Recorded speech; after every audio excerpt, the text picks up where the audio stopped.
Chapter 18. "Wait," Boris said. "Stop." "What?" Despite the steady rain, Lana Lang was driving very fast down a street that paralleled the mosque's west side. The moment they had slewed into the dark, gloomy street, the hairs on the back of Karpov's hands began to rise, and he felt an unpleasant stirring of anxiety in the pit of his stomach. "Stop," he shouted. "Back up." "What for? We're almost there." Leaning over, he grabbed the gear shift and began to jerk wildly on it. "What the hell are you doing?" she cried. "Reversing out of here." "Cut it out," she fought him. "You're stripping the goddamn gears." "Then you do it." He wouldn't give up. "Step on the fucking—" A hail of bullets smashed the windshield, struck Lana Lang in the face, making her dance like a puppet. Boris, ducking down in the footwell, depressed the clutch with one hand and shoved Lana's foot down on the accelerator with the other. The car screeched and moaned like a banshee. The drumbeat of rain sounded on the roof as it reversed, scraping along a brick wall. A shrieking commenced as sparking metal was stripped off the car's passenger's side. The door started to cave in, slamming into Boris's right side. He fell across Lana's lap. Her torso was being held upright by the seatbelt across her chest, but there was no life left in her. Blood was everywhere, a fountain of it, a pool, a river running through the careening car. More bullets, shattering the headlights, shredding the front fenders. Then Karpov had pulled the wheel over, and the car straightened out. It shot out of the street like a streak of lightning. The screech of brakes, the warlike blare of horns, shouts of fear and outrage. The fusillade had stopped, and Boris risked looking up above the scarred dashboard. The car sat crosswise, blocking the street. Lana's corpse was preventing him from getting behind the wheel. Just then, an air horn sounded, deep and braying. He looked in the other direction and saw an enormous refrigeration truck bearing down on him. It was going too fast. In the foul weather, he knew the shocked driver wouldn't be able to stop it in time. He turned and tried to open the door, but it was so crumpled, it was jammed shut. No amount of tugging and hammering was going to open it. And anyway, it was too late. With the roar and squeal of a rabid animal, the truck was on top of him. "We owe you a great debt," Don Fernando Herrera said. "You did us a great service." "And now I'd like my payment," Bourne said. "I'm not an altruist." "Oh, but you're wrong, Jason." Don Fernando crossed one elegant leg over the other, opened a beautifully filigreed humidor, offered a Robusto to Bourne, who declined. Don Fernando plucked one out and went about the elaborate ritual of cutting and lighting it. "You're one of the world's last true altruists." He puffed, getting the cigar going. "In my opinion, that is what defines you." The two men were sitting in Don Fernando's comfortable living room. Vegas was lying down in one of the bedrooms, Don Fernando having administered a light sedative. As for Rosie, she disappeared into one of the guest bathrooms, saying she was in desperate need of a long, hot shower. That left Bourne and his host, a man whom he had gotten to know first in Seville, where they had matched wits and sparred verbally, and later, more intimately, in London following the violent death of the old man's son. "I want half an hour alone with Halali Sai," Bourne said. A smile haloed Don Fernando's lips. He leaned forward. "More sherry." He refilled Bourne's glass, which stood beside a plate of Serrano ham, pink and smoky, and rough-cut chunks of Manchego cheese. Bourne sat back. "Where is Asai, anyway?" Don Fernando shrugged. "Your guess is as good as mine." "Then I can start with you. Why are you friends with him?" "Not friends. Business partners. He's a means to an end, nothing more." "And those ends?" "He makes me money, not drugs." "Human beings?" Don Fernando crossed himself. "God forbid." "He's a liar," Bourne said. "True enough." Don Fernando nodded soberly. "He knows no other way of operating. It's pathological." Bourne sat forward.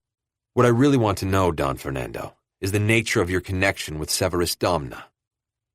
"Also a means to an end. At times, these people can be useful."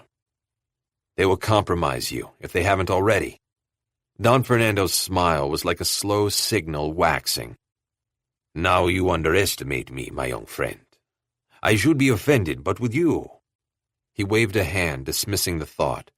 "The fact is, ever since they formed an alliance with Abdul Qahar's mosque in Munich, I felt it incumbent on me to keep an eye on them." Seeing Bourne's expression, he chuckled. "I see I have surprised you. Good. You must learn, my friend, that all knowledge doesn't reside with you." Rosie stepped into the shower and was immediately wrapped in a column of steam. The water cascaded down her shoulders, her back, her breasts, and her flat stomach as she slowly turned. Closing her eyes against the spray, she felt her muscles melt into the heat. Lifting her arms, she ran her fingers through her hair, moving it back and off her face. She turned her face up to the spray, and the hot water streamed against her eyelids, nose, and cheeks. Slowly, she turned her head to one side and the other, the jets massaging her muscles. The water hit her ears, creating a roaring sound that reminded her of surf, the vastness of the sea, and for a time she lost herself in this image of unplumbed depths. The hot water struck the small tattoo on her ear, rat-tat-tatting against it, and gradually the color began to fade and run, the serpent seeming to uncoil as it dissolved into a tiny pool of water tinged by the dye, running down her neck like tears, swirling down the drain.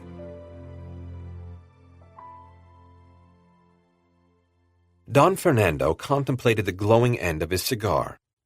"It all started with Benjamin El Arian," Bourne said, "didn't it?"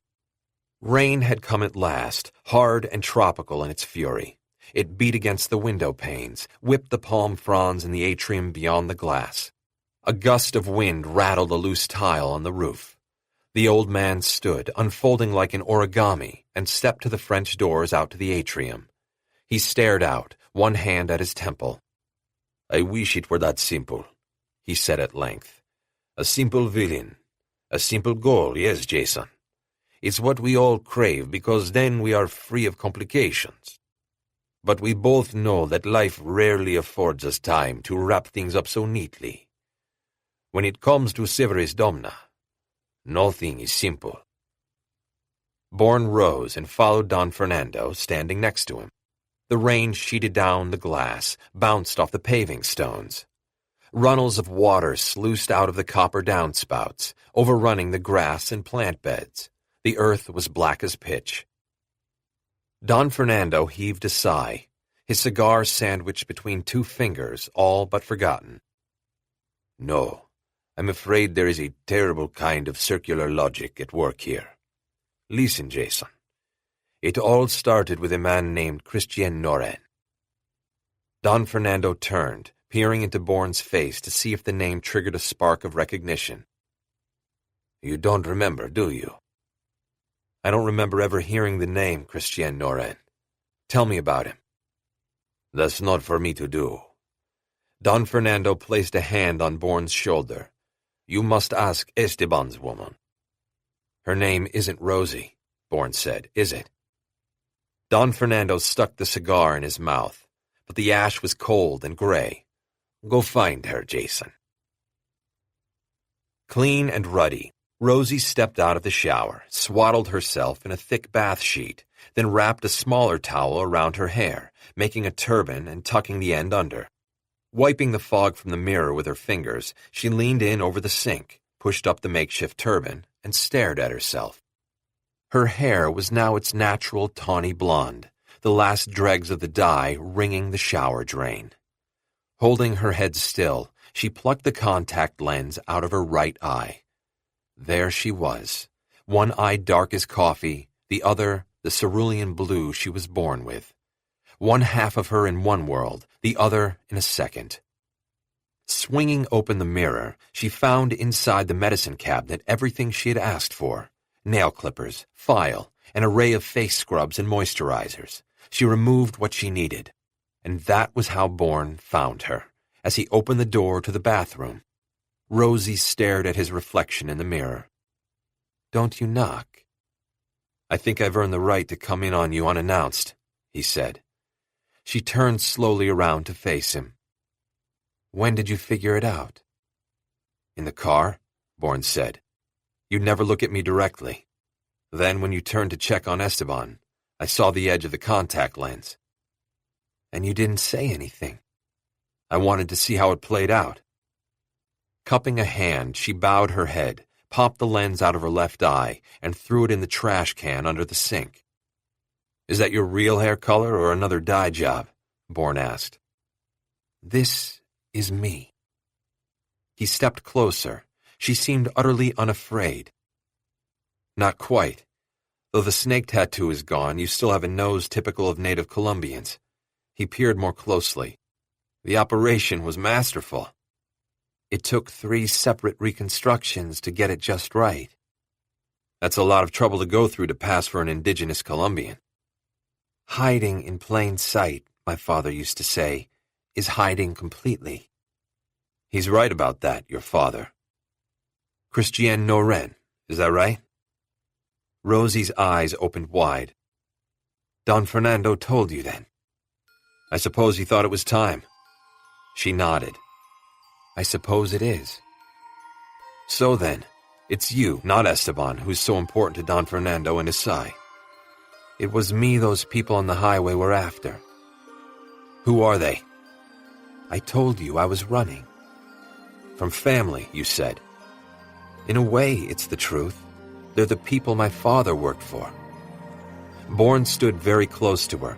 She smelled of lavender soap and citrus shampoo. What shall I call you? She gave him an enigmatic smile. She came toward him, so close there was scarcely a handbreadth between them. I was born Kaya Noren. My father was named Christian, my mother Vivica. They're both dead. I'm sorry. You're very kind. Kaya laid one hand on his cheek, stroking it gently. With the other, she drove the nail file she had palmed through skin and layers of muscle. Book 3, Chapter 19.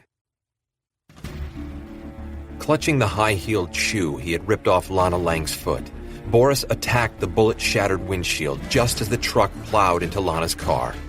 The front and side airbags deployed, saving him from a dislocated shoulder. Still, he almost lost consciousness. Pulling himself together, he hacked at the windshield, using the heel like a hammer. The truck driver slammed on the brakes, but the momentum of the 2-ton vehicle was too much. The truck dragged the car along with it. The brake pads started to smoke. Something fell out of the bottom of the car, sparks flying as it scraped the wet roadbed. Arms crossed over his face, Boris sprang through the ruined windshield, the crack and tinkle of safety glass in his ears. The car shuddered beneath him like a shot deer. He rolled across the hood, then dropped awkwardly down onto the road. Pain stabbed briefly through his foot and up into his leg. Rain beat down on him, soaking him instantly. The car and truck, now one grotesque unit, continued on, slewing heavily, overheated, tortured metal screaming. The truck's brakes seized up and the mass skidded like a planet thrown out of orbit. Then truck and car both jumped the curb and plowed through a plate glass storefront. With a horrendous sound like an animal screaming in pain, they smashed the interior to smithereens and impacted the rear wall. By that time, Boris had staggered to his feet amid a chaotic mass of shouting pedestrians, blaring sirens, and stalled traffic. People in herky-jerky motion were everywhere, their umbrellas clashing into one another. Faces peered at him, hands grabbed for him, beseeching him for answers. Was he all right? What had happened? The crowd swelled into a mob that spilled out onto the adjoining streets. People seemed to be running from every direction, splashing in the running gutters. Boris was busy wrenching himself free of the mounting chaos. That was when he spied the human machine knifing through the crowd. The human machine grinned at him and said something Boris couldn't make out. It was Zaitchek, the mouthpiece for Konstantin Beria, the head of SVR. Zaitchek, who had detained him at Ramenska Airport. What was he doing here? Boris asked himself. Believe me when I tell you that we can make your life a living hell, Zaitchek had warned him. In that moment, he saw everything as if a curtain had been lifted, revealing the poisoned feast laid out on a table. As he reeled drunkenly away, clawing through the dense clusters of chattering gawkers, Boris knew that it was SVR. SVR was responsible for Lana Lang's death, fucking with him, here in Munich. "Do you ever think about them?" Kaya said. Bourne, lying on the floor of the bathroom, stared up into her piercing blue eyes. She was sitting astride his stomach, one fist grasping the end of the nail file she had used as a makeshift knife. He felt very little pain. He suspected that the file hadn't gone very deep, that in fact one of his ribs had deflected it from its path. He could have dislodged her, but what was the point? She hadn't wanted to kill him, or even to hurt him badly. She had something to tell him, something he wanted, possibly even needed, to hear. So he lay still, breathing deeply, his thoughts going deep, gathering his resolve. "The people you've killed," she continued. And then, staring into her eyes, the past rose up and melded with the present. Her blue eyes became the eyes of the woman in the bathroom of the Nordic Disco Club. Lights strobed, music blared, and he was back there in time and place. She was sitting on the toilet, the small silver-plated .22, almost a plaything when it came to stopping a human being, aimed at him. He did what Alex Conklin had sent him to do. He knew nothing about the woman, except that she had been marked by Treadstone for termination. Those were the days when he had done what he was told, as his training dictated. Before the incident when he had lost his memory, after which he had begun to question everything, starting with Treadstone's motives. Just before he had completed his mission, she had said to him, There is no what?" Kaya's eyes, the dead woman's eyes, the same eyes. And then Kaya said, "I saw her. The police came and took me to frequencies in Stureplan to identify her. She was sitting there. They hadn't moved her. God knows why." Her head trembled. "There was no reason for you to do what you did." There is no reason. That was what she had said just before he had killed her. There is no reason. Soraya fell into darkness. She landed on Amun's corpse, which in death protected her as Amun had done in life. The man with the red polo was on her immediately, dragging her off Amun and throwing her to the side like a sack of garbage. For a moment, he stared down at Amun's face. Then he kicked it.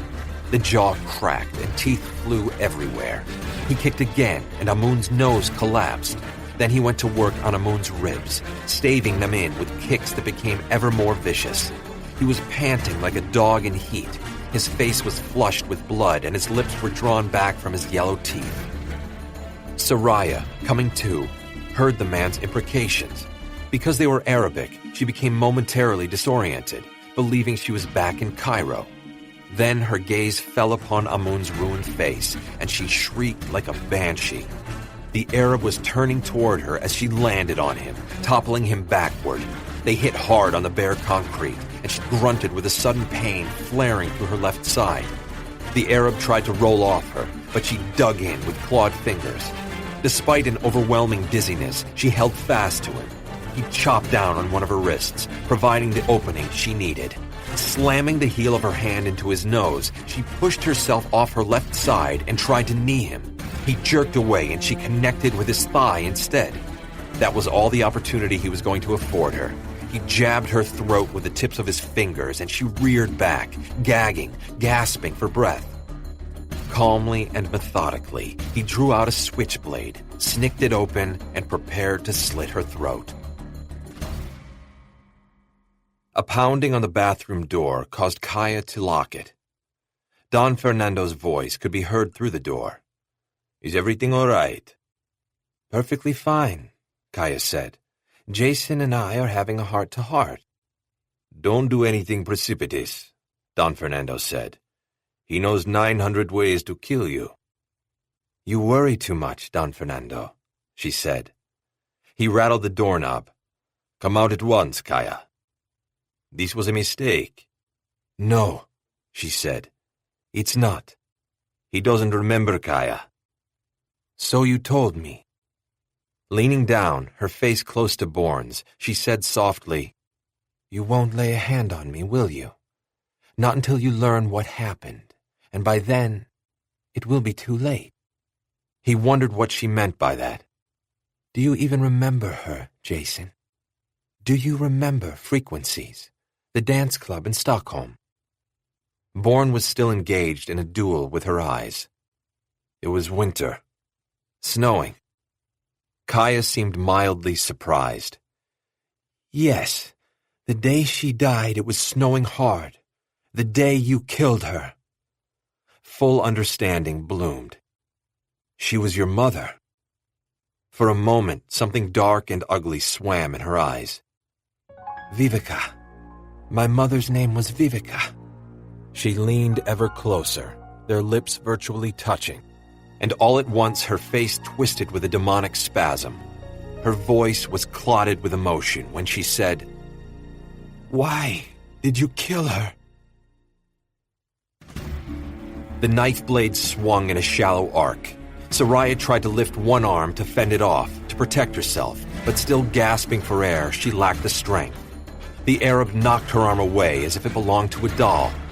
Gripping her hair with one hand, he jerked her head back, exposing the long, vulnerable curve of her throat. He grinned. Beach, he said, then other words that made her shudder.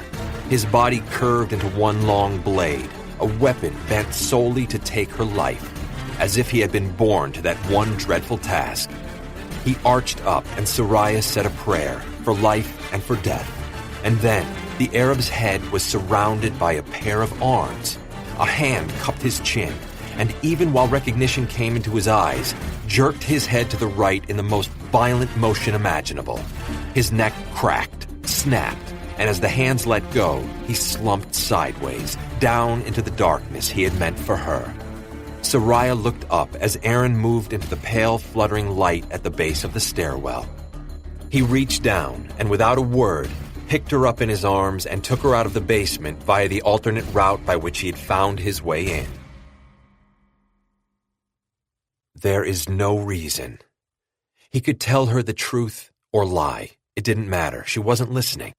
All she wanted was her pound of flesh, and now he knew what it was. She was a civilian.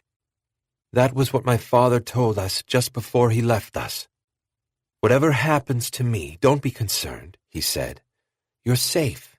You're civilians. I didn't know what he meant until the day of the snowstorm, the day my mother... A spasm of deflected energy went through her. Her face looked white-hot. Why did you kill her? Tell me, I need to know.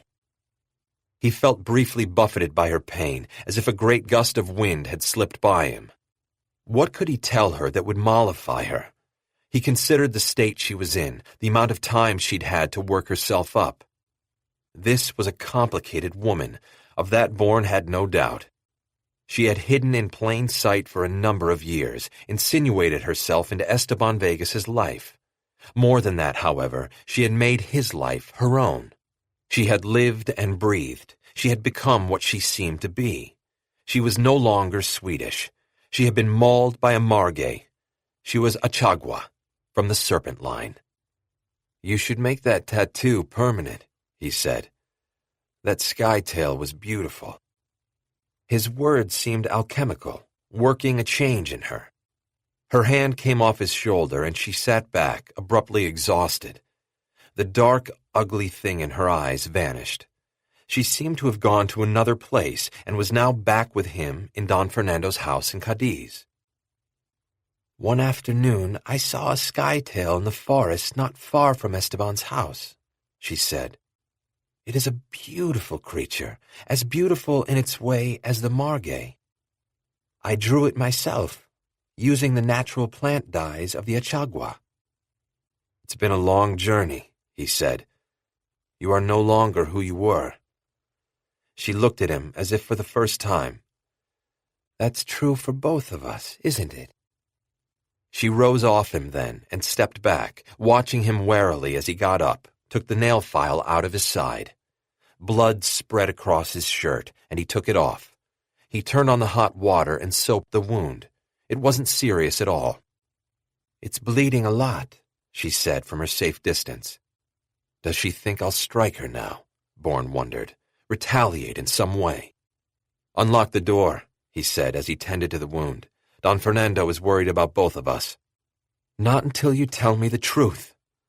She took one hesitant step toward him. "Was my mother a spy as well?" "Not to my knowledge," Bourne said. He remembered now. The force of Kaya's emotion had dislodged the shard of memory from the lost depths of his past. "Your father was sent to kill the man who was then my boss. He failed. I was sent in retaliation." Kaya made a noise. She seemed to be having trouble breathing. "Why wasn't my father—" "My target?" He finished for her. "Your father was already dead." "And that wasn't enough?" There was no possible answer he could give that would satisfy her, or, he thought, himself. "There is no reason." Vivica Noren had been right. There had been no reason for her death, save Conklin's need for revenge. But who had Conklin been hurting? Noren's daughters were innocents. They didn't deserve to have their mother taken from them. Conklin's vindictiveness sent a chill through him. He had been Conklin's instrument, trained and sent out again and again to terminate lives. He rubbed his hands over his eyes. Was there no end to the sins he had compiled in the past he couldn't remember? For the first time, he wondered whether his amnesia was a blessing. "This isn't the answer I wanted," Kaya said. "Welcome to the real world," he said wearily. He thought she might cry then, but her eyes remained dry. Instead, she turned and unlocked the door. Don Fernando, standing on the threshold, wrenched it open. He stepped in with an appalled expression as he took in Bourne's wound. "My house has now become a corrida. Kaya, what have you done?" She was silent, but Bourne said, "Everything is fine, Don Fernando." "I should think not." He frowned at Kaya, who refused to look at him. "You have abused my hospitality. You promised me." She did what she had to do. Bourne found a sterile gauze pad in the medicine cabinet and taped it over the wound. "It's all right, Don Fernando." "On the contrary." Don Fernando was furious. "I helped you out of the friendship I had with your mother, but it's clear you've spent too long in the Colombian jungle. You've picked up some very nasty habits." Kaya collapsed onto the edge of the tub, her palms pressed together, as if in prayer. "It was not my intention to disappoint you, Don Fernando." "My dear, I am not angry for myself. I'm angry for you." The older man put his back against the doorframe. "Imagine what your mother would think of your behavior. She raised you better than that." "My sister." "Don't talk to me about your sister. If I suspected you were anything like her, I wouldn't have let you anywhere near Jason." "Apologies, Don Fernando." Kaya stared down at her hands. Bourne had never heard Don Fernando raise his voice before. Clearly, Kaya had hit a nerve. Don Fernando sighed. "If only you meant it. We are all liars here. We are all pretending to be what we are not." He looked from Kaya to Bourne. "Don't you find it interesting that we all have a problem with identity?" At last, Kaya lifted her head. "We're all ruled by secrets." "Well, yes," Don Fernando nodded. "But it's the secrets that cause the problem with identity. To keep secrets is to lie. To lie is to cause a change of identity. And then time goes by. The lies become the norm. Then the truth, at least our truth, and then, who are we?" His eyes cut away from Bourne's. "Do you know, Kaya?" "Of course I do." But she had answered too quickly, and now she paused, thinking.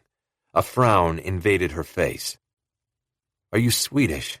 Bourne said gently. "Or a Chagua? My blood is—" "But blood has so little to do with it, Kaya!" Don Fernando cried. Identity has no basis in reality. It's pure perception.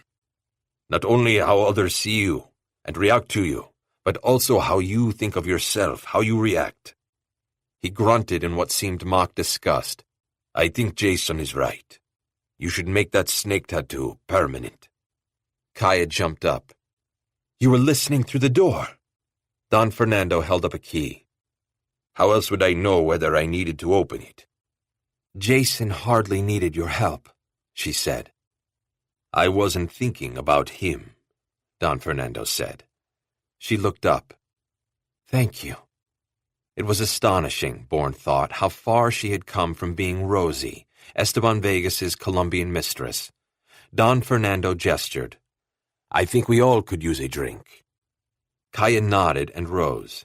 As the three of them returned to the living room, she asked about Esteban. Sleeping off his fear, gathering his strength, which he will need. Don Fernando shrugged. It is unfortunate. He only knows one life, and it's a far simpler one than the one in which he now finds himself. Why are you looking at me like that? Kaya bristled. Do you think I'm going to leave him? If you do, Don Fernando said as he poured them some of his extraordinary sherry, you are sure to break his heart. She accepted the glass he handed her. Esteban's heart was broken long before he met me. That doesn't mean it won't be again. Bourne accepted the sherry and sipped it slowly. He sat on the sofa. The adrenaline was wearing off and his side burned as if Kaya had struck him with a hot poker. Kaya. Bourne broke off at the shake of her head. She came over and sat beside him. I know Esteban and I would never have made it here without you. For this I thank you.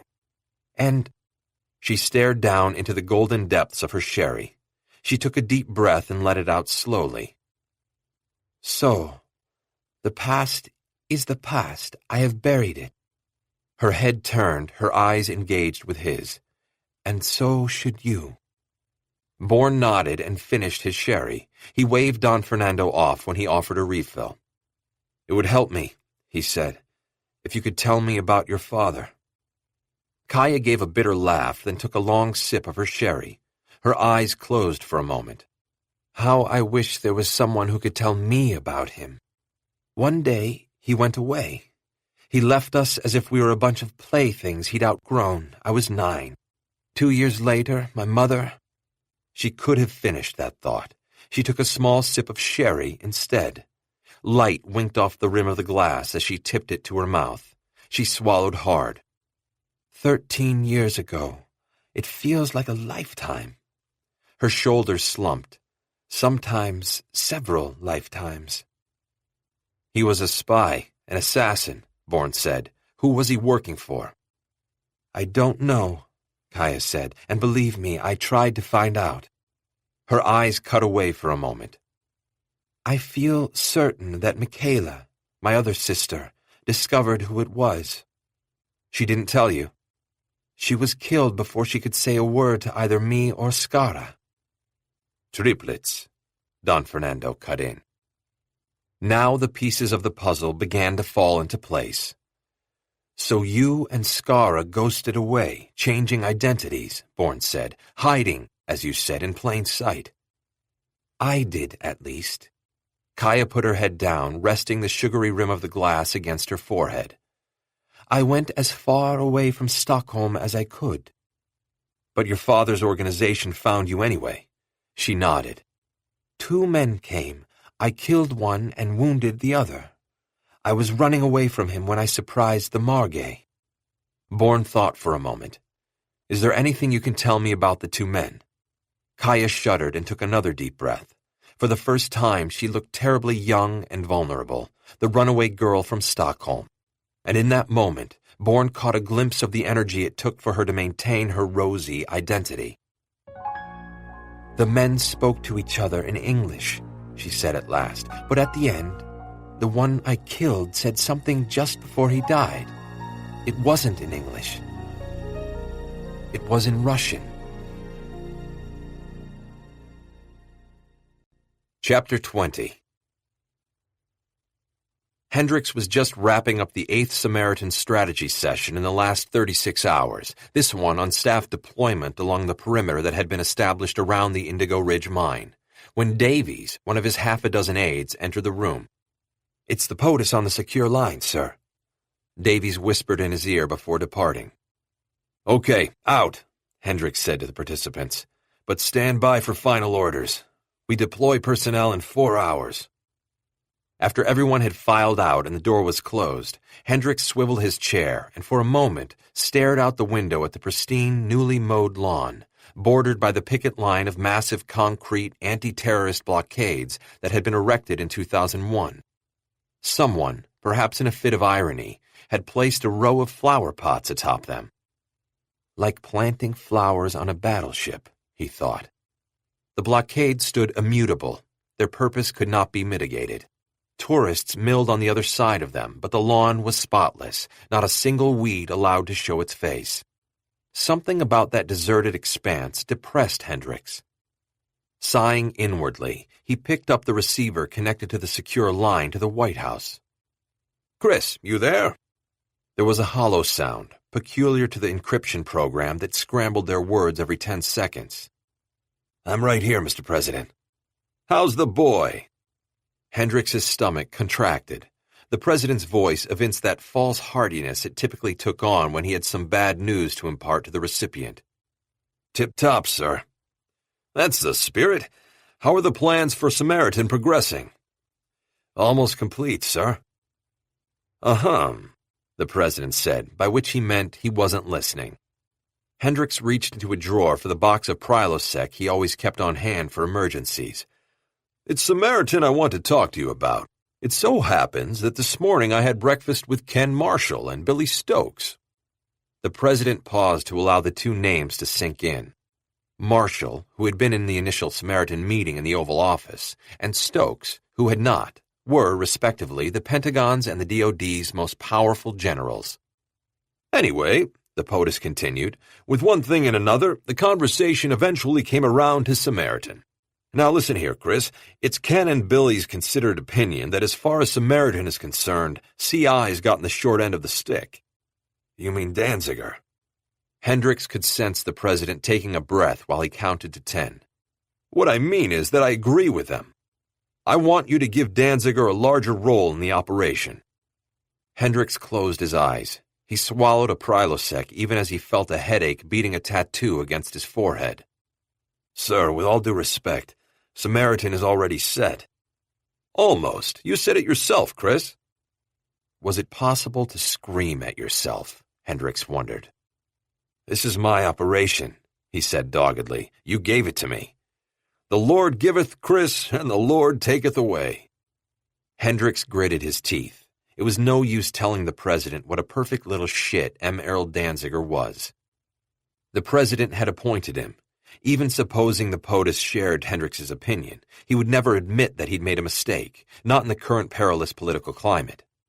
One false move would set alight the worldwide blogosphere, which would in turn ignite a firestorm of talking heads on CNN and Fox News, which would spawn endless op-ed column inches. The poll numbers the president and his advisors scrutinized every month would plummet. No, these days even the president of the United States needed to be ultra-cautious with both his choices and his statements. "I'll do what I can to soothe the ruffled feathers," Hendricks said. "Music to my ears, Chris. Keep me informed on your progress." With that fiat, the president disconnected. Hendricks didn't know what gave him more pain, his stomach or his head. He knew Danziger was aiming for complete control of Samaritan, which would surely end in disaster. Danziger was a career opportunist. Amassing power was his sole objective. He had come over to CI from NSA, and for the past year he had been remaking CI into a carbon copy of NSA.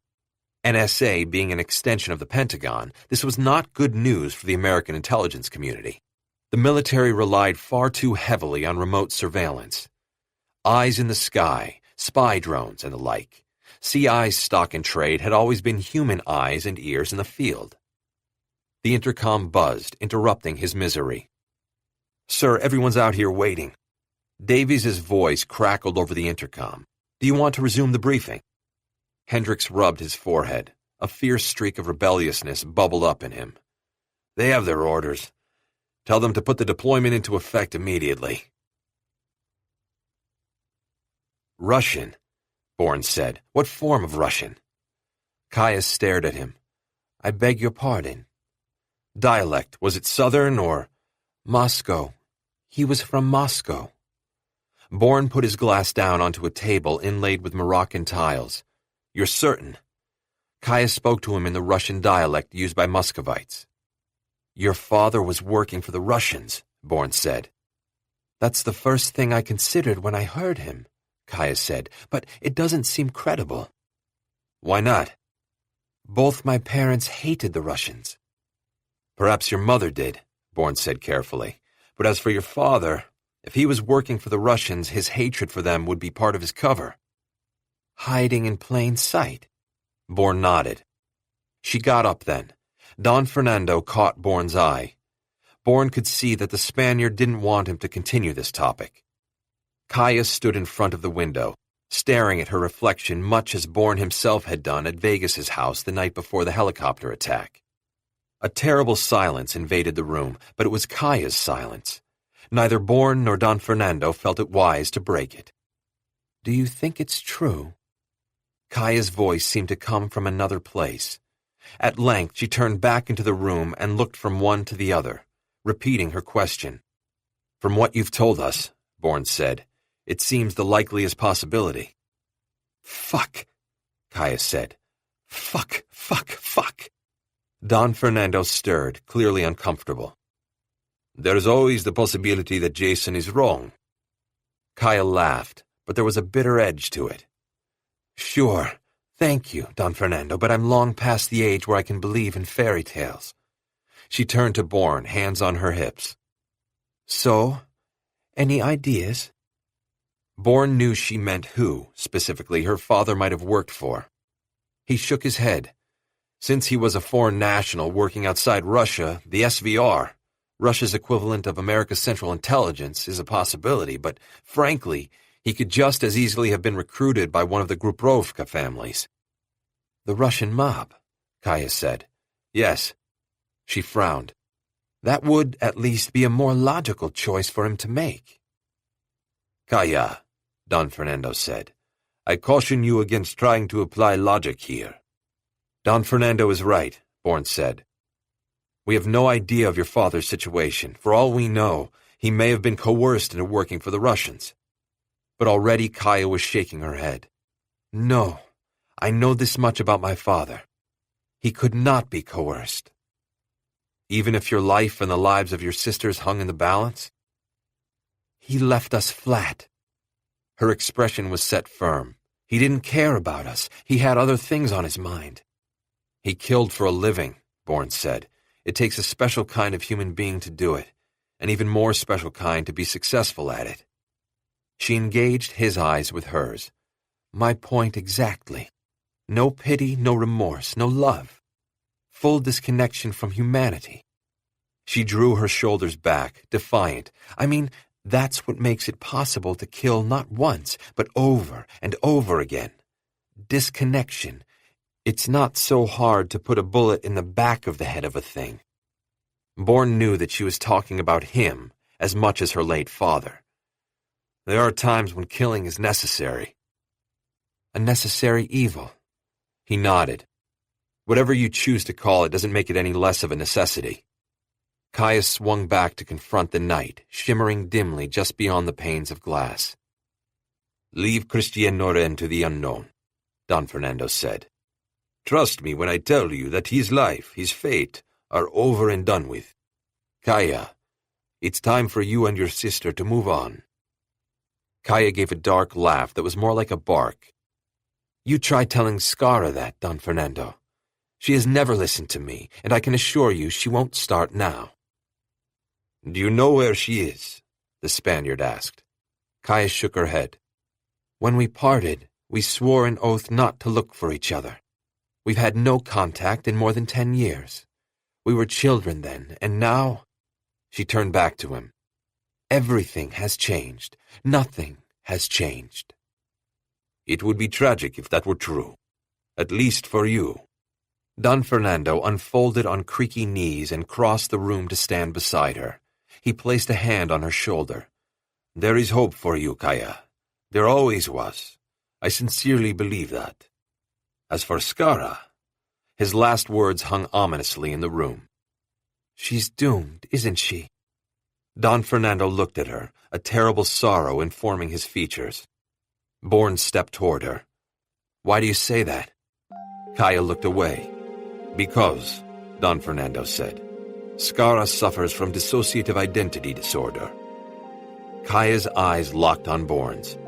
"My sister has 6 distinct alter egos, all of them as real as any of us in this room."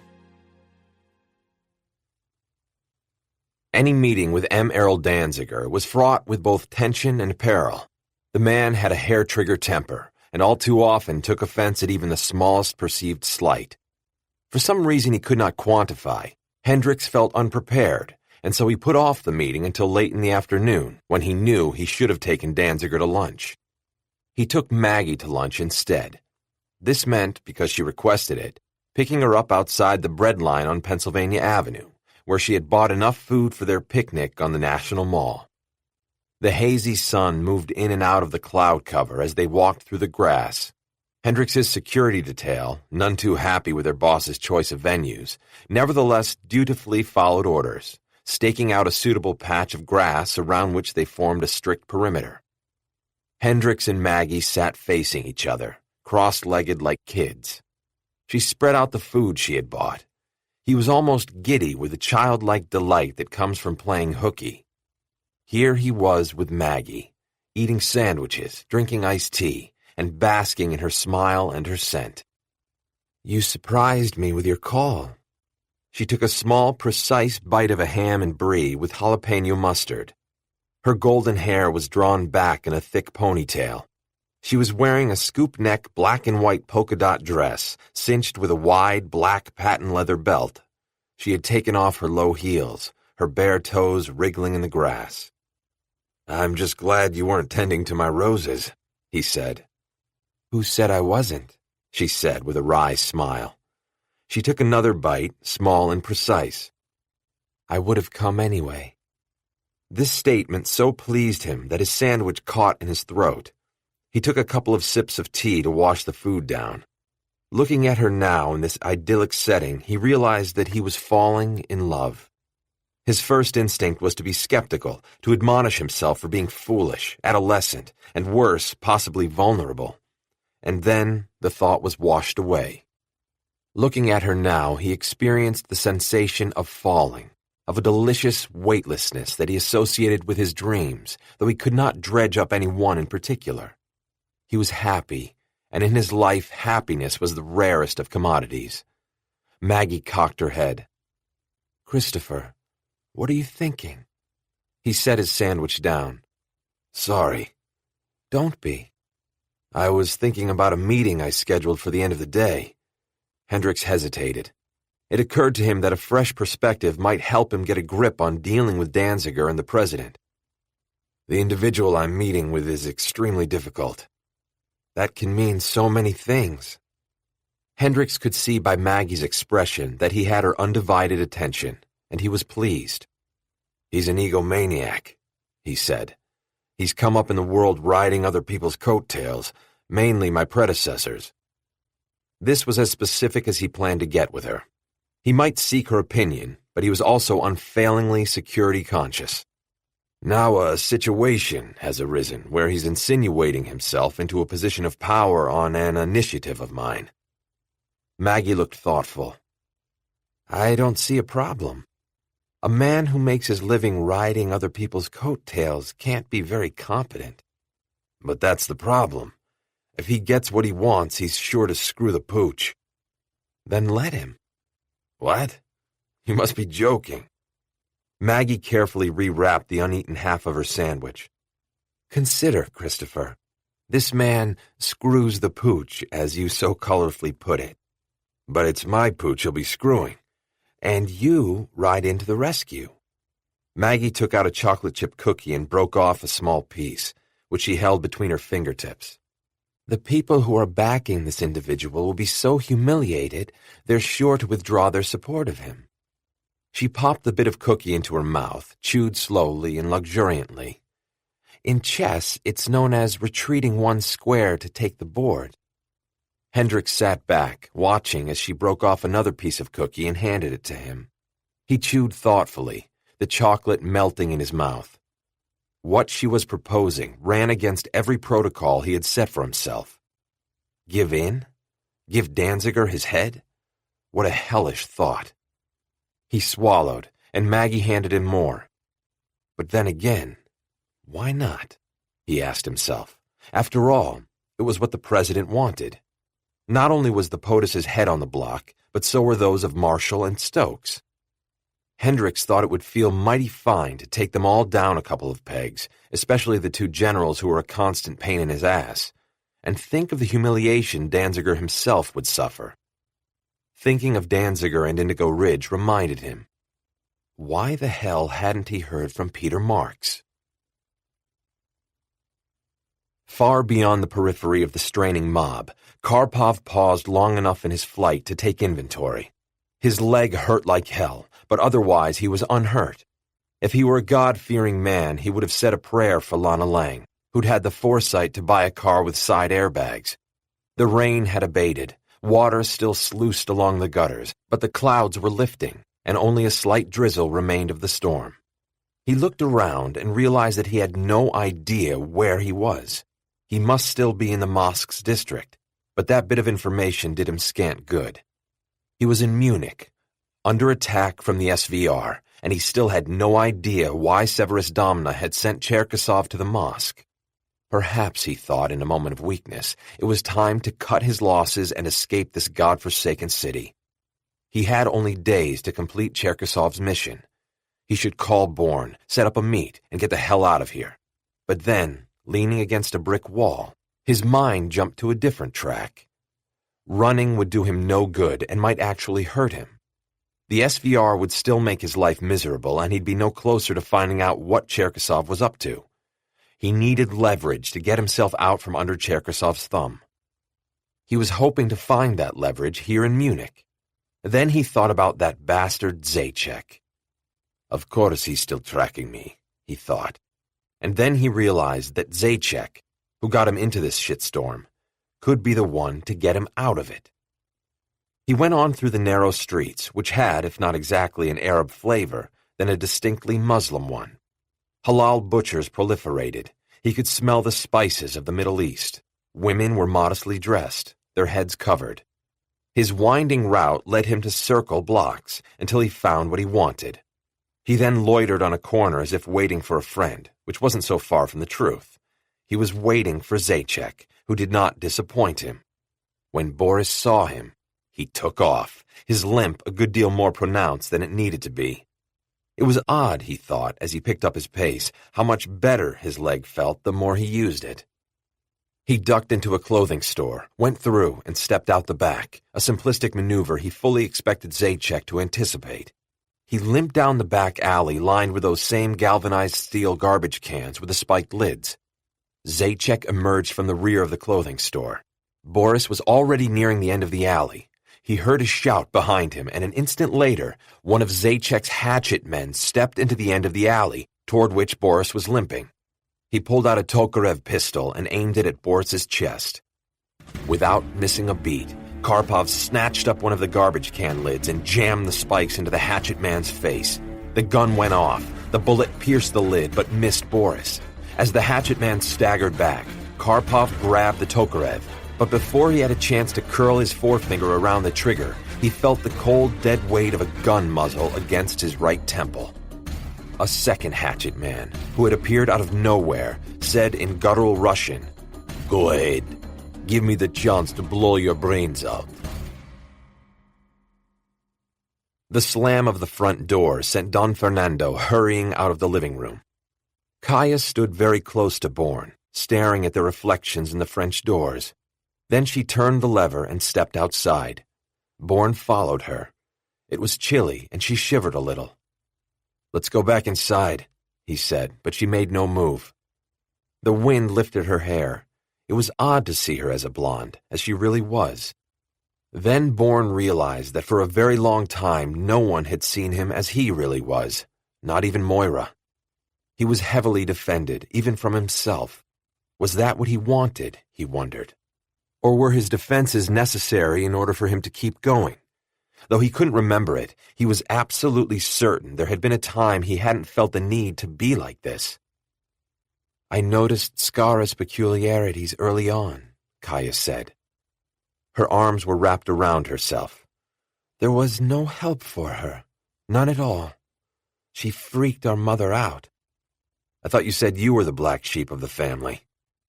I lied. She gave him a wan smile. Skara taught me. She said she had no choice, that in order to live a more or less normal school life, all her personalities had learned to lie convincingly. It must have been difficult for you, Bourne said. At first. I used to have nightmares about her turning into some kind of monster, a vampire or a succubus. She turned to him. But what stumped me was where the personalities went when they were dormant, and how did they cycle?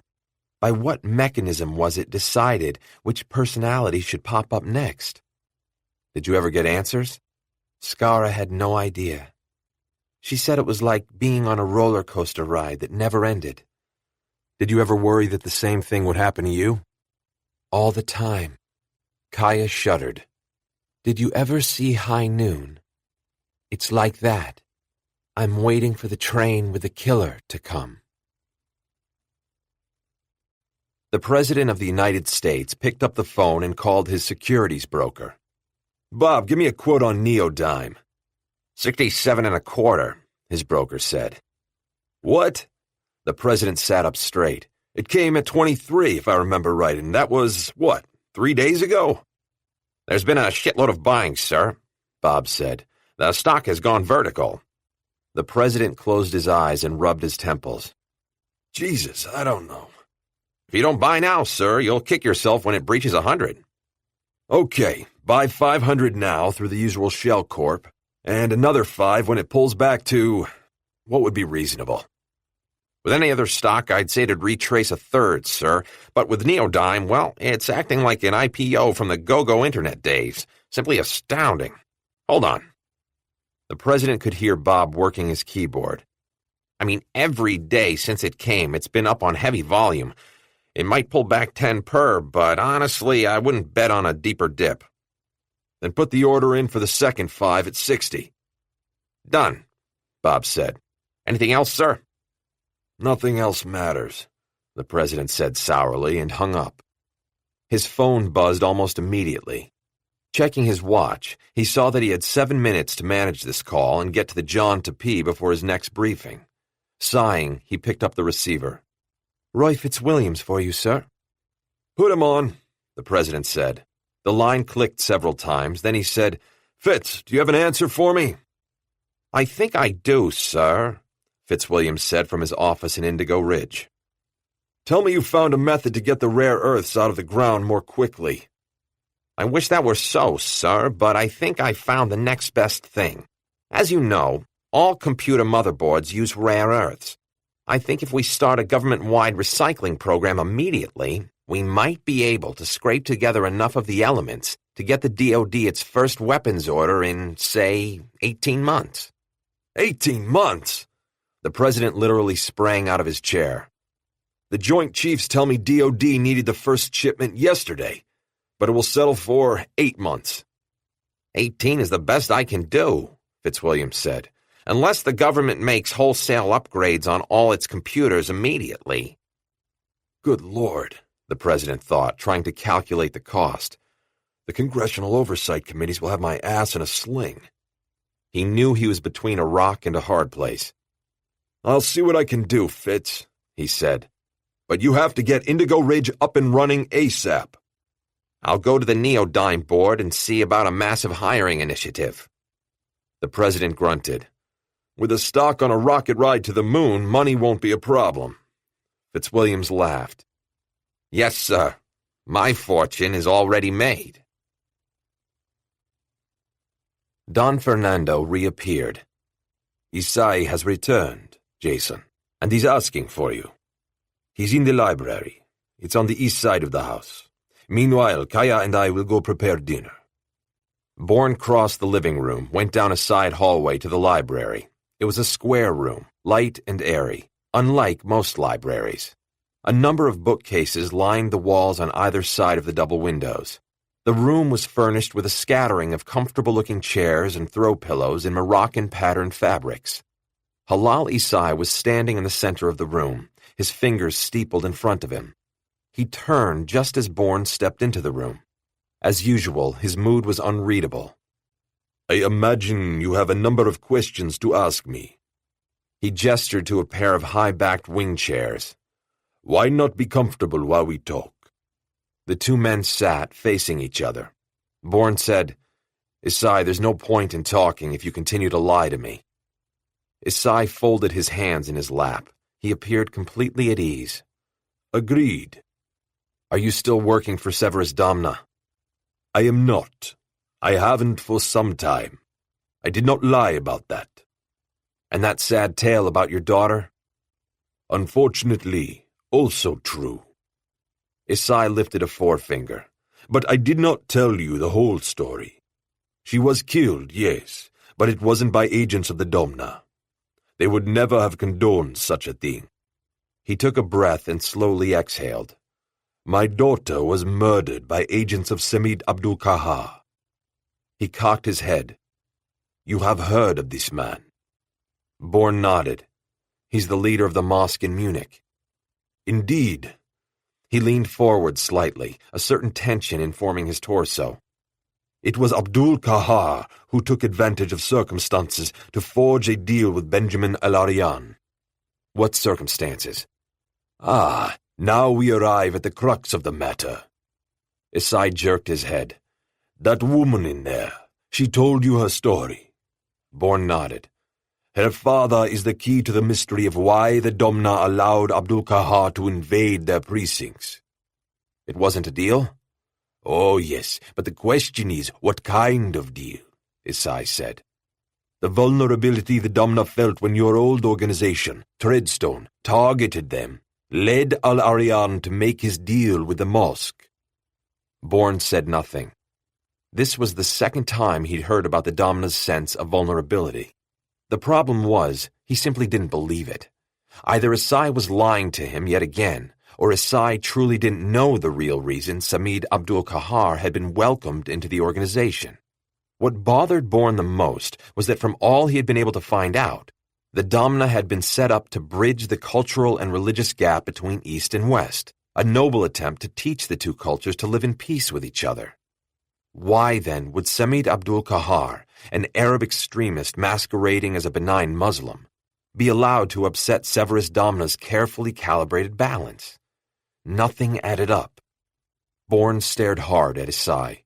Once again, he was at a loss to classify the man as friend or enemy. "You want to know who Christian Noren worked for, is that it?" "Everyone in this house wants to know," Isai said, leaning back. "We thought Kaya would know, or at least be able to give us some clue, which is why Don Fernando wanted me to fetch her along with Vegas." "Why didn't you tell me all this back in Colombia?" "Her father went after your old boss. Word is the two of you were close. I couldn't be sure you'd do what needed to be done if you knew who she really was." This explanation sounded logical, and possibly it was true, but with Isai, you never knew. Don Fernando had warned him about Isai's pathological lying, not that Bourne hadn't already suspected as much. On the other hand, it was helpful to get confirmation of his suspicion. "And if I hadn't come along?" Isai shrugged. "I was negotiating with Roberto Correos to help me when you fell into my life like a gift from Allah." He smiled. "You make a habit of it." His hand briefly lifted and fell, "But believe me, that's all water under the bridge." Holding a conversation with Isai was an exhausting experience. Listening to him and trying to ferret out what he was really saying, or more often, not saying. Unfortunately, none of this brings us any closer to discovering what the Domna is up to. "There's something else." He sat forward again, and as he did so, lowered his voice. Benjamin El-Arian has been taking secret trips to Damascus. I discovered their existence purely by accident, through, of all people, Esteban Vegas. Going through Esteban's bills of lading, I discovered a discrepancy in monies that I traced to a round-trip first-class ticket from Paris to Damascus. Digging further, I turned up El-Arian's name, along with the fact that this wasn't his first trip to Damascus. El-Arian was paying for the trips by skimming off profits from the exports filtered through the oil fields in Colombia that Vegas manages for Don Fernando. Any idea what El-Arian was doing in Damascus? Isai shook his head. In that regard, I've hit a dead end. But I think it has something to do with the group Christian Noren worked for. That makes no sense, Bourne said. The men who came after Kaya and her sisters are Russian. Isai rose. Nevertheless, from what little my contacts in Damascus could glean, I think there's a connection. Bourne wondered why Isai was so keen on finding out the truth about Christian Noren's affiliation. Then, like a flash of lightning, the answer came to him. Isai didn't believe the story about how El-Arian had come to make a deal with the mosque either. He was as skeptical as Bourne himself. He was convinced that the true reason would become apparent only when the mystery of Christian Noren was solved. Have you told Don Fernando any of this? Isai gave him an enigmatic smile. Only you and I know. Boris stood very still. The alley stank of fish and stale frying oil. The noise of the traffic was like a hive of angry wasps. Zajac sauntered up as if he didn't have a care in the world. His eyes were on Karpov all the time. He looked dapper in a long black cashmere coat, black kidskin gloves, and mirror-finished brogues with soles so thick Boris was certain they must contain a tongue of steel. This was an old trick dating back to the KGB, the steel useful for vicious stomping sessions. Some things, Boris thought, never went out of style, even among the Internet generation. When Zajac came up to where the two men stood at the mouth of the alley, he said, "Oh, Karpov, maybe you wouldn't make such a good mentor after all." Boris gestured with his chin. Why not ask your comrade with a face full of metal for his opinion? Zajac opened his mouth, threw his head back, and laughed. "You old guys," he said. That was when Boris jammed his right elbow into the gunman's Adam's apple. At the same time, he shoved the gun away with his left hand. It went off, deafening all three of them. Boris shot the gunman point blank with a Tokarev, and the man arched back and slammed against the brick wall, where he left a mealy-looking Rorschach blood blot. Zajac was just starting to come out of shock when Boris grabbed him by the back of his soft, pelt-like collar and smashed his face into the blood blot. "What do you see there, Zajac, eh? Tell me, you little prick." Boris dragged Zajac back. He switched to an upper-class British-accented English. "I say, Zajac, old bean, you've gotten blood all over your $5,000 cashmere overcoat, not to mention those shiny shoes. What are they, John Lobb?" Zajac, clearly out of ideas, tried to kick Boris with one of his steel-soled shoes, but Karpov danced out of the way. He said, delivering a mighty slap to the back of Zajac's head. "Clearly, you need some lessons in how to behave." Zajac had given up trying to extricate himself from Karpov's grip and was wiping the blood off his face.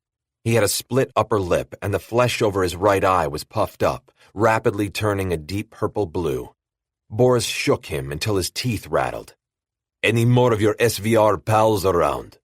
Zajac shook his head. "Answer me when I speak to you," he ordered. "There was just the three of us." "You figured that was more than enough to handle an old man like me, right, little prick? Don't shake your head. I know exactly what's in that pea brain of yours." You've got it all wrong. Oh, shit." Zajac snorted a clot of blood out of his nose. It stuck on the wall in the middle of the widening blot. "Okay, little prick, tell me how I'm wrong." He shoved the Tokarev's muzzle into the soft flesh where Zajac's lower jaw met his neck. "But if I don't like your answer..." Boom. I need to sit down." Zajac was hyperventilating. Beneath the smears of blood, his face looked pale. Boris dragged him back down the alley, all the way to the other end, where a number of wooden crates that smelled of fresh oranges were stacked. Zajac collapsed gratefully onto one and sat slumped over, his hands crossed over his head, as if he was expecting Boris to beat him senseless. There was less vehicular traffic beyond this end of the alley, but the foot traffic was heavy. Luckily, it was rush hour. Everyone was hurrying home, lost in their own thoughts. No one so much as glanced into the alley. Nevertheless, Boris didn't want to stay there any longer than he had to. "Pull yourself together, Zajac, and tell me what you have to say." Zajac gave a little shudder, pulled his stained cashmere coat more tightly around himself, and said, "You think we set that ambush for you and the woman? Don't pretend you don't know who she was." "The fact is, I don't." Zajac's ashen face looked like a battlefield. The man was spent. "I didn't come here following you. I didn't set that ambush. That's what I was trying to tell you in the crowd back there." Boris remembered Zajac shouting something at him, but in the roar of the mob and the screams of police sirens, he hadn't been able to hear a word. "You're making no sense," Boris said. "You have precisely 10 seconds to rectify that." Zajac flinched. "Beria sent me here to keep an eye on Cherkisov." All the blood drained out of Boris's face. "Victor is here?" Zajac nodded. "I had no knowledge of you being in Munich until I saw you in the street. Believe me, I was as shocked to see you as you were to see me." "I don't believe you," Boris said. Zajac shrugged. "So, what can I expect?" "Give me a reason." Zajac's nose had begun to bleed, and he tipped his head back. "I can get you an interview inside the mosque." "Tell me." Zajac closed his eyes. "As easy as that? No, I don't think so. I want your word that I get out of this alive." Boris watched Zajac's body language, which he had found a virtually foolproof method of discovering whether or not a person was lying. "The only way you get out of this alley alive is if you become my eyes and ears in SVR." "You want me to spy on Beria? If he finds out, he'll kill me." Boris shrugged. "Make sure he doesn't find out. For a smart little prick like you, that shouldn't be difficult." "You don't know Beria," Zajac said sourly. Boris grinned. "That's why I have you." Zajac looked up at him as he licked his bruised and swollen lips. His right eye was almost completely closed. Boris crossed his arms over his barrel chest. "It seems, little prick, that we need each other." Zajac rested his head against the building wall. "I'd appreciate it if you didn't call me that." "I'd appreciate some answers. Are you in or out?" Zajac took a shuddering breath. "It looks as if you'll be mentoring me after all." Boris grunted. "If you didn't set the ambush, who did?" "Who knew you were coming to Munich?" "No one." "Then no one set the ambush." Zajac's lips twitched in a parody of a smile. "But of course, that's not possible." "Of course it isn't," Boris thought. All at once he had trouble breathing. Zajac must have seen the change on his face because he said, "Life's more complicated than you thought. Eh, General?" This time, could the little prick be right? Boris wondered. But it's impossible, absolutely unthinkable. Because there was only one other person who knew he was going to Munich. His old and trusted friend, Ivan Volkin.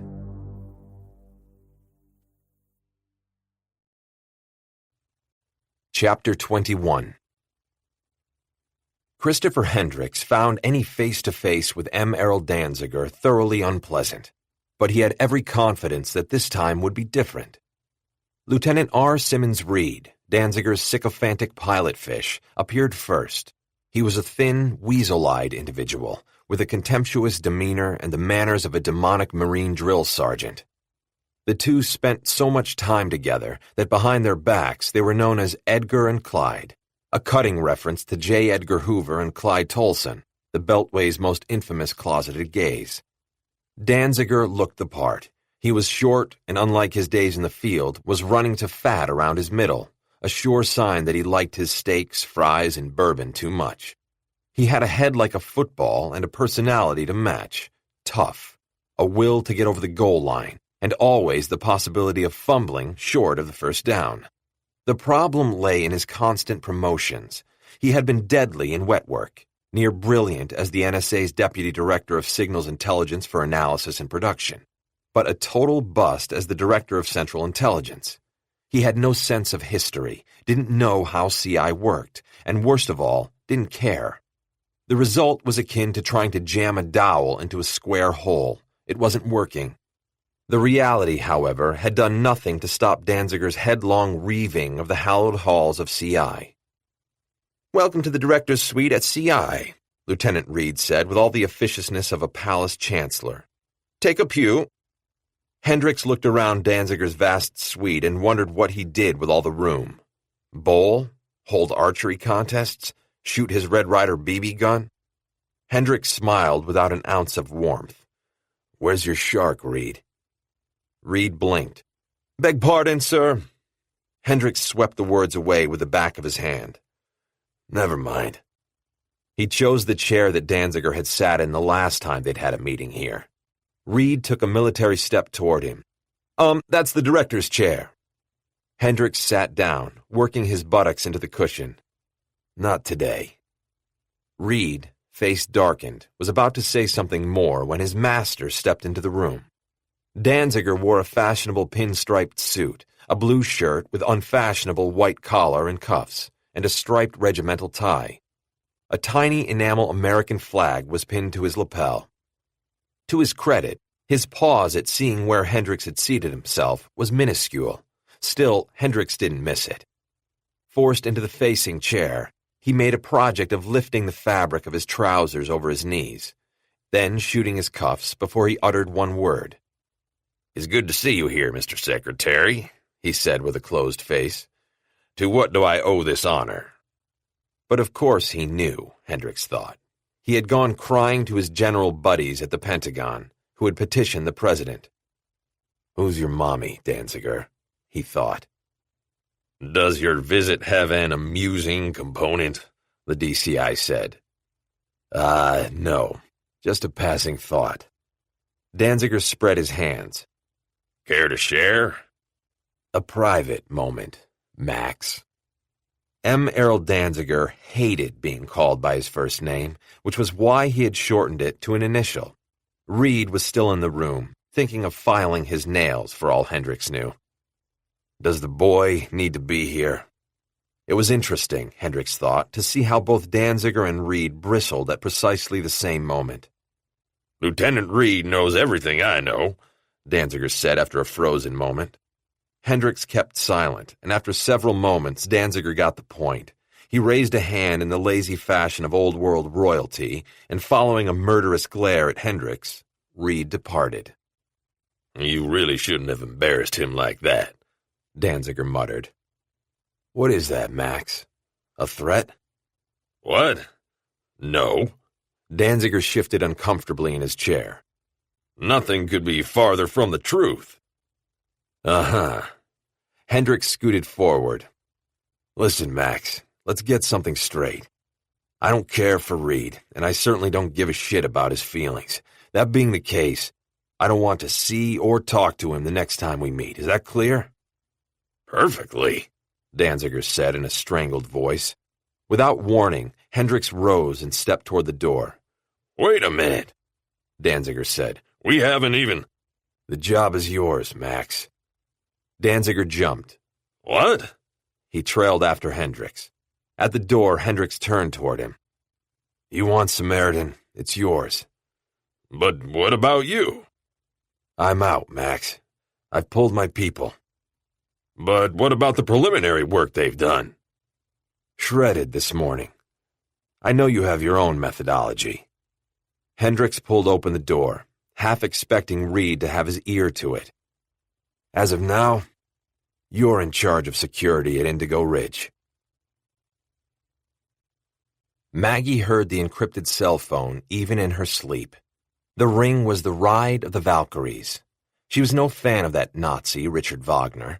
Nevertheless, she dearly loved the Ring cycle. She turned over, her eyelids heavy, gluey with sleep. Returning to her apartment after her lunch with Christopher, she had crawled into bed and immediately fallen fast asleep. She'd been in the midst of a dream in which she and Kaya were engaged in the same argument that had defined pretty much their entire childhood. In fact, her throat ached as if she had been screaming in her bedroom as well as screaming in her dream. Screaming at Kaya had never worked. Why had she continued to do it? Their relationship, the secrets they knew about each other, made conflict inevitable. Had they been brothers, they surely would have beaten the crap out of each other. They had worked with what they had, which was precious little, and in the end they could no longer stand the sight of each other. If circumstance hadn't pulled them apart, they would have parted anyway. And yet, in dreams, Maggie missed her sister. Michaela never appeared in her dreams, but Kaya did. And seeing her, Maggie cried dream tears, her dream heart breaking. But when their dream conversations began, they were invariably acrimonious from the very first words, the bile of two sisters who loved each other but could find no common ground. In latter days, their arguments had revolved around their father. Their memories of him were so different, as if he were two people. The arguments, grown ever more bitter and vitriolic, saddened as well as angered her. With the Valkyries riding herd on her consciousness, she rolled over and stared balefully at the cell phone atop the nightstand. She knew who was calling her. Benjamin El-Arian was the only one with the number. She dug her thumbs into her closed lids to haul herself into full wakefulness, but ignored the call. Instead, she stared at the evening's dusty shadows extending across the ceiling. Mid-note, the Valkyries ceased to ride. In the eerie silence, she thought about Benjamin. It was a mystery how she ever could have been attracted to him.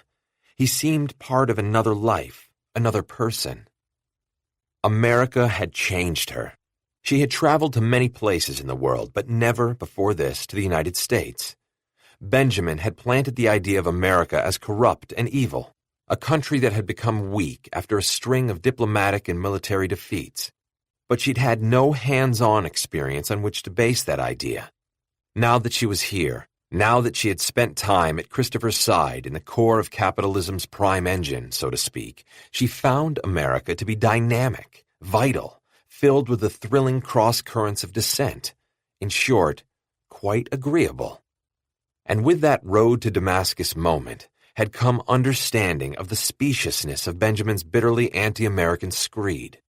She had pretended to buy into it, to get close to him, but it was only now, having come into contact with Benjamin's avowed enemy, that she realized the depth of his self-delusion.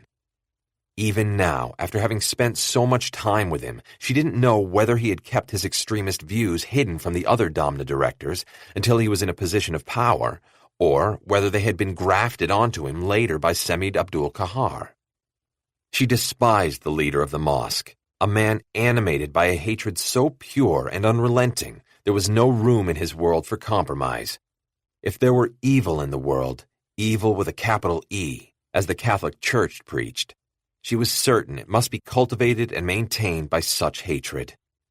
At first she had been confounded by the alliance between the two men, but gradually, from incidents she witnessed, it became clear that Benjamin was using Abdul-Kahar as his enforcer to maintain and consolidate his power, to keep the other directors in line. She had seen the result of Abdul-Kahar's handiwork on a director who had been foolish enough to publicly defy El-Arian.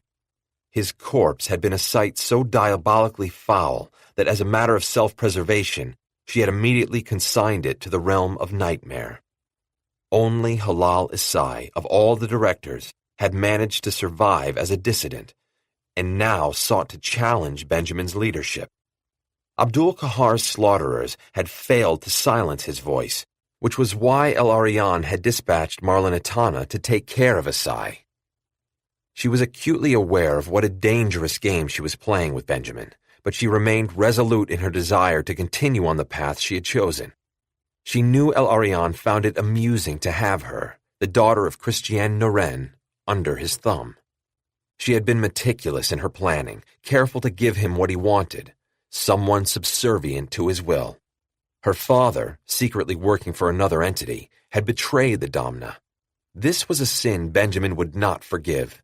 She understood that the sin of Christiane Noren would one day be visited on her. The tricky part lay in clearing out before that day arrived. And now here she was in America, a place in which, ironically, she felt safe. It wasn't the luxuries of American culture she responded to. She'd had her pick of luxuries while in Paris. It was the freedom to say what she thought, to be who she wanted to be without fear of ridicule or reprisal. A new life so different from her childhood, which might just as well be light years away. There was a reason it had been known as the New World, and in certain circles still was. Was it any wonder she didn't want to return to her life inside the Domna, at Benjamin El-Arian's side? And it was becoming clear to her that the time was near when she would be free of El-Arian and Severus Domna. Either that, or she would be dead. The Valkyries rode again, making her teeth clench. This time, she knew she had to take the call. Picking up the phone, she hesitated for a moment, then activated it. "This is an inconvenient time," she said. "Every time seems an inconvenient time for you." There was no misconstruing Benjamin's displeasure. "You are 2 days late with your report." Maggie closed her eyes and imagined thrusting a knife into his heart. "The field is the field," she said. "I've been busy." "Doing what precisely?" "What our plan set out to do. Discredit Christopher Hendricks in order to protect Fitzwilliams from scrutiny during our acquisition phase." "And I have not seen any negative reports concerning Hendricks." "Of course you haven't," she said shortly. "Do you think something like that can be established in 72 hours? He's the United States Secretary of Defense." El-Arian was silent for a moment. "What progress have you made?" Maggie sat up, pushing the pillows behind her back. "I don't care for your tone, Benjamin." Then she sat, silent and waiting, determined not to say another word until he relented. "The field is the field, as you pointed out," El-Arian said after allowing the silence to stretch on past a normal length. Figuring that was as much of an apology as she was going to get, she relented. "Do you think anyone but me could have gotten to Hendricks in such a short time?" "I don't, no." Another concession. How lucky can a girl get, she thought. "The legend you prepared was pitch perfect," she said. Actually, it was people lower on the Domna food chain who had prepared her Margaret Penrod identity, but it never hurt to use a little sugar. Especially, she thought, now that I'm walking such a perilous tightrope. "And what of Hendricks himself?" El-Arian asked. "Hooked," she said. "Completely." It was curious, and not a little frightening, how much disquiet saying this out loud to Benjamin caused her. "Well then, now is the time to reel him in." "Slowly," she said. "We can't afford to have him become suspicious at this point." El-Arian cleared his throat. "Skara, in 24 hours, the acquisition period will come to its end phase. We need you to meet that ETA." 24 hours, she thought. That's all the time I have left. "I understand perfectly," she said. "You can count on me." "I always have," he said. "A bientôt." Skara threw the phone across the room. Hendricks stood in the garage at what had been the Treadstone building, but which he had ordered abandoned immediately following the car bomb explosion.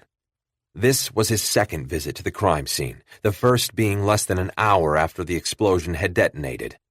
At that time, having ordered a phalanx of federal agents to do a secure search of the immediate area and Peter's house, and not knowing whether Peter Marks had been blown to kingdom come, he had assembled a task force to investigate the matter. The forensics team had determined that Peter had not been in the car. So far, so good. Then where was he? The task force had had no luck finding him. Hendricks called Marks's cell, but as before, got his voicemail. Next, he called Anne at the temporary offices he had secured for the Treadstone personnel, but she hadn't seen or heard from Marks. He gave up and departed the crime scene. Hendricks arrived home early and unannounced. While his security team scoured the interior for electronic listening devices, as they did twice a week, he went into the kitchen and poured himself a beer. He stood watching the suits go about their business, controlled and precise as ants. Picking up the phone, he tried again to call Jackie, but his son was still in a forward position in the Afghanistan mountains, maintaining communications blackout. He'd finished half his beer when the team members nodded on their way to take up positions outside. He put down his glass and went into his study, closing the door behind him. The windows were fitted with wide slatted jalousies, which he kept closed all the time. Sitting down at his desk, he removed a small key from his wallet and inserted it in a lock in the lower left-hand drawer. He took out a tiny disc approximately half the size of his thumbnail. He knew what it was, but he had never seen the design before.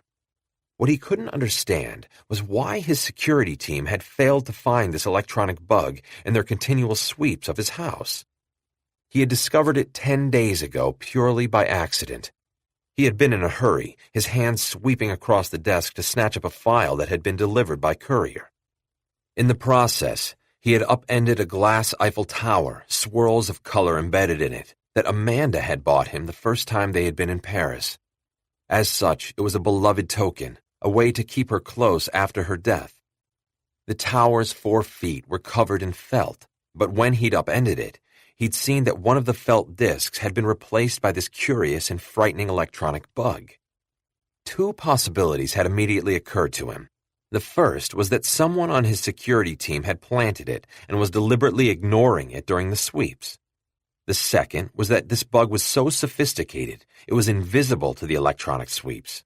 Neither hypothesis was comforting, but the second one disturbed him more because it meant an unknown entity was in possession of surveillance equipment that far outstripped the U.S. government's own.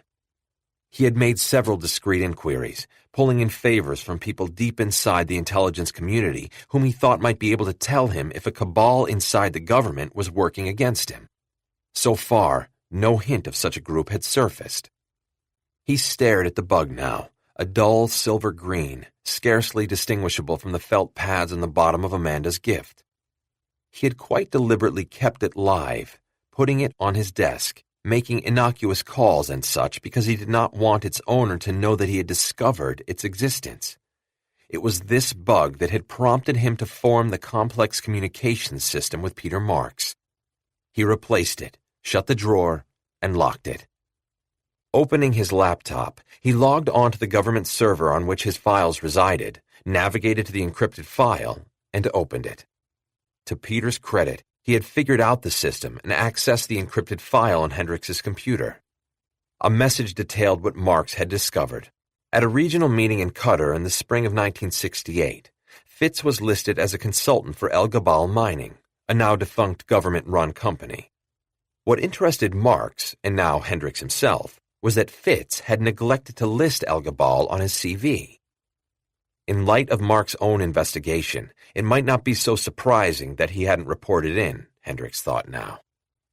If Marks had found something further on Fitz, then following the attempt on his life, he might have gone undercover to check it out himself. Maybe he had contacted Soraya. Hendricks rang her cell, but again got no answer. He pulled out his cell and went out of the study, down the hall and into a bathroom, where he turned on the taps. It was after 9 in Paris, so he called Jacques Rabinet at home. His wife told him that her husband was still at the office. Apparently, there was an international incident he'd had to handle. Worried now, Hendricks called Robinet's office. While the connection was being made, he stared out at his deserted house and not for the first time wished with all his heart that he could hear Amanda puttering about, cleaning out the closets as she loved to do. It depressed him to think that the closets hadn't been touched since her death. He wondered what the house would be like with Maggie in it permanently. Robinet finally answered. "Chris, I was just going to call. I'm afraid there's been a bit of an incident." "What kind of incident?" Hendricks listened with sweaty hands as Robinet related the meeting with Monsieur Marchand, how Soraya, Aaron Lipkin-Renee, and the Egyptian Shalthum had followed Marchand and all that had happened. "So Shalthum is dead?" Christ, what a fuck-up, Hendricks thought. The head of al-Mukhabarat murdered on French soil. No wonder Robinet was still at the office. He'd probably be there all night. Is Soraya okay? As far as Aaron knows, she is. What the hell does that mean? She's still unconscious. Hendrix's stomach began to throb like a second heart. He pulled open the door to the medicine cabinet, shook out another Prilosec, and swallowed it dry. He knew he was taking too many, but what the hell? Will she live? The doctors are still evaluating. Damn it, Jacques, you've got to keep her safe. Aaron says the doctors forget Lipkin René, Hendricks said. Jacques, I want you with her. Silence for several heartbeats. Chris, I'm knee-deep in merde over the Shaltoum murder. He was killed by North African Arab extremists. Yes, but on French soil. The Egyptian embassy has gone ballistic. Hendricks thought a moment. Tell you what, I'll take care of the Egyptians if you take care of Soraya. Are you serious? Absolutely. Jacques, I consider this a personal favor. Well, it will be a personal favor on both sides if you can get the Egyptians off my back. We already have enough problems with the Arabs here without the stink this will cause when it hits the news. It won't, Hendricks said grimly. Jacques, do what you have to do, but get my girl back on her feet. I'll be in touch as soon as I have some news, Chris. He gave Hendricks his new encrypted cell number. Try not to worry. But Hendricks couldn't help it. Damn it, he thought as he cut the connection and scanned his phone book for the number of the Egyptian president. What the hell is happening to my people? Don Fernando was waiting in the hallway when Bourne and Isai emerged from their meeting. Jason, a word if you don't mind. Isai gave a curt nod and disappeared down the hall. How did it go? Don Fernando asked. We'll see, Bourne said. Don Fernando removed a cigar from his pocket, bit off the end, and lit up. I suppose you're wondering why I've chosen to keep Esteban in the dark, he said around clouds of aromatic blue smoke. How you deal with your friends is your business, Bourne said. Don Fernando eyed Bourne for a moment. I like you, Jason. I like you very much, which is why I don't take offense at your implied rebuke. He paused for a moment, took the cigar out of his mouth, and stared at the glowing end. Friendship can take many forms. Being a man of the world, I assume you know this. His eyes raised to meet Bourne's. But I know you're not this sort of man. You're a dying breed, my friend. A true throwback to the days of conscience, honor, duty, and friendships that are sacred. Still, Bourne said nothing. He resented being told what kind of man he was, even if it was the truth. So now we come to the difficult part. Don Fernando stuck the cigar back into a corner of his mouth. Kaya has her eyes on you. That's a quaint way of putting it. Don Fernando nodded. All right. She's fallen in love with you. That's insane. Despite what she said, she hates me for killing her mother. Part of her does, unquestionably, but that part is someone who had never met you, who was driven by the sight of her mother dead on a marble slab. She built a fantasy around that, and then you appeared, a flesh-and-blood man. Along with that came the details surrounding her mother's murder, none of which, I believe, she was prepared for. Don Fernando took more smoke into his mouth. Consider this from her point of view. You appear and save her and Esteban not once, not twice, but 3 times, from both the Damna and the people whom her father worked for. She knows nothing about you, least of all that you killed her mother. She's 2 people now, one fighting against the other. That isn't my concern, Bourne said. Don Fernando sucked on his cigar, enveloping them both in a cloud of smoke. I don't believe you mean that. Is she in love with Vegas? You'll have to ask her that. I mean to, Bourne said. Circumstances are already complicated enough without Vegas blowing up in a jealous rage. She's out in the loggia. You can't see the loggia from here, Bourne said. I know where all my guests are. Bourne wondered about that. He hadn't noticed video surveillance cameras. Don Fernando smiled. "Go find her, Jason. Straighten this out before it turns into a blood feud."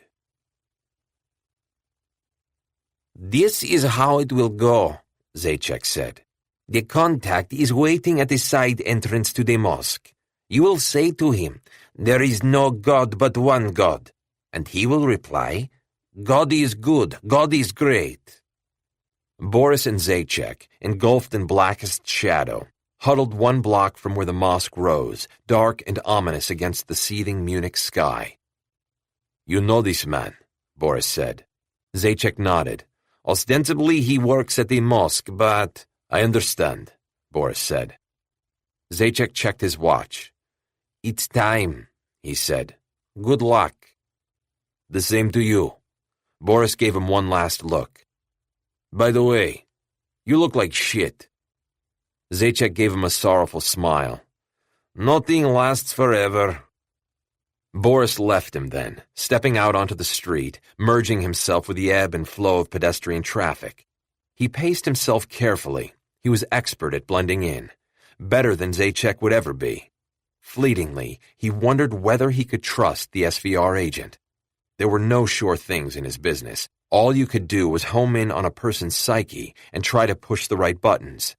Their time together had been short, but it had been as intense as two soldiers inhabiting the same foxhole in wartime. Life had been compressed. He felt he'd gotten a good psychological read on Zajac. He was approaching the mosque's side entrance, and there was no help for it now. He had to trust Zajac. Two men lounged in the doorway, speaking in low tones, but as Boris approached, one broke away and left. Boris stepped toward the remaining man, who was small and square-shouldered. His full, curling beard reached to his chest. He smelled of tobacco and stale sweat. "There is no God but one God," Boris said. "God is good, God is great," the man replied, and turning, led Boris into the mosque. He removed his shoes and washed his hands in the font of a stone fountain. Boris followed suit. The man took Boris down a narrow, poorly lit corridor, past cubicles without doors in which shadows moved and whispered voices conversed like the soft drone of insects. Farther away, Boris heard the massed chanting of prayer, the high-low ululations of the muezzin as he spoke to the faithful.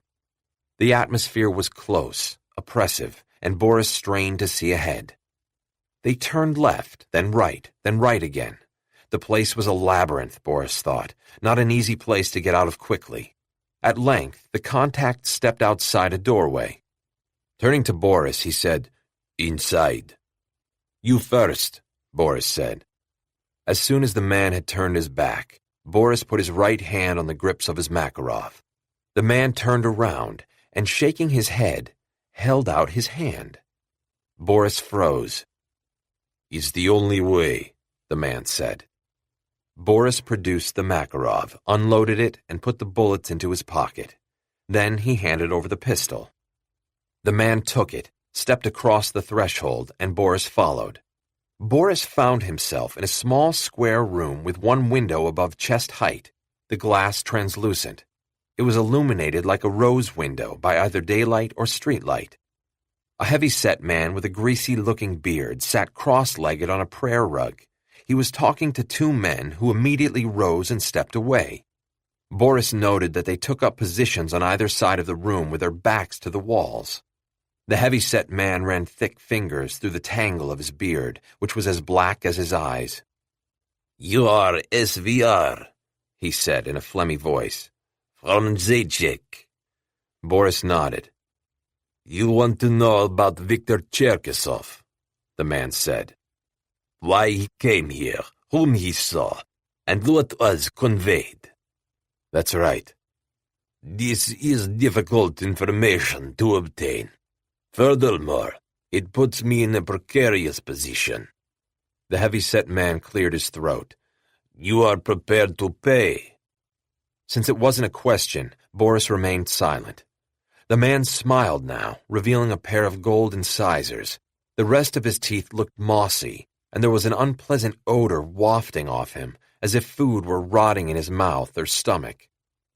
"Let us proceed, then," How much? The man raised a meaty hand. No, I have no need of more money. You want information from me. I want the same from you. Boris was keeping a clandestine eye on the two men at the walls. They seemed to be interested only in the light filtering through the window. What sort of information? Do you know a man named Ivan Volkian? The question almost took Boris's breath away. I've heard of him, yes. The heavy-set man pursed his lips, which were red and full. They looked obscene, surrounded by the beard. This is not what I asked. I've met him, Boris said cautiously. Something changed in the man's dark eyes. Perhaps then the information we exchanged concerns the same subject. Boris spread his hands. I don't see how. I want to know why Cherkasov was sent here. I have no interest in Volkin. The heavy-set man hawked and spat into a small brass bowl at his side. But you see, it was Volkin whom Cherkasov came here to see. Bourne found Kaya, arms wrapped tightly around herself, standing in the loggia. She was watching a nightingale flit through a tree as if trying to find its way back home. He wondered whether Kaya was trying to do the same thing. She stirred when she heard him, but didn't say a word until the nightingale had settled on a branch and begun its lovely song. By that time, Bourne was standing beside her. "You don't seem surprised to see me," he said. "I was hoping you'd come. Then it would be just like it is in the movies." "You haven't struck me as the romantic type." "No?" She moved beside him, shifting from one hip to the other. "How have I struck you?" "I think you're someone who will do anything to get what she wants." She sighed. "You think I'll break Esteban's heart?" "He's a simple man with simple needs," Bourne said. "You're anything but." She looked down at her feet. "Suppose you're right. Then Esteban was a means to an end. For 5 years I gave him pleasure. Because he believed what you told him." Bourne turned to her. "Do you think he would have fallen in love with you if he'd known who you really are and what you needed him for?" "He might have, yes." She turned to face him. Moonlight struck her cheeks, but her eyes remained in shadow. Here in Don Fernando's garlanded loggia, all the ripe lushness of her figure was on display. Bourne had no doubt that she had deliberately positioned herself for maximum sensual effect. She knew very well the powers at her command, and she was unafraid to wield them. "I don't want to talk about Esteban anymore." "Perhaps, but I need to know." She put her hands on either side of his face, her lips close to his. "I want to talk about us." And then Bourne understood. He could see the desire burning in her eyes, a desire not for him in the traditional sense. He, like Vegas before him, was a means to an end. All she wanted was to find out the truth about her father. Men could do this, not women, which was why she had turned herself into a serial lover. She attached herself to whichever man she sensed could get her closer to her goal. "Don Fernando is under the misapprehension that you're in love with me." She frowned. "Misapprehension?" Then she stepped toward him and kissed him hard on the lips. As she did so, she plastered herself to him. Bourne could feel every hill and valley of her womanly body. "Don't," he said, pushing her away. She shook her head, her lips slightly parted. "I don't understand." He wondered whether she had tricked herself into believing that she loved him. Was that how she had so successfully deceived Vegas? By deceiving herself? "You understand perfectly well," Bourne said. "You're wrong." She shook her head. "Dead wrong." "Amun!" Soraya cried when she returned to consciousness. "He's gone, Soraya." Aaron bent over her, his face filled with concern. "Remember." And then she did. The descent into darkness, being nearly strangled to death by Donatien Marchand, Amun running up the stairs, the shots, the blood, and then the fall. Her eyes burned as they welled up and tears spilled out the corners, running down her cheeks, dampening the pillow. "Where?" "You're in a hospital." She turned her head, suddenly aware of the tubes running into her arm. "I need to see him," she said. But when she attempted to rise, Aaron pushed her gently back down. "And you will, Soraya, I promise you. But not now, not today." "I have to." She became aware that her struggle was for naught. She had no strength. She could not stop crying. Amun dead. She looked up into Aaron's face. "Please, Aaron, wake me up." "You are awake, Soraya. Thank God." "This can't be happening." Why was she crying? Her heart seemed to have cracked open. The question of whether her love for Amun was real or not seemed irrelevant now. They had been colleagues, friends, lovers, and now he was gone. She had dealt with loss and death before, but this was on a completely different scale. Dimly, she was aware of her sobbing and of Aaron holding her, the smell of him mixing with the sickly sweet odors of the hospital. She clung to him, but it was so odd that with Aaron holding her, she should have the sense of being alone. Yet she did, and in a sense she felt more alone than she ever had before. Her work was her entire life. Like Jason, she had made little room in it for anyone else, save Amun. And now... Jason entered her head then. She thought of the losses he had suffered, both professional and personal. She thought mostly of Martin Lindros, the architect of Typhon, her boss, and Jason's closest friend at the old CI. She had been rocked by Lindros's death, but how much worse it must have been for Jason. He'd moved heaven and earth to save his friend, only to fail at the very end. Thinking of Jason made her feel less alone, made her feel the oppressiveness of her surroundings, gave her the understanding that she needed to get away, to think, to sort matters out. "Aaron, you've got to get me out of here," she said with a depth of desperation that startled even herself. "You have no broken bones, just some bruised ribs. But the doctors are concerned about the concussion." "I don't care," she cried. "I can't bear to be in here a moment longer." "Soraya, please try to calm down. You're understandably distraught and—" She pushed him away, as roughly as she was able. "Stop treating me like a child and listen to what I'm saying, Aaron. Get me the fuck out of here, now." He studied her face for a moment, then nodded. "All right. Give me a moment and I'll clear it with admissions." The moment he left the room, Soraya struggled to a sitting position. This made her head hurt, but she ignored it. She peeled back the tape and slipped the needle out of her arm. Carefully, she swung her legs over the side of the bed. The floor felt cold. Her ankles tingled when she tried to put weight on her legs. She waited for a moment, breathing deeply and evenly to bring more oxygen into her body. Holding onto the bed, she took several tentative steps. 1, 2, 3, like a toddler learning the basics. Painfully slowly, she made her way across the room to the closet and took out her clothes. She was acting now purely on instinct.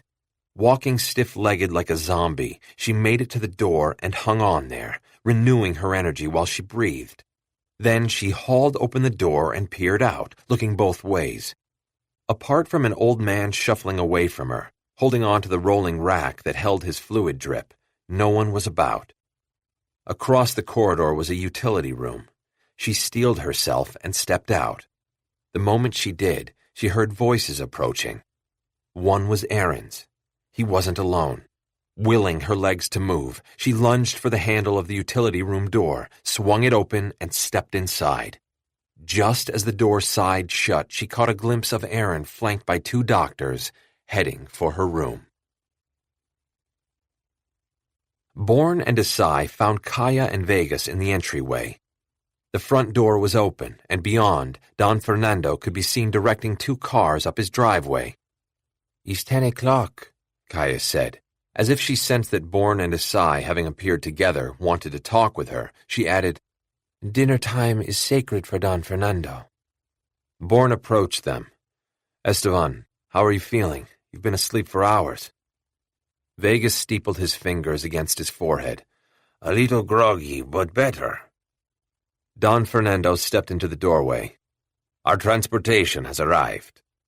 Their destination was a seafood restaurant on the other side of Cadiz.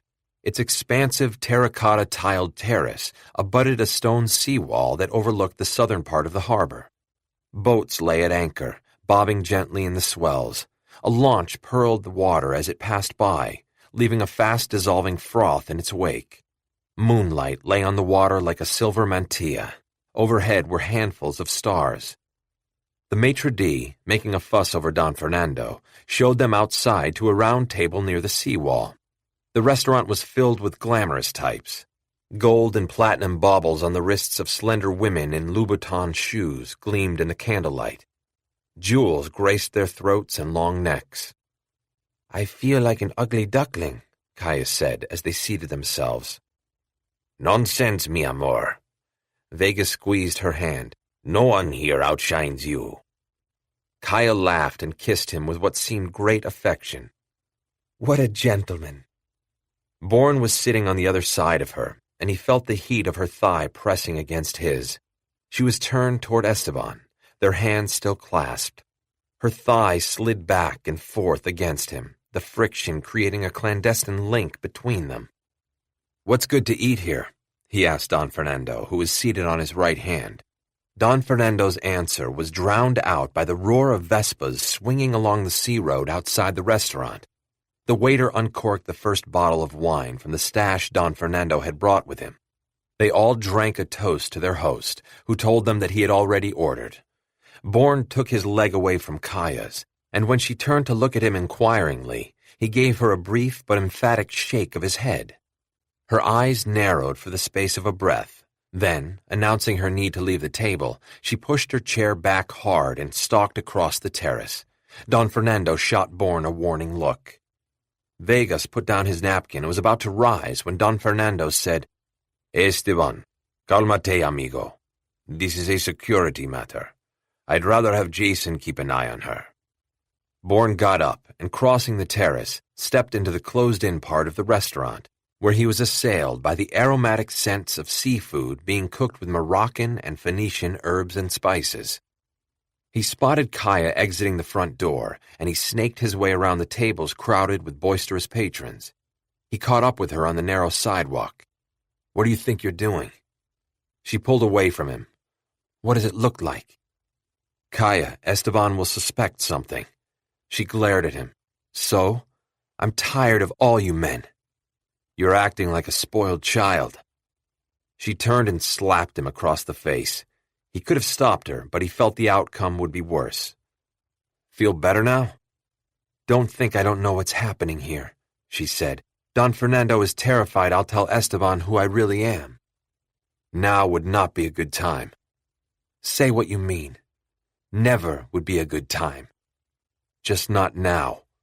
"Why not now?" Kaya said.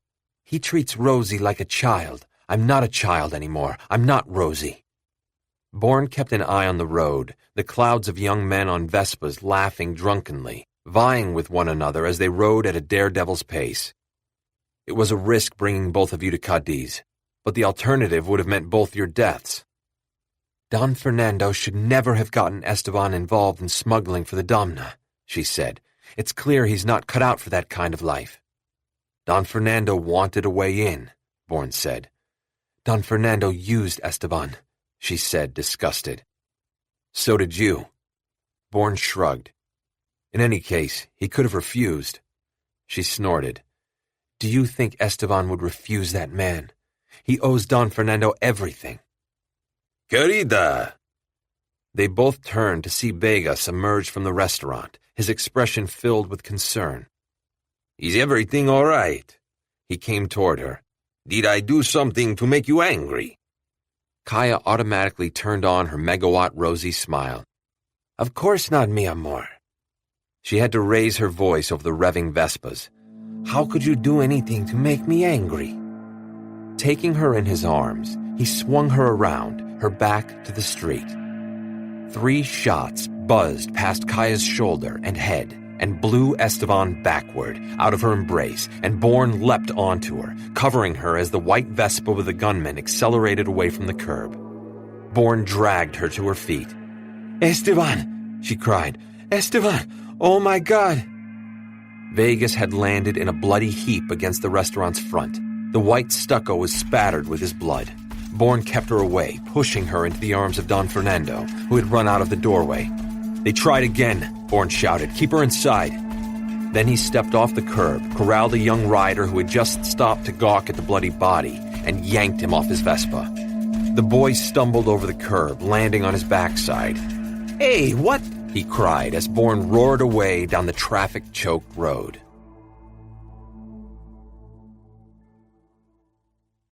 Chapter 22. Peter Marks floated in and out of consciousness like a swimmer caught in a rip current. One moment, his feet seemed to be on solid footing. The next, they were sliding away as a wave crashed over him, taking him off his feet, spinning him down into a reddish darkness distinguished by vertigo and pain. He heard his own groans and the voices of unfamiliar people, but these seemed to be either at a great remove or filtered through layers of gauze. Light hurt his eyes. The only thing he could get down was baby food, and this only occasionally. He felt as if he were dying, as if he lay suspended between life and death, an unwilling citizen of gray limbo. At last he understood the phrase, bed of pain. And yet, there came a time when his pain lessened. He ate more, and blessedly, limbo faded into the realm of dreams, only half remembered, receding as if he were on a train speeding away from a dreadful place in which it had been stalled. He opened his eyes to light and color. He took a deep breath, then another. He felt his lungs fill and empty without the crushing pain that had gripped him for what seemed like forever. "He's conscious," a voice from above, as if an angel were hovering, beating its delicate wings. "Who?" Peter licked his lips. "Who are you?" "Yo, it's Tyrone, Chief." Peter's eyes felt gluey. There were coronas around everything he looked at, as if he were hallucinating. Who?" "Tyrone Elkins, from CI." "CI? I picked you up off of the street. You were fucked up." "I don't remember." The black head turned. "Yo, Duran, yo. Then Tyrone turned back and spoke to Peter again. "The ambulance. Remember the ambulance, Chief?" Something was forming out of the haze. The bogus EMS guys. You got yourself out of the ambulance. Shit, still don't know how." The memory started to form like a cloud building on the horizon. Peter remembered the garage at the Treadstone building, the explosion, being hustled into the ambulance, the realization that he wasn't being taken to the hospital, that these attendants were the enemy. "I remember," he murmured. "That's good. That's very good." Another face along with Tyrone's. Tyrone had called him Duran, a handsome black man with an upper-class British accent. "Who are you?" "You remember Tyrone? He's from CI, a friend of Soraya's." The handsome man smiled down at Peter. "My name's Duran. I'm a friend of Jason's." Peter's brain took a moment to click into gear. "Bourne? That's right." He closed his eyes, blessing the good luck that had landed him in the safest place in D.C. "Peter, do you know who those people were in the ambulance?" Peter's eyes popped open. "Never saw them before." He felt his heart beating and sensed that it had been working hard for some time, working to keep him alive. "I don't know." Okay, Duran said. "Save your breath." He turned to Tyrone. "Can you get on this? There must be a police report on the shootings. Use your creds and see if you can get IDs on the dead men." Tyrone nodded and took off. Duran picked up a plastic glass of water with a bendy straw in it. "Now," he said, "let's see if we can get some more liquid in you." Placing one hand behind Peter's head, he lifted it gently and offered him the straw. Peter sipped slowly, even though he was parched. His tongue felt swollen to twice its size. "Tyrone told me the whole story," Duran said, "at least as much as he knew." He took the straw out of Peter's mouth. "It sounds like you were being kidnapped." Peter nodded. "Why?" "I don't—" Then Peter remembered. He'd done intensive research on Roy Fitzwilliams and the Damascus-based El Gabal, to which Fitz had had ties. Hendricks had been absolutely paranoid about security on the issue of Roy Fitzwilliams. Peter groaned. "What is it? Are you in pain?"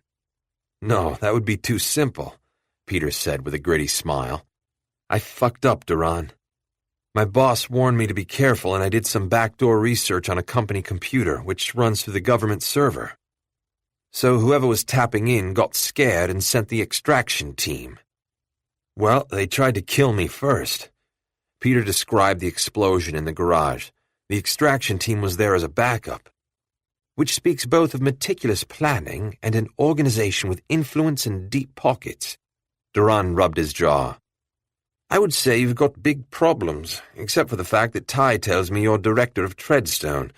You've got plenty of firepower yourself." "Sadly, no," Peter said. "Soraya and I are still getting Treadstone back on its feet. Most of our current personnel are overseas. Our domestic infrastructure is still hollowed out." Duran sat back, forearms on his knees. Losing his English accent, he said, "Damn, homie, you've done washed up at the right place." Bourne took the Vespa around a corner, speeding after the gunman. He could see him up ahead on the white Vespa, weaving in and out of traffic as he followed the road along the waterfront, heading south. It was difficult to make up ground, but slowly, by running the bike full out, Bourne was gaining. The gunman had not looked behind him. He didn't know that someone was on his tail. He went through a light as it was turning red. Bourne hunched over the handlebars, judged the vectors of the cross traffic, and with a twist to the left, then the right, shot through the intersection. Down the block, the gunman had pulled over to the curb behind a black van.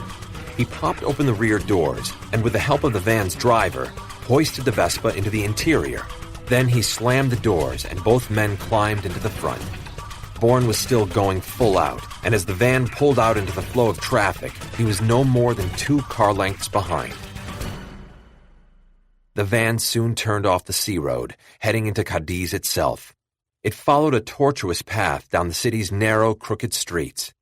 At length, the van pulled over and stopped along a street of warehouses. The driver got out and unlocked a door that rolled up electronically, then returned to the van. Bourne ditched the Vespa and sprinted as the van drove through into the interior. The door rattled down, and Bourne dived through with just enough room to spare. He lay on a bare concrete floor that stank of creosote and motor oil. The only illumination came from the van's headlights. Doors slammed as the 2 men jumped down onto the concrete. They didn't bother to unload the Vespa. Bourne rose to one knee, hiding behind an enormous metal barrel. The gunman must have gone to a switch box, because a moment later, light flooded the interior from a pair of overheads capped with green shades. There seemed to be nothing in the warehouse except more of the barrels and 2 stacks of wooden crates. The driver switched off the headlights. Then the 2 men crossed to the crates. "Is she dead?" the driver said in Moscow-accented Russian. "I don't know. Everything happened too fast." The gunman laid his pistol down on top of one of the crates. "It is unfortunate that you didn't stick to the plan," the driver said with a tone of lamentation only Russians could exhibit. "She came outside," the gunman protested. "The temptation was too great. Hit her and run. You would have done the same." The driver shrugged. "I'm just happy I'm not in your shoes." "Fuck you," the gunman said. "You're the other half of this team. If I missed her, it's going to fall on both our shoulders." "If our superior finds out," the driver said, "our shoulders won't be supporting anything worth talking about." The gunman picked up his weapon and reloaded it. So we find out if she's dead." The driver squared on his companion. "And if not, we rectify your error together." The 2 men stepped behind the stack and opened a narrow door. Before he went through into what Bourne surmised might be the office, the gunman extinguished the lights. Bourne crept to the van, carefully opened the driver's door, and rummaged around until he found a flashlight. In the rear, he went through a box of tools and picked out a crowbar. Then he stepped to the stack and squatted down so that the crates were between him and the rear door. Switching on the flashlight, he played the beam over the crates. The wood was an odd greenish color, smooth and virtually seamless. The beam slid across the surface, and he felt his heart rate accelerate. The crates were marked with their origin. Don Fernando's Oil Company in Colombia. Boris felt his blood run cold. Cherkasov came here to meet with Ivan? He shook his head. This I cannot believe. The heavy-set man signaled to one of the men along the wall, who stepped forward. Boris tensed as the acolyte reached into his robes, but all he brought out was a set of grainy black-and-white photos, which he held out to Boris. "Go on, take a look," the heavy-set man said. "Because of the lighting, you'll be able to tell that they were not doctored in any way." Boris took the photos and stared down at them, his mind working a mile a minute. There were Cherkasov and Ivan speaking together. A bit of the mosque's interior could be seen behind them. He took note of the date the camera had printed in the lower left-hand corner of the photos. He looked at the heavy-set man kneeling on the prayer rug. He hadn't budged since Boris had been shown into the room. What were they talking about? A smile formed on the lips of the heavy-set man. "I know who you are, General Karpov." Boris stood very still, his gaze not on the kneeling man, but on his acolytes. They seemed to have as little interest in him as they had before. "Then you are one up on me." "I beg your pardon." "I don't know who you are." The smile broadened. Curiosity. But it is far better for you that you don't know." He unlaced his fingers. "We must concentrate on the matter at hand. Cherkasov and Volkin." He locked his red lips. "I am, shall we say, acutely aware that FSB-2, of which you are now the head, and SVR are locked in a deadly power struggle." Boris waited out the silence. He was getting to know this nameless man, his predilection for dramatic pauses and declarations, the way he meted out information in precise bits and pieces. "But that power struggle," the man continued, "is far more complicated than you know. There are powers lining up on either side that far surpass those of FSB-2 and SVR. I assume you're referring to Severus Domna." The heavy-set man raised his eyebrows. "Among others." Boris's heart skipped a beat. "There are others." "There are always others, General." He gestured with a hand. "Excuse my poor manners. Come, sit." Boris stepped onto the prayer rug, careful to sit in the same position as his host, though it pained his hips and flexor muscles. "You asked me what Cherkasov and your friend Volkin were talking about," the heavy-set man said. "It was the Domna." "Do you know that Cherkasov left FSB-2 to join the Domna?" "I heard as much," the heavy-set man acknowledged. Boris didn't believe him. He sensed his host was withholding information. "Cherkasov has ambitions that, for the moment at least, outstrip his power." "You think he had a plan in mind when he allowed himself to be lured away from FSB-2? "Yes," Boris said. "Do you know what it is?" "It's possible one of us does." The heavy-set man's belly began to tremble, and Boris realized that he was laughing silently. "Yes, General Karpov, that is quite possible." Boris's host considered for a moment. "Tell me, have you ever been to Damascus?" "Once or twice, yes," Boris said, alert that the conversation had suddenly veered in a new direction. "How did you find it?" "The Paris of the Middle East." Yes, I suppose it once was." "Damascus has beautiful bones," Boris said. The heavy-set man considered this for a moment. "Yes, Damascus possesses great beauty, but it is also a place of great danger." "How is that?" "Damascus is what Cherkasov was sent here to discuss with your friend Volkin." "Cherkasov is no longer welcome in Russia," Boris said. "But Ivan? Your friend Volkin has a number of, shall we say, business interests in Damascus." Boris was surprised. Ivan had let it be known that, apart from consulting, he was retired. "What kind of business interests?"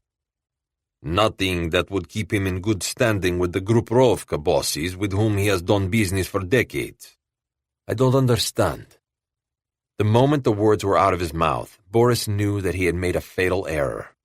A key aspect of his host's face changed radically. All its intimacy and friendliness disappeared like a puff of smoke. That is a pity, the heavy-set man said.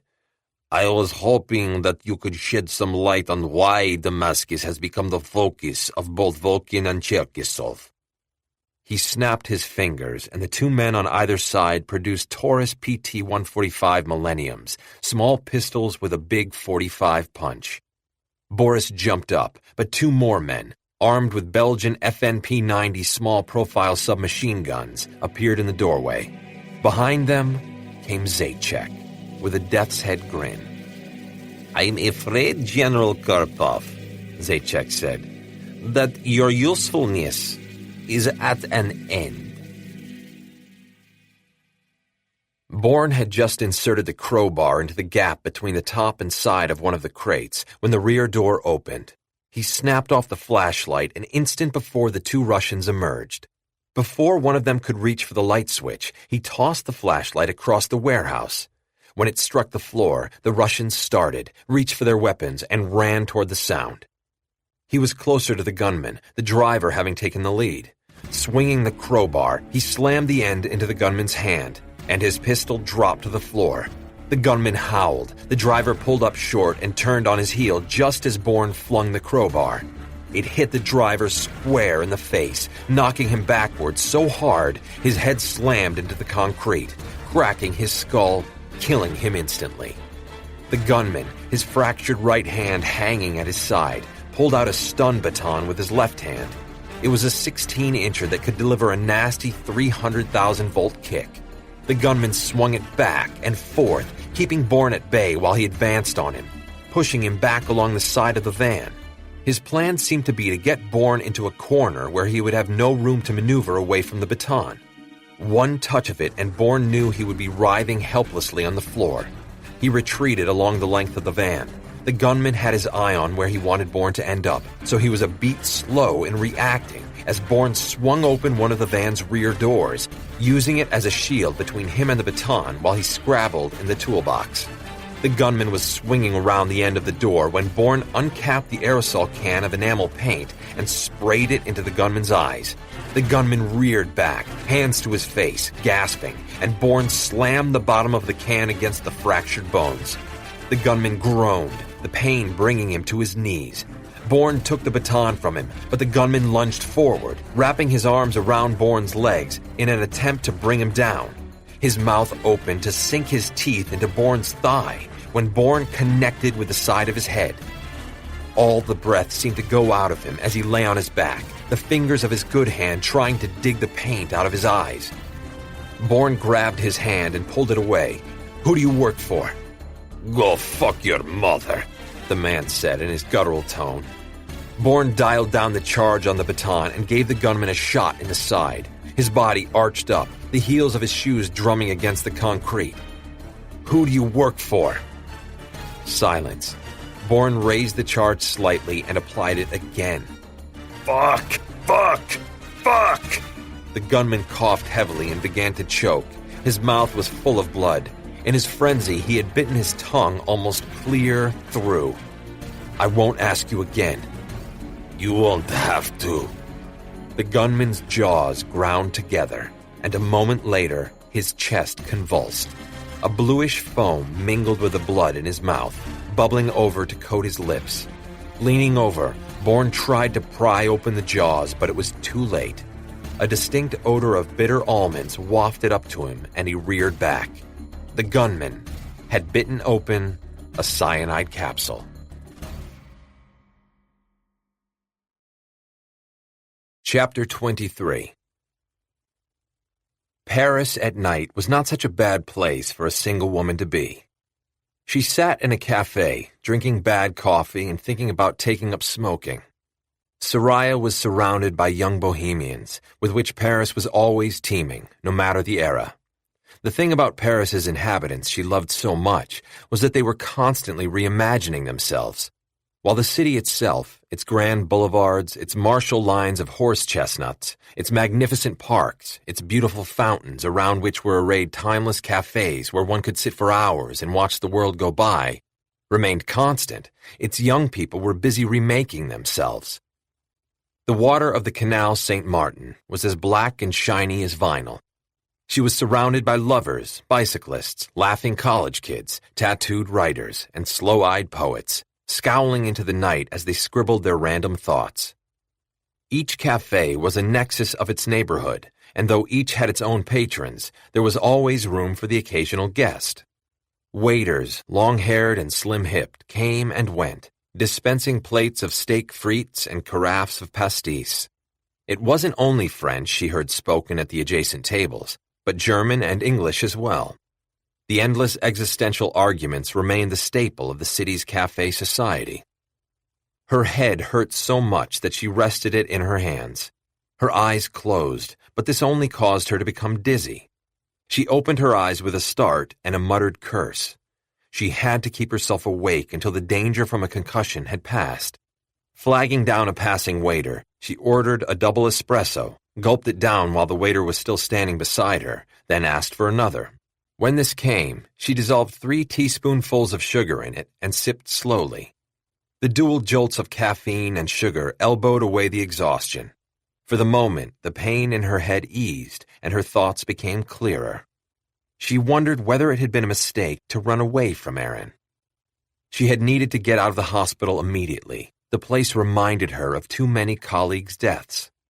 He had been unwilling to help her, and she had neither the strength nor the inclination to explain.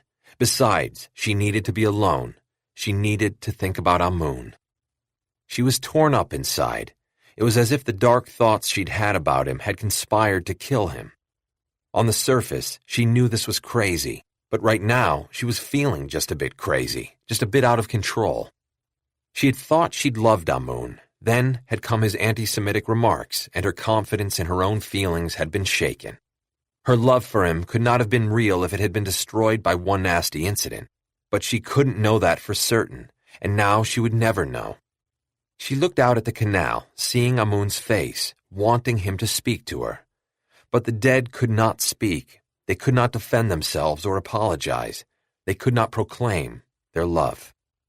Her eyes welled up and tears rolled down her cheeks. The world seemed empty and endless. Amun was dead and it was her fault.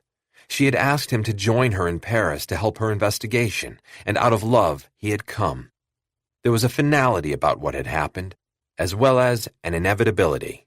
She never should have allowed herself to become involved with him. She should have taken a page out of Jason's book and kept herself at a healthy remove. But this wasn't why she was crying.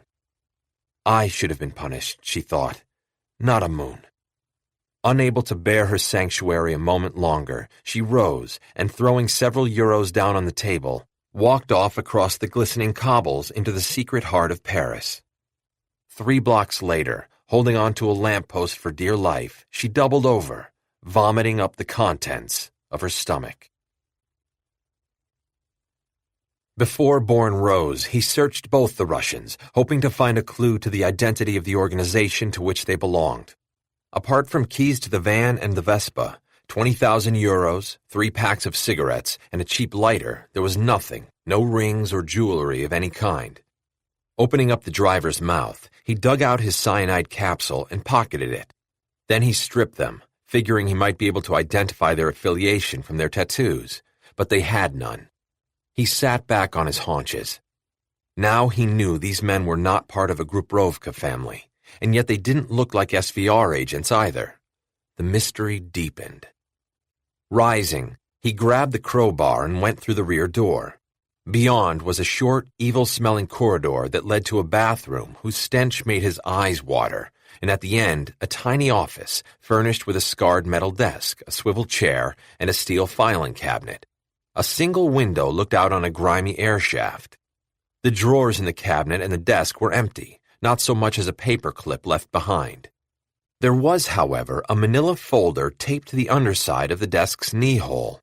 Bourne opened it to find 12 shipping labels, matching the number of crates in the warehouse proper. They were all going to the same recipient, El Gabal, Avenue Chukri Quatli, Damascus, Syria. Now he really wanted to know what was inside those crates. He was closing the folder when he heard the rumble of the front gate opening up and the burble of a car engine. Quickly, he stowed the folder back in its hiding place. He heard voices raised, then shouts of alarm. Stepping to the window, he threw it open and climbed through. There was no direct egress. He had to go up the shaft. Turning, he closed the window, which would give him a couple of minutes at least. The building was white stucco, affording no hand or footholds. Grasping a drain pipe, he began his ascent. 5 Rue Vernet was lit up like it was New Year's Eve. At least half a dozen Quai d'Orsay vehicles were parked in front, and the area was cordoned off, patrolled by policemen gripping submachine guns. Jacques Robinet found Aaron inside the Munition Club, directing a cadre of operatives as they combed through the labyrinth of offices. The club's skeleton crew of nighttime personnel looked on, frozen in shock. "What are you looking for?" Robinet said. "Anything, everything," Aaron said. "And Soraya Moore?" "She's missing." "I beg your pardon?" "I left her room for a moment, and when I got back..." He shrugged. "So now you're here instead of searching for her." "I combed the hospital. Then I sent 2 units out in a grid search." Robinet stared at him. "But you didn't see fit to go yourself." "Listen, sir, Monsieur Marchand was in league with a group of Arab terrorists. This has become a matter of national security." "You're telling me what's a matter of national security?" Robinet took Aaron by the elbow and led him away from the others. In a voice so low only Lipkin René could hear, he said, "I asked you to take care of this woman, Aaron, and I expected you to do so. She's an extremely important person." "I understand," Aaron said, "but the incident in the basement precludes any orders I gave you?" Robinet finished for him. "The Moore woman is co-director of an American intelligence agency. The American Secretary of Defense, a friend as well as an opposite number, asked me to do him a favor. Now she is injured and missing, and what are you doing? Standing around here, watching your men stuff papers into boxes. Delegate, Aaron. There are any number of colleagues you could have tapped for this." "I wanted to oversee the confiscation of all the computers myself. It's there we are most likely to find..." "That was not your choice to make, Inspector. But since you've made it, keep at it." Robinet's icy tone conveyed his fury. "This, at least, I know you're competent at." He began to walk away, then turned back for a moment. "Agents with limitations have limited careers." Using the drain pipe, Bourne hauled himself up the warehouse facade. Halfway up, the stucco gave way to horizontal timbers. They were so rough-hewn, he was able to gain toeholds to help him ascend. He was nearing the roof when he heard a noise and froze. The scrape of a match left him certain someone was on the roof, and he continued upward slowly and silently. When he was just beneath the lip of the roof, he could smell the cigarette smoke and make out the 2 voices conversing in low tones. He rose a bit more, until he could take a quick look over the parapet.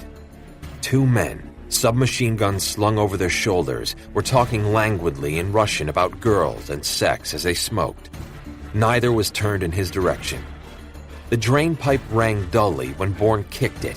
A moment later, one of the Russians peered over the parapet. Bourne reached up and grabbed him, dragging him across the cement. The Russian tried to chop down on Bourne's wrist, but was forced to shoot an arm out to keep himself from toppling over.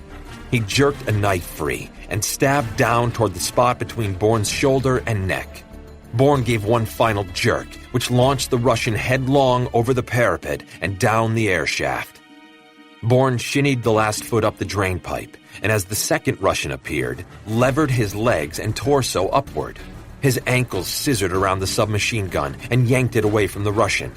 For a moment, Bourne lay atop the parapet, balancing himself. The Russian struck at him furiously, knocking him back so that his head and shoulders hung off the roof. The Russian's hands found Bourne's throat, his fingers closing around Bourne's windpipe. Bourne brought his forearms up, inside the Russian's arms, and slammed them outward, breaking his hold. Then he kicked the Russian in the face.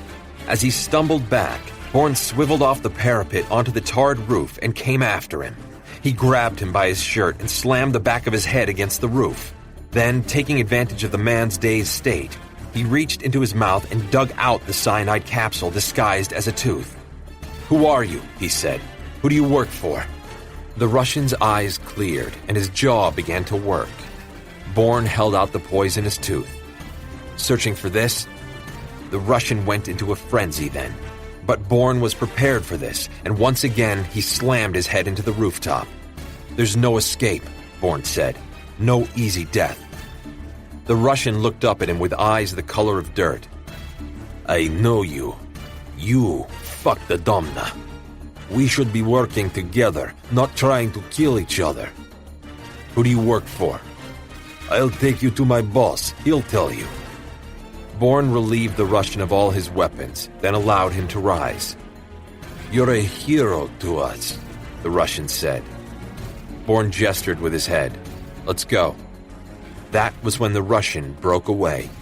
Bourne sprinted after him across the roof. He caught him at the edge of the parapet, but instead of fighting to free himself, the Russian grabbed Bourne and dragged both of them onto the lip of the parapet.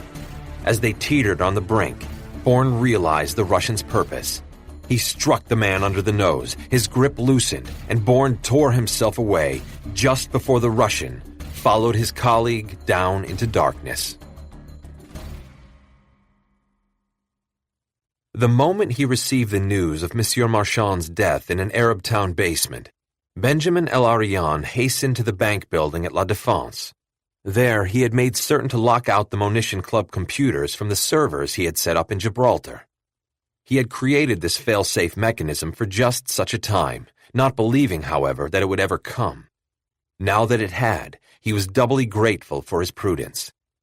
Staring out into the blank night, he reviewed all the decisions he had made during the past 6 months. Had he made mistakes, and if so, how serious would they turn out to be? With a disgusted sound, he turned away from the window, and sitting at the head of the conference table, fired up his iPad. What had caused Marchand to go see his terrorist contacts?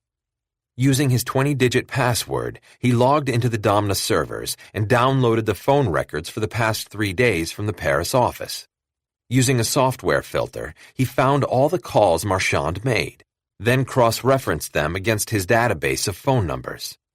All of them were to parties known to El-Arian, save one. Approximately an hour before the incident in Arab Town, and here he double-checked the timing, just minutes after the visit from the Quai d'Orsay inspector and his guests, Marchand had placed a call to a number that wasn't in the Domna database. For a moment, El-Arian sat back, staring at the number. Why had Marchand called it and not him, as he should have done? He snatched up a phone and called a contact in the Paris Prefecture de Police. El-Arian woke him up, but that was all right. He was being paid a generous amount to be on call. El-Arian gave him the number, and the contact said he'd call back as soon as he had an answer. El-Arian rose and made himself some caravan black tea at the sideboard. At this hour of the night, he needed a good shot of caffeine to keep his mind clear. Marchand had made a fatal error. That wasn't like him. Something must have occurred during the visit by the Quai d'Orsay to have severely rattled him. But to bring the Arabs into the picture was about the worst move he could have made. El-Arian sipped his tea. It was almost as if Marchand had decided to self-destruct and take the entire Paris Munition Club with him. El-Arian sighed. The Domna's Paris operation had moved in all but name. The Munition Club had outlived its usefulness, especially now that the cache of Solomon's gold was lost. He consoled himself with the fact that the American operation was proceeding on schedule. He glanced at his watch. Skara had 20 hours to complete her part, and then every loose end would be tied up. The economic destruction of the United States would be ensured. The phone rang, and El-Arian grabbed it. "Did you get the information?" "Yes," his contact said, "but it wasn't easy." I had to get through 3 firewalls to find the owner of that number. When he told El Arian the name, Benjamin dropped his teacup and saucer. He didn't even notice the caravan tea stains on the bottom of his trousers. No, he thought. It can't be. Chapter 24. Night. Stillness reigned throughout Don Fernando's house. Through the open windows, the sound of the sea could be heard. The sense of its endless expanse flowed like waves through the rooms. Dinner seemed like weeks ago.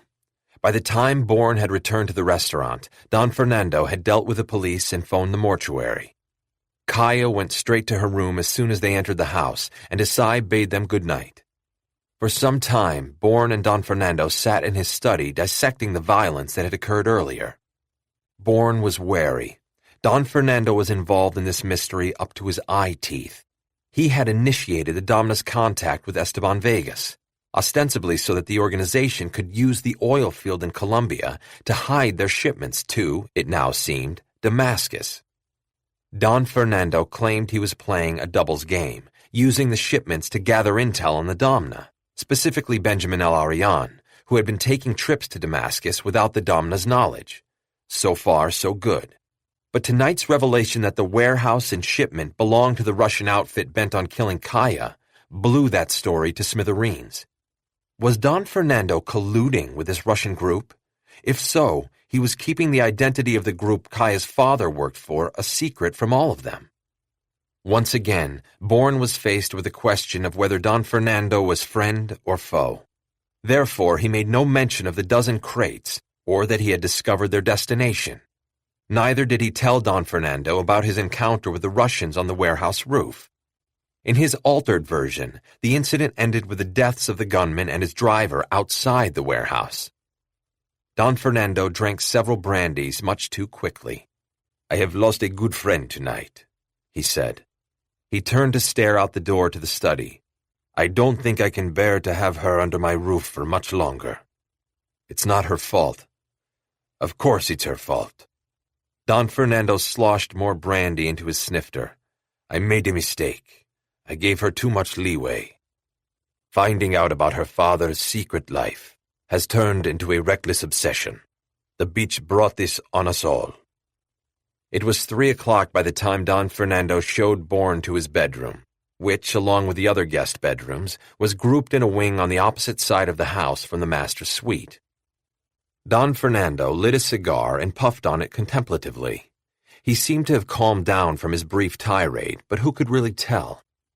"You did well tonight," Don Fernando said, but now his thoughts seemed far away. "I'm going to look in on Kaya," Bourne told him. Don Fernando nodded, but as Bourne turned to go, he caught Bourne's arm. His eyes had snapped back into focus. "Listen, Jason. If anyone can take the Domna down, it's you. But be warned, the Domna is a modern-day hydra. As of this moment, Benjamin El Arian is its head, but there are others waiting in the wings."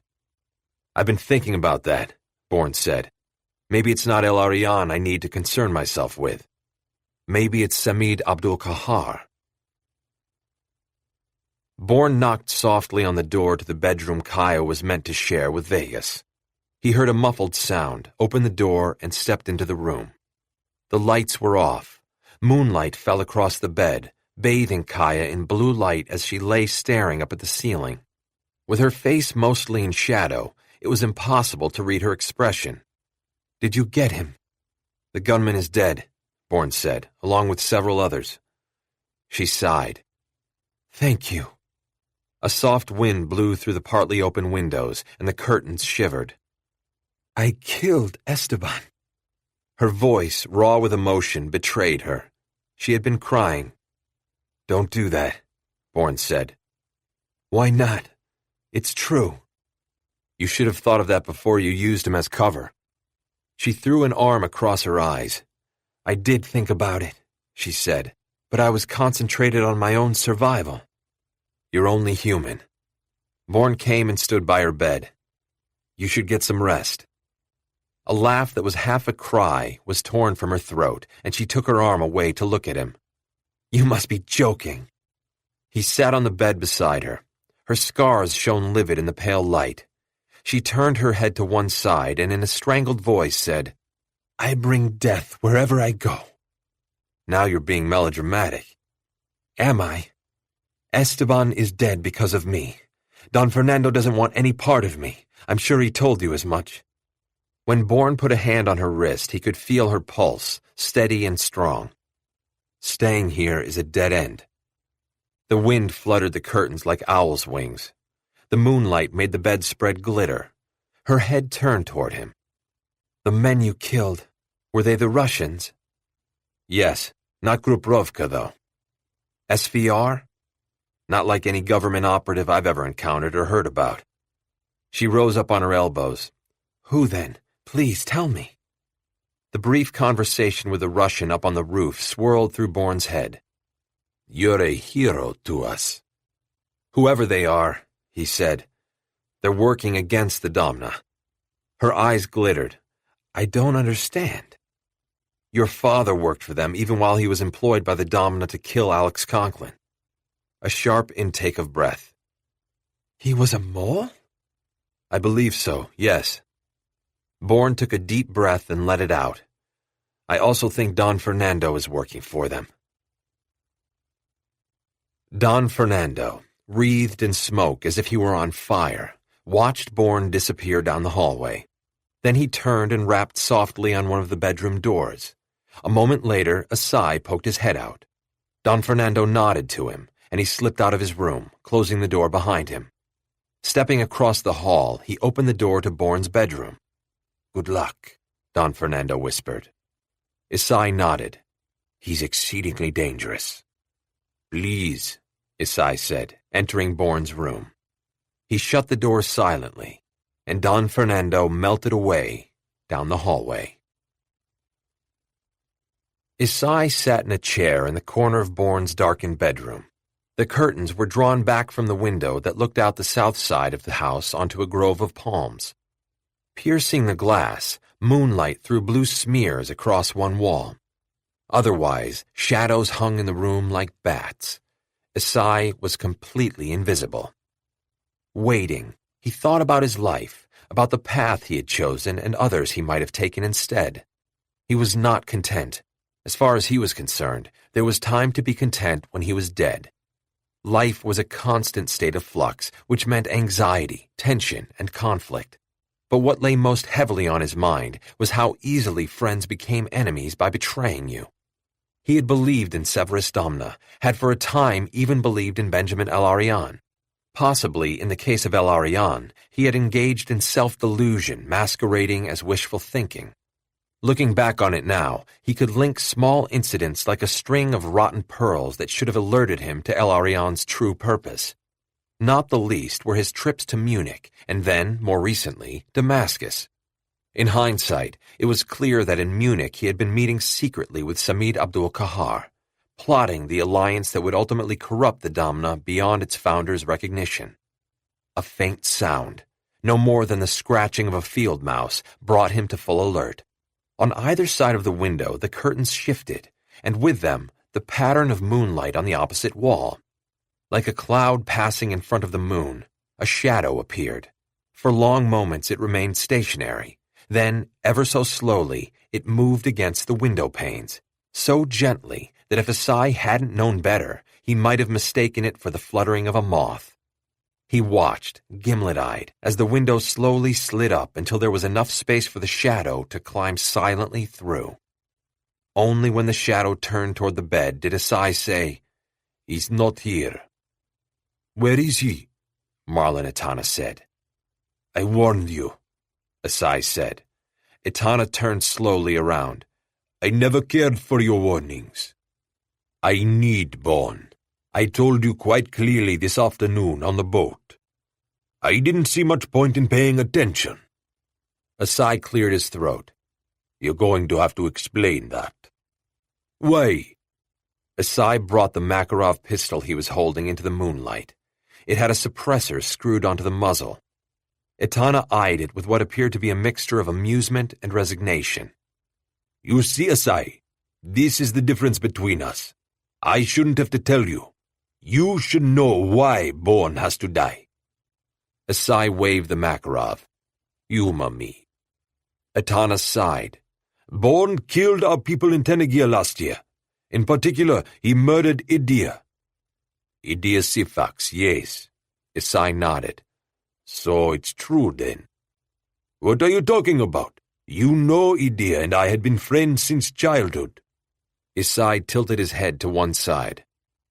Rather more than friends, it now appears. I don't know what you mean. Save it. The flat of Asai's hand cut through the air. I am not so much a hypocrite as other Arabs. I only care about your sexual orientation as it affects me. Bourne killed your lover. Adir had a wife and children. The fact that Bourne killed your lover doesn't make it right to seek revenge. Etana let out a cruel laugh. You're a good one to talk.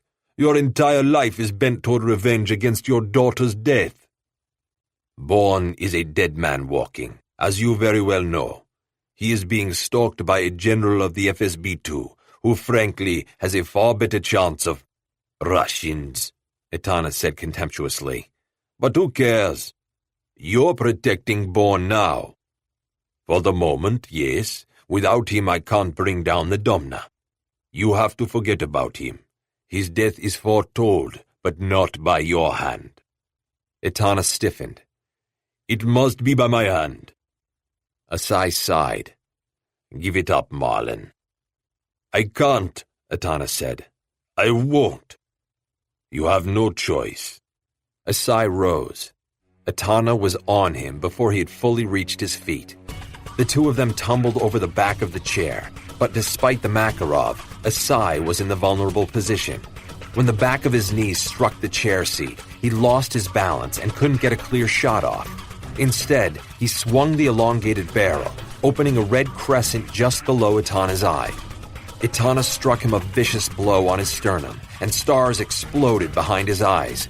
His breath felt hot in his throat, and his lungs had trouble sucking in air. The two men fought silently and efficiently. They were evenly matched, if not in strength, then in their intimate knowledge of each other, accumulated during their years of friendship. None of that mattered now. The shared history, the scheming together, watching each other's backs. Now, only a desperate struggle for survival mattered. One of them would not leave the bedroom alive, and they both knew it. Asai heard the metallic click, sensed Etana's switchblade, and drove his elbow hard into Etana's stomach. He could see the blade then, thin and wicked-looking. It reflected the moonlight as it arced in toward him, but Etana's pass at him was off the mark. The tip of the blade grazed his shirt, the fabric rent open. His skin prickled as if being overrun by ants. He drove Etana back, fighting to break away so that he could use the Makarov and end the battle. But Etana grabbed hold of him with one hand and would not allow him to gain advantage. Close in, the switchblade was the weapon of choice. If wielded correctly, it could do more damage in one swift cut than a 5-minute pounding by a pair of fists. Asai struck Etana in the mouth. The lips split, and blood filled Etana's mouth, staining his teeth vermilion. He spat blood into Asai's eyes, and as Asai reeled back, slashed him with a knife. Asai felt the hot slash and gasped inwardly. He tried for Etana's mouth again, missed, his fist smashing into Etana's cheek instead. Etana reeled away, taking Asai with him. Asai's hips struck a night table, the lamp tilting against him. He snatched it up and slammed the base against the back of Etana's hand. The switchblade skittered across the floor, fetching up on the rug at the edge of the bed. Etana swung Asai around and smashed his arm against the wall. He tried to claw the pistol out of Asai's hand, and Asai drove his elbow into Etana's ribcage. The two men stumbled backward and hit the floor, rolling over. The pistol went off as it hit the floorboards, the bullet burying itself in the ceiling. Etana's head struck the bed frame, and Asai began a flurry of punches that had Etana's head swinging back and forth like a pendulum. Etana slumped over, and Asai glimpsed the switchblade out of the corner of his eye. Shoving Etana off him, he stretched out to grab it. As he did so, Itana chopped the edge of his hand down on the back of Asai's neck. Snatching up the switchblade, Itana pulled Asai's head back and slashed his throat from ear to ear. Patterns of shadow and light crawled across the hotel room's standard-issue carpet, mimicking the vehicular traffic on the street outside. Maggie stood in the room to which she was supposed to bring Christopher. One hand was at her temple, the other at her side. Silently, she counted the lenses of the miniaturized video cameras. In the bar, the TV cabinet, one corner where the ceiling met the wall. Even the bathroom had one hidden in a strategic position. The microphones were all on standby, waiting for a word to be spoken. Through one of its many subsidiaries, the Domna had rented this room for a month. The day after it was booked, 3 of its techs spent several hours painstakingly installing the electronic equipment, then using plaster and paint, covering up their work. It was lonely in here, and she felt the pain of that loneliness as if it were a loss of a limb. The room had been prepared so lovingly, and yet now she hated it with every fiber of her being. She was not the same woman who had arrived in Washington, D.C. to do Christopher in. The change had occurred magically, overnight, and it staggered her. She sat on the bed now, head in her hands, as the lozenges of shadow and light danced slowly around her. She had less than 20 hours to lure Christopher up here, to seduce him into a constellation of compromising positions and get him to say the words that would lead to his disgrace. Weeks ago, the plan seemed stellar. It also seemed like fun. Unlike other countries, which the Domna had successfully infiltrated through political and financial means, the United States had proved far more difficult, due to its diverse population, vast expanses, and resounding resilience. It, among all the developed nations, had a highly elaborate network of checks and balances that had foiled the machinations of even the Domna hierarchy. She had been against attacking America's currency through manipulations of the worldwide gold market, which had been the Domna's plan until Jason Bourne had stopped it cold last year. But she had to admit that changing the target to the Indigo Ridge mine and its vast rare earth riches was brilliant. Members of the Domna's Chinese arm had been successful in choking off the export of rare earths, and now the U.S. military's orders for cutting-edge weaponry were at a complete standstill. Phase 1 complete. Phase 2, far more difficult to achieve, was the Indigo Ridge mine itself. Through its American operatives, the Domna had received advanced word of the U.S. government's intention of reopening the mine by floating an IPO on the stock market. Security was bound to be the primary issue on the American president's mind. Benjamin El Arian had made a list of the people the president was likely to appoint to direct security at Indigo Ridge. Maggie had seen the shockingly short list, which contained only 3 names: Brad Findlay, the head of Homeland Security; M. Errol Danziger, the director of Central Intelligence; and Christopher. Danziger was out because, as Benjamin told her, CI's bailiwick was outside the precincts of the United States. The obvious choice was Findlay, but Benjamin knew that the president trusted Hendricks over the others. In El Arian's opinion, the extreme high priority of the security mission made Hendricks's appointment a fait accompli.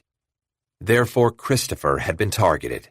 The idea was to cause a scandal that would derail the security plans, while at the same time diverting key people's attention from Indigo Ridge during the time the Domna needed to accomplish Phase 2. But now Maggie didn't know. From one breath to the next, everything seemed to have shifted around her, or maybe she was seeing the world with different eyes, which was why she had taken the astonishing opportunity Christopher had laid in her lap during their picnic lunch. She had advised him to give up duty at Indigo Ridge. She knew precisely what he had been alluding to, and dump it into Danziger's incompetent lap. That was the only way she could think of to save Christopher, and by extension, herself. Once off Indigo Ridge, he would be of no use to the Domna. She could fold her operation and flush it. She wondered why Benjamin hadn't called her yet. Surely he would have gotten word of the security shift by now. The suspense was like a knife in her gut. With a soft groan, she reached over for the phone, dialed room service, and ordered a porterhouse, steak fries, and creamed spinach. She might as well eat well in her misery.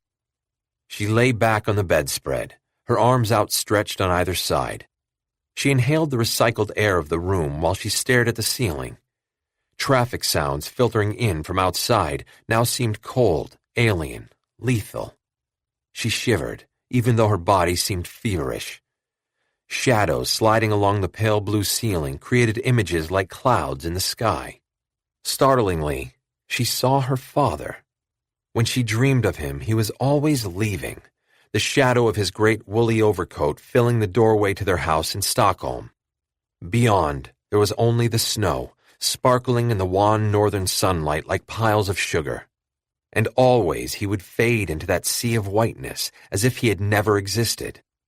She would wake from these dream memories thinking that she knew what his life had been like. Other times she wasn't so certain. And sometimes she was afraid that her memories of him were part of a fantasy she had concocted as a child, afraid that it would all fall apart in the light of day. But no, she had to have faith. She had to believe the path she had chosen was the right one, the only one she could have taken. Yet so much blood had been spilled, so much grief and heartache. Her mother gone, and Michaela dead. She had to believe that these deaths had a purpose, otherwise she would lose her mind. Just as she was turning over, the Valkyries began to ride on her enciphered cell phone, and she thought, even here in the new world, I'm tethered to my old life. Lunging for the cell, she answered. Where are you? Benjamin's thin, echoey voice slapped her from across the Atlantic. In the hotel room, making sure everything is ready for Hendricks. There's been a change of plan. She shot up, her heart pounding in a leap of hope. What do you mean? Hendricks has been relieved of security at Indigo Ridge. What? She poured disbelief into her voice. How could that happen? In the madhouse of American politics, who can say? She rose, swung her long legs off the bed, and padded over to the window to stare out at the passing traffic. Her heart lifted and the vice around her lungs released. For the first time in days, she took a deep breath. So, where do we go from here? She said, though she knew perfectly well. After I close the mission down. The mission is still active. Her breath froze in her throat. I don't understand. Her heart seemed to be flogging her chest to death. Hendricks is on to Fitz. He assigned one of his people, Peter Marks, to look into it. Maggie stared out at the street, where young couples window-shopped arm in arm. A mother jogged by while pushing her baby in one of those special strollers. Horns blared, testament to their driver's impatience.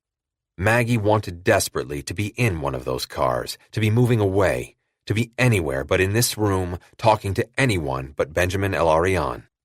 She cleared her throat. Give me 2 hours. I can get Hendricks to shut the investigation down. El-Arian didn't bother to ask her how she would do it. Too late, he said. Marks found something. We've taken care of him, but that still leaves one loose end.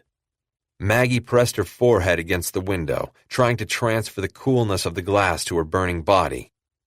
You don't expect me to kill him. I expect you to follow orders. Benjamin's voice was like a wasp in her ear. He's the Secretary of Defense, Benjamin. Get creative, but just get it done, El-Arian said. There was a long silence during which Maggie could hear the blood rushing in her ears. Are you there? Yes, she said, almost inaudibly. You know the only way it can be done. Yes, her breath leaving her as if forever. Skara, you knew before you left what this mission could turn into? She closed her eyes, trying to will herself to remain calm. Nevertheless, her voice held the slightest tremor when she said, I did. Well then, now you know for certain. El-Arian's voice, like a wasp, delivered its sting. You are on a suicide mission. Bourne heard the muffled sound and immediately identified it as a shot with a suppressor-enhanced pistol. Peering out of Kaya's window, he was just in time to see Marlon Itana emerging from his own bedroom window. Itana eeled through a stand of palms, then leapt the low wall. Bourne opened the window and leapt through. He took a line that got him to the wall and over it faster, and he was on Itana within the space of 100 yards. They hit the ground together, rolling. Bourne struck first, but Itana managed to tumble away and was up on his feet and running again. Bourne sprinted after him, out of the stand of palms to the verge of the sea road, then across it, dodging speeding Vespas as he headed toward the dockside area. Ducking into a shipwright's workshop, Itana snatched up an awl, threw it behind him. Bourne ducked and kept on, vaulting over the hull of a boat whose outside was being retarred. He grabbed a 4-foot length of wood and threw it like a javelin. It struck Itana on the left shoulder, spinning him around even as he staggered, his arms flailing to keep his balance.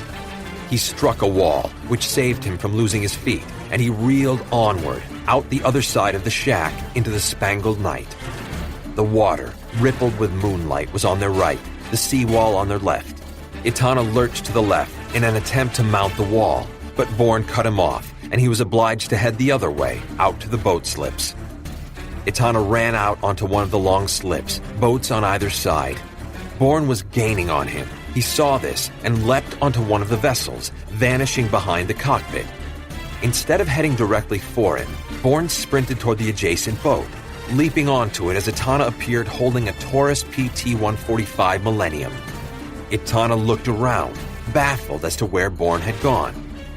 Headlights swept the docks, illuminating for Bourne the path he needed to take. Crouching low, he scuttled to the starboard side of the boat and made the jump onto Itana's boat. At once, Itana appeared, no doubt having felt the slight rocking Bourne's weight had caused. The two men stalked each other, using the contours of the boat to shield themselves as they moved about. Itana fired at Bourne as he showed himself briefly. Now that he knew where Itana was, Bourne doubled back, vaulted onto the cockpit, rolled over it, and dropped down on Itana. The Taurus went off again, and then, with Bourne's second blow, it went skittering across the deck. Itana drove a fist into Bourne's cheek, and blood spurted out of Bourne's mouth. He followed that up with a vicious kidney punch that dropped Bourne to the deck, writhing in agony. Itana turned, and snatching up the Taurus, turned back in time to receive a kick that flattened his nose. He staggered backward, blood gushing over his face, but still managed to bring the Taurus into firing position. But before he had a chance to squeeze off a shot, Bourne drove the end of his fingers into the spot just below Itana's sternum. All the air went out of Itana. He doubled over, and Bourne grabbed the Taurus out of his hand. He jammed the muzzle of the pistol into the side of Itana's head. "Stop!" a voice called from the dockside. "That's enough!" Bourne turned and saw Don Fernando standing in a spread-legged shooter's stance, arms straight out in front of him. "Put the Taurus down, Jason, and step away." When Bourne hesitated, Don Fernando cocked the hammer of the Magnum 357 Colt Python. "Now or never. It will only take one shot." Book 4, Chapter 25. "I'd kill you right here, General Karpov, but killing isn't allowed in the sacred grounds of the mosque." Zajac prodded Boris in the small of his back. "Not that I wouldn't mind." The two men with him grinned, waving their weapons as if they were flags. Outside, the night had formed a gritty layer, a tense gray band that seemed at any moment ready to snap back into its original shape. They waded through this as if it were the shallows of the ocean. Zajac bundled Boris into a waiting car. He was squeezed in between Zajac and one of the gunmen. "How does it feel?" Zajac said. "To be on your own, no direction home." The second gunman slid in beside the driver, and they took off, crossing the river, driving deep into Sendling, one of Munich's 2 industrial districts. At this time of night, there were few vehicles on the streets, and no foot traffic whatsoever. The driver pulled to the curb along Kairenstrasse, and they got out. The driver unlocked a door, and they entered what appeared to be an abandoned building. The stench of the past was strong in Boris's nostrils. The walls were peeling, A chair with a broken leg lay on its side. Cartons were falling apart. Everywhere he looked was decay, as if they were inside a huge animal slowly dying. While the two gunmen looked to their weapons, Zajac led Boris to the rear wall and turned him so his back was facing it. "This is where it will happen," he said. "As long as it's quick," Boris said. "We are all professionals here." He pulled Boris's arms behind his back, but instead of tying his wrists, he placed Boris's Tokarev into his waiting hands. Then he moved back smartly and stood to one side so that both the gunman and the driver, leaning casually against a crumbling pillar, were in his line of vision. He too held his hands behind his back, slipping a Taurus from beneath his jacket where it had lain inside his belt. He raised his voice. "Any last requests, General?" "Never mind. There's no one to pay them any mind." The gunmen chuckled as they raised their weapons. Boris brought his right arm around in front of him and squeezed off 2 shots. As both gunmen fell, bullets through their brains, Zajac shot the driver through the heart. In the smoking space, amid the deafening silence that comes after gunfire, the two men stood looking at each other. Zajac's eye was still closed, the flesh around it multi-hued and puffy. He was the first to lower his weapon. Boris followed suit, walking toward the other man. "What is it about little pricks," he said, "that makes them so reliable?" Zajac grinned. When Robinet arrived at the hospital where Aaron had taken Soraya, he discovered that the doctors who had treated her were all off shift and had left for the night. He looked at his watch. It was the hour before dawn. He asked for the best neurologist on staff, was told he was busy, and then produced his credentials. Within 5 minutes, a dapper young man, with longish hair that marked him as something of a maverick, appeared and introduced himself as Dr. Langer. To his credit, he was already leafing through Soraya's chart. "I don't think she should have checked herself out," he said with a frown. "There are a number of tests." "Come with me, doctor," Robinet said crisply, leading him out of the hospital. He told Langer that Soraya was missing. "My job is to find this woman, doctor. Your job is to make sure she is physically sound. It would be best if she returned to the hospital. Under the circumstances, that may not be possible." Robinet scanned the dark streets. "I have to assume she will be unwilling to return." "Is she phobic?" "You can ask her that when we find her." Together they questioned the area habitués, people who, Robinet was sure, had been there when Soraya had fled. Robinet showed them a photo of Soraya. "These people need help, some desperately," Robinet said. Dr. Langer shrugged. "The hospital is already overloaded with patients in worse shape. What would you have us do?" They went on with their interviews. Finally, they found a disheveled woman who claimed to have seen Soraya and the direction in which she went. She held out a trembling hand and Robinet gave her some euros. He turned away, disgusted. It was impossible to know whether she was telling the truth. They sat in his car while the driver waited for instructions. Robinet called Soraya's cell phone again and got no answer, but then he wasn't expecting any. The patrols Aaron had sent out had yet to find her. He didn't think they would. She was a highly skilled field agent. If she didn't want to be caught, she wouldn't be. He sensed that she was following her own lead, that after her friend's murder she didn't want to be encumbered by anyone, even the Quai d'Orsay. He didn't agree with her decision, but he understood it. Still, he feared for her life. She had been near death and had lost someone close to her. It seemed likely that when it came to her own condition, she was not thinking clearly. He gave his driver the address of the munition club, but when he arrived, the place was lit up like a Christmas tree, and there were so many Quai d'Orsay and police personnel around, he knew she hadn't come back here. Where, then? He glanced at his watch again. The sky to the east was lightening. He reviewed the situation. He knew everything Aaron knew, but it was possible Soraya knew more. She had been certain that the murder trail led back to the Ile-de-France bank, outside of which her contact had been run down. He tried to put himself in her head. If she had a goal, why go to ground? Maybe because at night she could not gain access to wherever she needed to go. He leaned forward. His gut told him where she was headed. He was taking a gamble, but he did not know what else to do. Place de la Rue, he told his driver. La Défense. It was where he would go, if he were her. Jason, please step away, Don Fernando said. I won't ask you again. This is a mistake, Bourne said. Don Fernando shook his head, but the muzzle of the magnum never wavered. Bourne took a step back, and Don Fernando fired. The bullet struck Itana between the eyes. He was thrown back so hard he flipped over the railing, tumbling into the sea.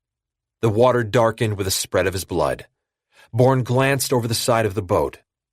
Like I said, a mistake. He looked back at Don Fernando, who was advancing toward him across the dock. He could have told us a lot. Don Fernando stepped onto the boat, the magnum held at his side. You would have told us nothing, Jason. You know these people as well as I do. They have no conception of pain. They have suffered all their lives. Martyrdom is all they think about. They are only shadows in this life. They are dead men walking. Isai? Itana slit his throat before he leapt out the window. Don Fernando sat down on the wooden cowling. Itana came to kill you, Jason, for what you did in Tenegir last year. Isai tried to talk him out of it, but Itana was a stubborn man. So Isai and I hit upon a plan. I'd keep you out of your room, while he slipped in and waited. He was waiting for Itana. That's right. It's a pity Isai is dead. Don Fernando passed a hand across his eyes. There are too many deaths on my plate these days. Bourne thought about the shipment lying in the warehouse across the city, waiting to be delivered to El Gabal in Damascus. What was in those 12 crates? Who was the real sender? The Domna or the organization Christian Noren had worked for? And was Don Fernando a member of that same group? It seemed the answers lay at Avenue Shukri Quatli. He tensed as a police cruiser appeared, heading down the dock as slowly and purposefully as a shark approaches a dead fish. Don Fernando took out a cigar, bit off the end, and lit it. Easy, he said as the cruiser slowed to a halt. I called them. 2 uniforms and a detective in a suit piled out. Don Fernando directed them to Itana. While the uniforms went to inspect the corpse floating by the side of the boat, the detective headed straight to Don Fernando, who offered him a cigar. The detective nodded, bit off the end, and lit up. He made no attempt to inspect the murder scene or glance Bourne's way. The dead man's a foreign national, you say? The detective's voice was deep and phlegmy, as if he was fighting a chest cold. In Spain illegally, Don Fernando said. A drug dealer. We have very harsh penalties for drug dealers, the detective said around a cloud of smoke. As you know. Don Fernando inspected the end of his cigar. I saved the state a lot of money, and you, Diaz, a great deal of time. Diaz nodded sagely. True, Don Fernando, and for this service, you have the gratitude of the state. He let out another cloud of smoke and stared up into the spangled sky. Let me share my thoughts as I was driven here. Our precinct is a poor one, Don Fernando, and with the debt crisis, budgets are cut and then cut again. A sad state of affairs. Please allow me. Don Fernando reached into his breast pocket and drew out a folded wad of euros, which he pressed into the detective's hand. Leave the body to me. Diaz nodded. As always, Don Fernando. Then he turned on his heel and shouted to his men. Vámonos, muchachos! He strode off, the 2 uniforms in his wake.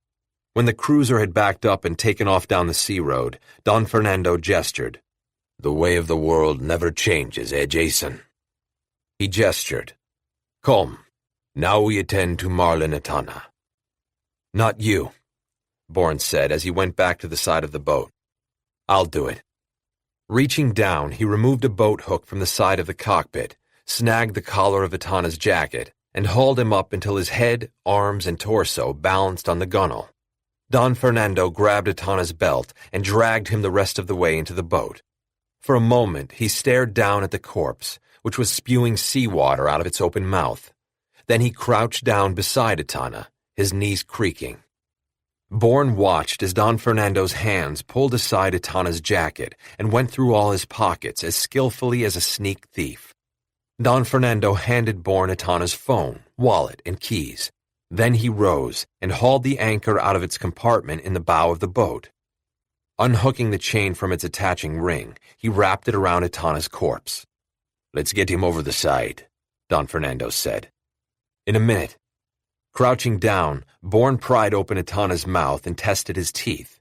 A moment later, he held up the false tooth that contained the cyanide capsule. When he rose, he produced the false tooth he had taken off the Russian in the warehouse. Holding one in each hand, he showed them to Don Fernando. "Where did you get that?" the older man said. "I went inside the warehouse, where I killed the gunman and its driver," Bourne said. "The gunman bit into his while I was questioning him. This one is from the driver." When Don Fernando said nothing, Bourne added, "This hollow tooth is an old NKVD trick to keep its members from talking if they were captured." Don Fernando pointed to Etana. "I can't get him over the side myself." "Only if I get answers." Don Fernando nodded. Bourne pocketed the suicide capsules and they hoisted Etana up over the gunwale and into the water. He sank out of sight immediately. Don Fernando sat on the gunwale, facing Bourne. He seemed very tired and suddenly old, shrunken in on himself.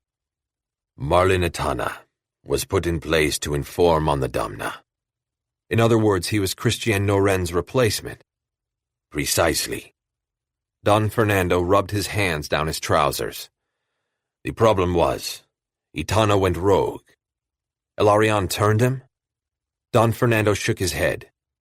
"He made a secret deal with Isai when Isai became a dissident. Etana belonged to the same organization that Christian did, that you do." Bourne dealt the older man a hard look. "It's past time you told me about it." "You're right, of course." Don Fernando ran a hand across his eyes. "Maybe if I had, Isai would still be alive." He waited for a moment, as if deciding how best to explain the next part. At length, he pushed himself off the gunwale. "It's time for a drink, and some serious talk." Don Fernando chose a seaside cafe that looked closed, but wasn't. Many of the chairs were overturned on the tabletops, and a young boy with hair down to his shoulders was sweeping the floor in a desultory manner, as if he were already asleep. The proprietor waddled out from behind the bar to shake Don Fernando's hand and escort them to a table. Don Fernando ordered brandy, but Bourne waved away the notion of alcohol. He wanted his head clear. "When my father died, everything changed," Don Fernando said. "You must understand, my father was everything to me. I cherished my mother, yes, but she was ill, bedridden much of my life." When the snifter was set upon the table, Don Fernando stared into the amber liquid. He wet his lips with it before he began. "My father was a big man in every way imaginable. He was tall and powerful, both physically and in spirit. He dominated every room he walked into. People were frightened of him. I could see it very clearly in their eyes. When they shook hands with him, they trembled." The proprietor appeared with a glass of sherry and set it down in front of Bourne, even though he hadn't ordered it. He shrugged as if to say, a man should not engage in serious conversation without proper fortification. "Starting when I was 7, he took me hunting." Don Fernando continued when the proprietor had returned to his place behind the bar. "This was in Colombia. I shot my first gray fox when I was 8. I had tried for a year, but could not pull the trigger. I wept the first time I saw my father shoot one. My father took me over to it, dipped his fingertips into its blood, and smeared my lips with it. I recoiled, gagging, and then, under his stern gaze, I felt ashamed. So I screwed up my courage, returned to the fox, bloodied my own fingers, and stuck them in my mouth. My father smiled then, and I never before or since felt such a sense of complete satisfaction." Bourne sensed that these memories unnerved Don Fernando, that he was privileged to be hearing them. As I said, when my father died, everything changed. I took over his business, for which he had been training me for years. It was difficult to see him on his deathbed, so frail, laboring to take a breath, this man who had felled trees and enemies with equal ease and zeal.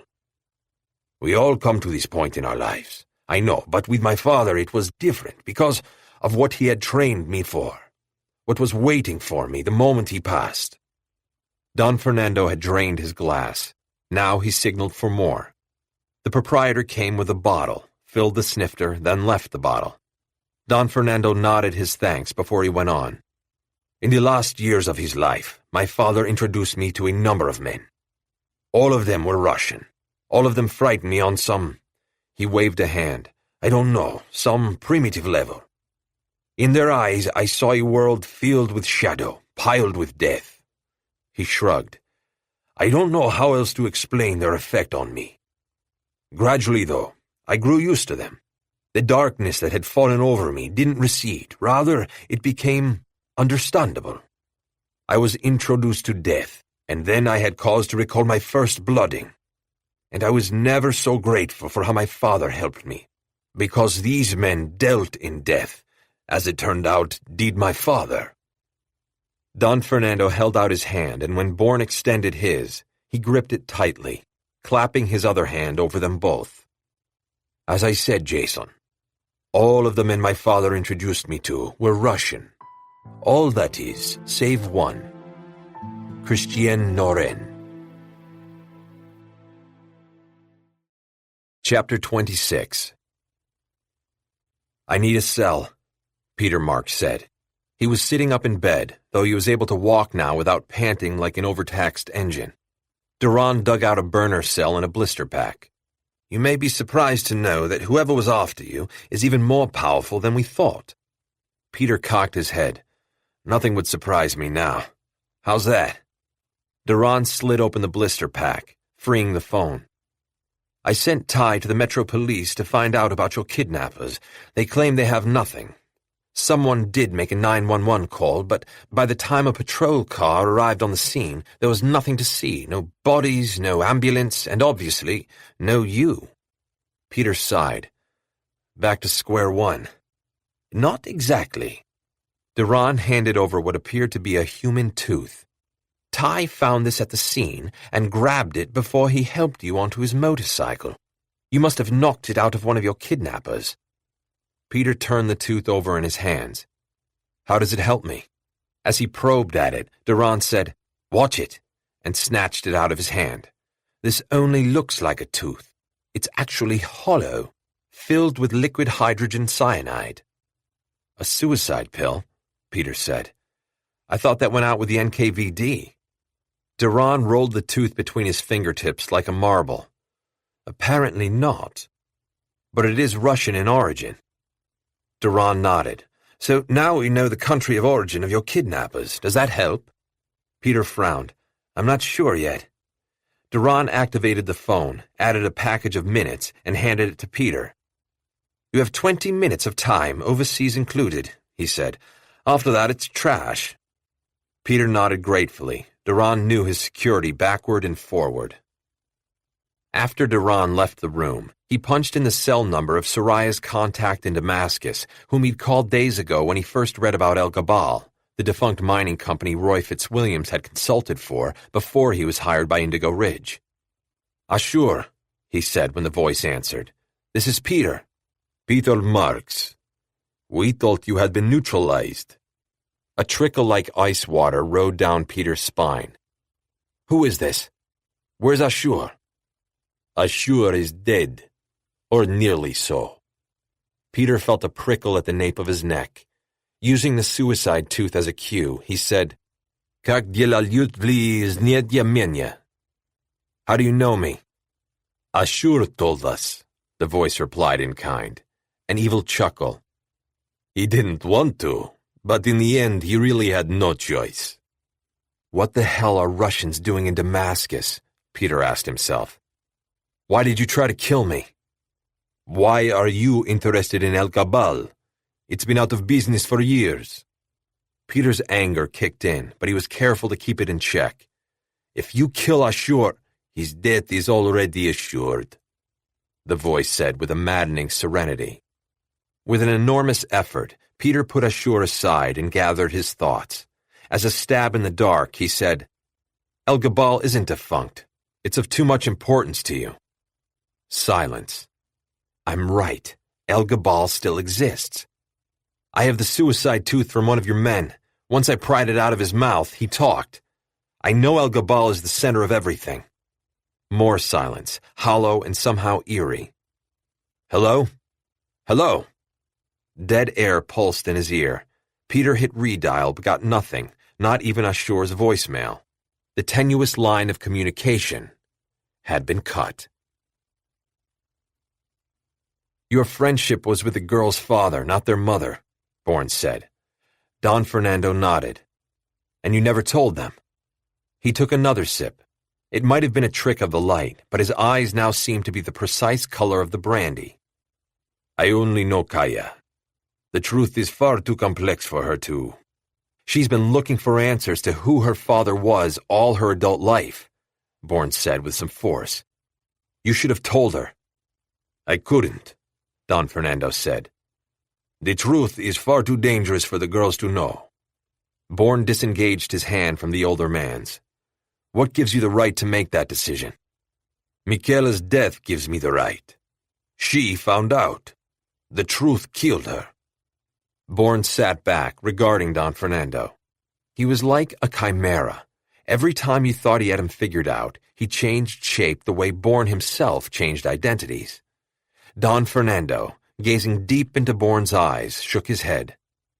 At least give me a fair hearing before you find me guilty. Your eye looks terrible, Boris said. I'll get you a stake to put on it. No time, Zaitchik said, closing the connection on his cell phone.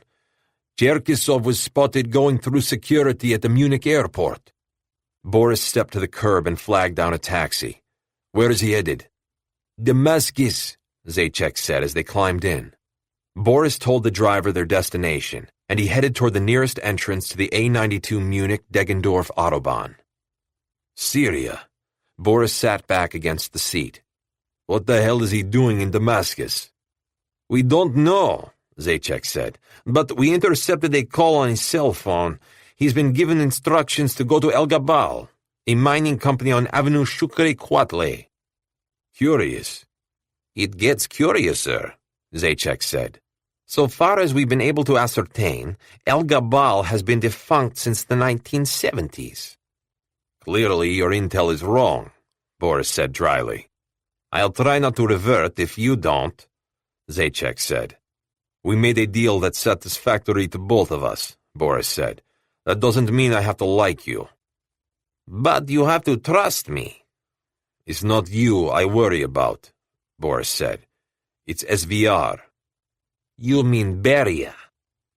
Boris stared out the window, relieved that he was getting out of Germany. I take care of Cherkisov, and you take care of Beria. It's a straightforward bargain. But he knew nothing was straightforward in their line of work, where lying was not only endemic, but necessary for survival. It's a matter of trust, Zaitchik said, punching in a coded number on his phone. It always is. He spoke into it for several moments, then disconnected. We have a ticket waiting for you at the airport. Cherkisov took the 4 p.m. flight. We got you on the 6:40. You'll arrive in Damascus just after 2 tomorrow morning. The good news is your flight is shorter. You'll have an hour in Damascus before he arrives. He was texting a message. We'll have a man waiting to take you to... I don't want one of your men looking over my shoulder. Zaitchik glanced up. I assure you, I know Damascus as well as I know Moscow, Boris said with such finality that Zaitchik shrugged. As you wish, General. He put away his phone and cleared his throat. We are putting our lives in each other's hands. That's not wise, Boris said. We scarcely know each other. What's to be done about Ivan Volkin? Boris understood Zaitchik's point. Boris and Ivan went back decades. Their friendship had not protected him from Volkin's betrayal. You won't be safe until he's planted, Zajac said in such an offhand manner that Boris laughed. First things first, Zajac. The other man smiled. You called me by name. Bourne willed himself to relax. Go on. Almaz was born during the dark days of Stalin and his chief enforcer, Lavrenti Beria. Don Fernando cupped the snifter, inhaling the brandy fumes before drinking again. He did it slowly, as if it was a ritual that calmed him, brought him back to himself. As you doubtless know, Beria was named the head of NKVD in 1938. From that moment on, the secret police became the state-sanctioned executioners Stalin lusted for.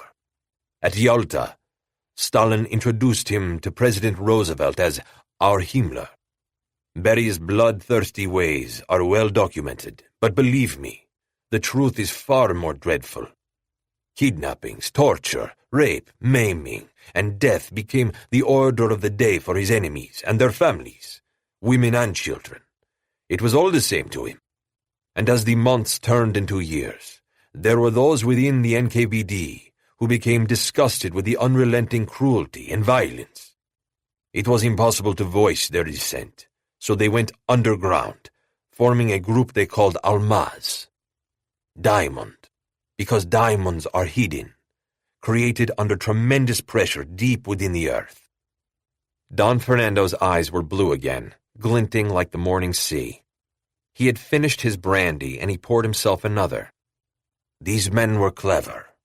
They knew their survival depended not only on the absolute secrecy of Almaz, but on expanding it beyond the borders of the Soviet Union. Allies were their only long-term hope, both in terms of power and influence, and also as an escape conduit should the need arise to flee the motherland.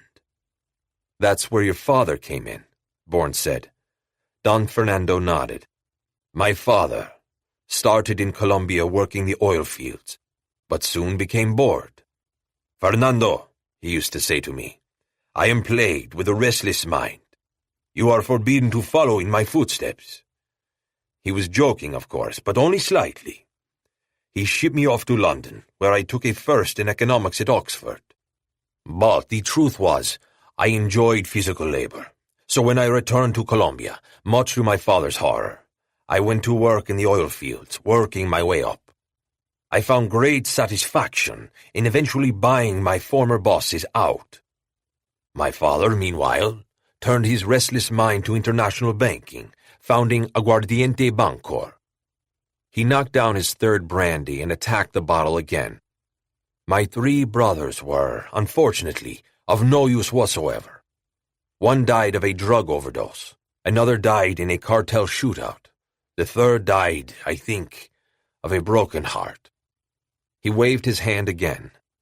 In any event, it was through Aguardiente's increasingly lucrative international deal-making that my father came in contact with the dissidents of Almaz. There is no more ardent capitalist than a converted socialist. So it was with my father. He sympathized completely with Almaz and pledged to help them in any way he could. Not without compensation, however. Almaz systematically raided Stalin's coffers. My father laundered their money, then invested it most wisely, including his generous cut. They all grew rich and increasingly powerful. By the time Beria was finally forced out by Khrushchev and his allies, Almaz was a force to be reckoned with. So much so that its members could have surfaced, but they had learned not to believe in any form of Soviet government. Besides, they were comfortable in the shadows, and that is where they chose to remain, influencing events behind the scenes. But their ambitions outgrew the Soviet Union, Bourne interjected. Yes, they foresaw the Soviet Union's demise. With my father's urging, they diversified. And by this time I imagine your father was a full-fledged member, Bourne said. Joining Almaz was what he had trained you for. Don Fernando nodded. I joined Christian Noren as the first non-Russian members of Almaz. You were the brains and he was the brawn, the enforcer. Don Fernando finished off his brandy, but didn't refill his glass. His eyes had taken on a slightly glassy, alcohol-fueled look. It's true that Christian was very good at killing people. I think he might have actually enjoyed it. He threw some bills on the table and both men rose, strolling out of the cafe and up the sea road toward Don Fernando's house. The night was exceptionally clear, the moon the palest yellow, riding high in the cloudless sky. Rigging clanged arrhythmically against masts in the gusts of salt wind off the sea. The far-off roars of Vespas lent the end of the night a melancholy note. If Christian was a mole inside the Domna, Bourne said, then I assume the two groups were antagonists. I would say, rather, that their spheres of influence overlapped. Then Benjamin El-Arian made his deal with the devil. Samid Abdul-Kahar. Don Fernando nodded. It was then we realized we had made a terrible mistake. We started the rumor that Treadstone had targeted the Domna. We knew that the Domna would dispatch Christian to terminate your old boss. You wanted Alex Conklin dead.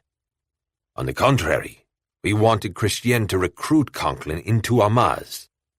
Bourne knew that Conklin was of Russian extraction. He had hated the communists with every fiber of his being. Almaz would have had a good chance of recruiting him to its cause. It would have been the ultimate coup, Don Fernando continued, accomplished right under the Domna's nose. Up ahead, Don Fernando's street came into view, the lights in his house warm and beckoning. But the plan went wrong, Bourne said. Conklin killed Christian, and El-Arian made his deal with his own enforcer, Samid Abdul-Kahar. Worse, the Domna became aware of Almaz as its implacable enemy, and now we are in a state of all-out war. There were a number of ways into a bank, and Soraya knew them all. 10 a.m. found her walking down Avenue Montagne and into the Chanel boutique, where she bought a day outfit that fit her perfectly. It reeked of moneyed status. In a nearby boutique, she used her Treadstone credit card, which had no spending limit, to purchase a pair of Louboutin shoes that complemented her ensemble. As she was signing the receipt, she was overcome again. Directed to the bathroom by a concerned saleswoman, she rushed in, slammed the door behind her, and had just enough time to make it to the toilet before she retched so violently she imagined she was giving up the lining of her stomach. Now she began to worry. Vomiting was a common symptom of a serious concussion. Her heart was like a trip hammer in her chest, and feeling abruptly weak, she grabbed onto the stall door. Gritting her teeth, she took deep breaths and carried on. It took her 10 minutes to wash her face, rinse out her mouth, and recover sufficiently to be seen. But by that time, her headache had bloomed into a violent pounding. She was so pale, the saleswoman offered to call a doctor. Soraya declined politely, but asked where she might purchase makeup. Out on the street, the sunlight hurt her eyes and increased the pain in her head. Half an hour later, after she'd spent nearly 300 euros having designer makeup professionally applied, she looked more or less normal. Then, wearing a pair of outsized sunglasses she had selected at the shop, she strode down the street, entered the Elysee Bank branch, a block from the Seine, and tapped into the Treadstone account. She had a bank officer call her a taxi, asking for a late-model Mercedes. While she waited, she called her destination, and in her best clipped Parisian French, made an appointment with the vice president under the name of Mademoiselle Gobelins. When the Mercedes arrived, she gave the driver the address of her destination. Ignoring the intermittent pounding in her head, she pushed through the glass doors of the bank building at the stroke of 11:30. A receptionist's podium rose imposingly in the center of the space, flanked on either side by large potted traveler's palms. Directly behind the podium were the glass doors to the bank. She stood in front of them for a moment, feeling lost, ill, and slightly fearful, but then a feeling of elation gripped her, as if she had reached the end of her investigation. With an effort, she put aside the grief and despair of last night and drew on her anger to help her concentrate on her mission. Inside, the bank was an open space with long pedestals for people to write on. To the right, a line of teller cages stretched away. To the left, a gated wooden half-wall led to a row of cubicles inside which bank officers dutifully listened to customer requests or brought their paperwork up to date. At the rear of the room was a high wood-paneled wall in the center of which were a series of digital clocks showing the time in Paris, New York, London, and Moscow. On either side were staircases leading up to the second-floor offices, where the highest-ranking bank officers worked. That was where Soraya needed to go. She gave her name to the information officer, who immediately picked up a phone and called upstairs. Moments later, a guard came and accompanied her across the room. She was buzzed in through a gate, and the guard brought her to the center of the rear wall. At the touch of a button, a panel slid open and Soraya stepped into a sumptuously appointed elevator. The guard accompanied her up to the second floor, directing her to the right, down a softly lit corridor. Soraya could hear the discreet tap-tap-tap of fingernails on computer keyboards as she passed open doorways to right and left. Her appointment was with Monsieur Sigismond, a tall man, slim but powerful-looking, with light brown hair parted on one side, who sprang around his desk to greet her. Extending his hand, he said, "So very nice to make your acquaintance, Mademoiselle Gobelins." His French contained a slight Germanic starchiness. Holding her hand by the tips of her fingers, he kissed the back, then indicated a plush sofa on her right. "Please, have a seat." When he had settled himself beside her, he said, "I understand that you would like to make the Nymphenburg Landesbank of Munich your financial institution of choice." "That's right," Soraya said. She thought Monsieur Sigismond's brown eyes were the product of colored contacts.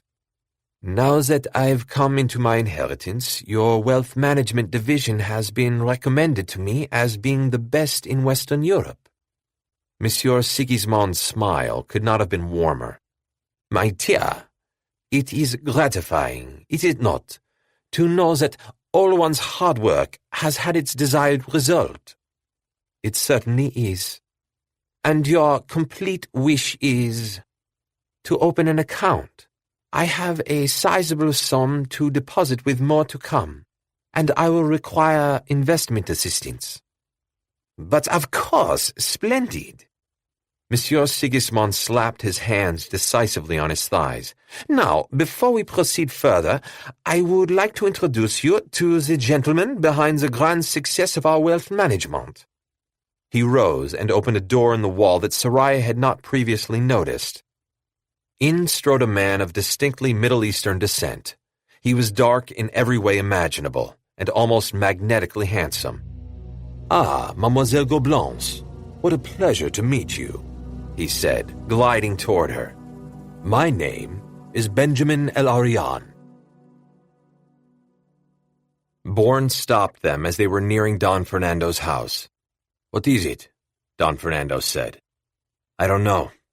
Bourne moved them into the clattering shadows of the palms on the seaside of the road. "Something's wrong. Stay here." "I don't think so." Don Fernando raised the Colt Python. "Don't worry. I won't slow you down." Bourne knew there was no point in arguing.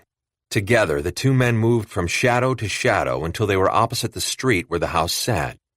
They stayed there, still and silent, until Bourne caught a shadow darting across one of the lighted windows. It was too large to be Kaya. He pointed, and Don Fernando nodded. He had seen the shadow and understood its implications. Bourne turned to the older man. "I'm going in through the bedroom window Etana used, but I need a diversion." "Leave that to me," Don Fernando said. "Give me 3 minutes to get into place," Bourne said before he set off across the almost deserted road. He moved silently from shadow to shadow, approaching the house via an indirect route. Ahead of him, between the street and the stand of palms through which he had chased Etana, was a patch of open ground lit up by streetlights. Moving around to the other side of the house, he saw that the neighboring home was quite close. Bundled telephone and electrical wires stretched down lower and lower, house to house, from the high metal pole on the sea road. He had little time to second-guess himself. He unbuckled his belt, then scaled the side of the neighboring house. Tossing the buckle end of the belt over the wires, he grasped both ends and slid down the wire bundle until he reached the shadows of Don Fernando's house and climbed down. As he ran through the shadows at the rear, he heard gunshots. Racing to his bedroom window, he climbed through into darkness. He stood absolutely still, listening with every part of his body. The smell of industrial-strength cleanser came to him, but no trace of Asai's blood. There was no sign of the corpse. Don Fernando's people were both fast and efficient. Bourne stood just inside the door, controlling his breathing. He could hear the soft hum of the heating system, the squeak of the window sashes as gusts of wind buffeted them. Then he heard the creaks of the floorboards. Kaya's weight was not great enough to create that sound, so at least one man was in the house. Then a second creak in a different room told him there were at least 2 men in the house. Where was Kaya? Tied up? Wounded? Dead? Passing through the partially open door, he picked his way down the long corridor that led to the living room in the front of the house. His nostrils flared as he smelled the alien presence. Pushing the door to Kaya's bedroom open, he found it empty. The coverlet was unrumpled. He didn't smell her. Whatever she had done after Don Fernando had left, she hadn't been in the room. He passed the kitchen, which was empty. The end of the hallway opened up into the living room. Through the French doors, the enclosed garden looked windblown and abandoned. She wasn't out there either. Bourne saw the 2 armed men. One was at the front door, the other was coming back inside after checking the cause of the gunshots. "Nothing," he said to his partner in Russian. "Must have been a truck backfiring." Bourne launched himself at them, knocking the one on the right flat on his back. He landed a heavy blow on the point of the Russian's chin, then twisted his torso to give himself enough leverage to engage the one on the left. He had just locked his hand over the barrel of the Glock when Don Fernando burst through the front door. His cell phone was clapped to one ear, his Colt Python pointed at the floor. "Stop! All of you!" he cried. "Jason! These men are Almaz!" Bourne relaxed his body and the 2 Russians stirred. The one he had punched groaned and rolled over. "What are they doing here?" Bourne said, gaining his feet. "Where's Kaya?" Don Fernando took the phone from his ear. "She's gone, Jason." "Kidnapped?" The second Russian shook his head. "She was observed leaving here on her own. That's why we were dispatched." Don Fernando glowered at him. "And?" The Almaz agent sighed. "She's gone. We could find no sign of her in the area, no clue inside the house as to where she went." He looked up at Don Fernando. "She's ghosted away." Skara stared at herself in the hotel's bathroom mirror and saw a face she scarcely recognized. One thing was for certain. She was no longer Margaret Penrod. Who am I? She wondered with a shiver like ice water down her back. The question terrified her. The reality of it brought her unbearable grief. Her fingers curled, the nails like knife blades as she scored welts on her palms. She felt the fire, but it was only skin deep. She'd had every intention of going back to her apartment, but had stayed in the rigged hotel room, either out of self-punishment or spite, possibly both. She closed her eyes. Memories flooded back like blood from an open wound. Her father had told her to keep Michaela safe before he left for the last time. Skara was the only one who had known he was never coming back. He had confided in her, though it was only much later that she understood why. He never said a word about his life to Vivica. Possibly he had seen something of himself in Skara. Certainly he had passed things on to her, had taught her how to take care of herself and her sisters. But the Russians had come in the middle of the day when she had mistakenly thought it would be safe to get food. She had left Michaela with a gun. She had been gone only 15 minutes, but as it turned out, they were the last 15 minutes of her sister's life. That was when she and Kaya had decided to leave Stockholm, leave Sweden altogether, split up and have no contact with each other. She stared at her reflection in the mirror. The welts she had scored on her palms seemed to pulse in the fluorescent light, as if alive. When she switched off the light, it seemed to her that she had winked out of existence. Padding across the room, she reached into the minibar for a bottle of vodka. It was so small she poured it and a second into a thick, heavy-bottomed, low-ball glass she took off a metal shelf just above the half-fridge. She drank off a quarter, then put the glass down on the night table. She disrobed slowly and provocatively, performing for the video cameras as if they were switched on. Kneeling with her legs apart, she gripped her bare breasts, squeezing until tears ran down her cheeks. Then she lay on her stomach, her hands beneath her at the fulcrum of her thighs, working her fingers in a way that sent a mixture of pleasure and pain through her as she wept into a pillow. She dragged out the pleasure-pain as long as she could, riding the crests until she fell over onto the other side. When it was over, her body drained, her mind empty, there came a respite, but so brief she winced when the responsibilities of her current life flooded back. She was trapped in a morally perverse world, trapped in a place and time she had worked toward, but now regarded as repellent. For the first time in many years, she wished Kaya were with her, or at least accessible so she could pour out her current agony before the only other soul on earth who might understand. But she had no idea of Kaya's whereabouts, or even her current identity. There was no hope on that score. Then what about Christopher? The room's air conditioner started up, and a cold wind blew across her back, raising goosebumps. She had run out of options. There was Christopher, and then there was Benjamin, the two opposing forces in her current life. Everything had changed during the last phone call with Benjamin. She had to ignore her heart. She had to stay as far away from Christopher as possible. Making that decision heartened her, and she rose off the bed. She stared at the table on which rested the meal room service had delivered hours ago. She hadn't touched it, and now never would. She picked up the tray and carried it to the door. Balancing it on one hand, she opened the door. The moment she did so, 3 men waiting in the hallway jumped her. If he were to be honest with himself, Aaron was doing a whole bunch of nothing when he caught the call from his boss. "She's not at the bank," Robinet's crisp voice said in his ear. "You'd better hope she isn't lying somewhere in the gutter, unconscious, or with a bullet through her head." Aaron's mind raced. Like Robinet, he had assumed that Soraya would head for the Ile-de-France Bank in La Défense. He would have if he were her. "Wait a minute," he said, suddenly remembering a certain detail of their interrogation of Monsieur Marchand. "The finances of the munition club run through Ile-de-France, but the managing entity is Nymphenburg Landesbank of Munich." "Never heard of it," Robinet snapped.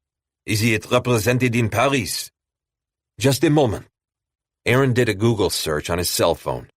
"Yes, sir, there's one office, 70 Boulevard de Courcelles, just opposite Parc Monceau. Meet me there in 15 minutes, Robinet said, and God help you if she's injured. Or worse. The plates, cutlery, and food went flying as Skara drove the edge of the tray into the leading man's throat. But the other 2 men shoved her back into the room with such force, she tumbled into the table and went down on one knee. The man she had struck slammed the door behind him, locking the 4 of them in the room together. He drew out a Glock and screwed on a suppressor, while the pair grabbed her arms and threw her onto the bed. He aimed the Glock at her while one of the pair pinned her ankles. The 3rd Russian loosened his belt and climbed on top of her. He stank of garlic and cabbage. His legs pried her thighs apart, and he put his face close to hers. She lunged her head upward, her bared teeth biting into his lower lip. He yelped and tried to rear back, but she held on, shaking her head like a dog, working her teeth deeper until she had ripped off a piece of flesh. Blood poured out, and the Russian tried to roll off her. "What's going on?" the Russian with a Glock said. As the Russian on top of her struggled to rise up, she slammed his lower jaw upward and forced him to grind his teeth. "I know who you are," she whispered into his ear as bloody foam began to leak out of his ruined mouth. She inhaled the scent of bitter almonds. The Russian's eyes rolled up and he convulsed. She threw him against the Russian holding her down, who let go of her ankles in order to catch the corpse. She grabbed him and swung him around just before the gunman squeezed the Glock's trigger. The bullet struck the 2nd Russian and he reared up, momentarily blocking the gunman's view of his intended target. She tumbled off the bed, and as the gunman swiveled to find her, kicked him hard in the chest. Taken unawares, he reeled back onto the carpet. His Glock went flying across the room. She lunged for the glass on the bedside table, smashed it against the edge, and drove the jagged bottom into the gunman's eye. He screamed and kept on screaming, his arms flailing as she ground the glass deeper. The Russian's fists beat at her, driving the breath out of her, and he began to rise up, using his superior strength and weight against her. But she drove her knee into his throat, and using all her leverage, cracked through the cartilage. He choked, gasping for air he could no longer draw into his lungs. She rose off him then, picking her way carefully around the glittering shards of glass to where the Glock lay. She picked it up, and turning, shot the Russian between the eyes. She stood rooted to the spot for some time. Before the air conditioner clicked on, she thought she could hear the sound of blood seeping. She went slowly over to the bed and sat down on the edge of it, elbows on knees, the Glock with its extended barrel hanging between her legs. Her head bowed, tears came, and for a long time she did not want to stop crying.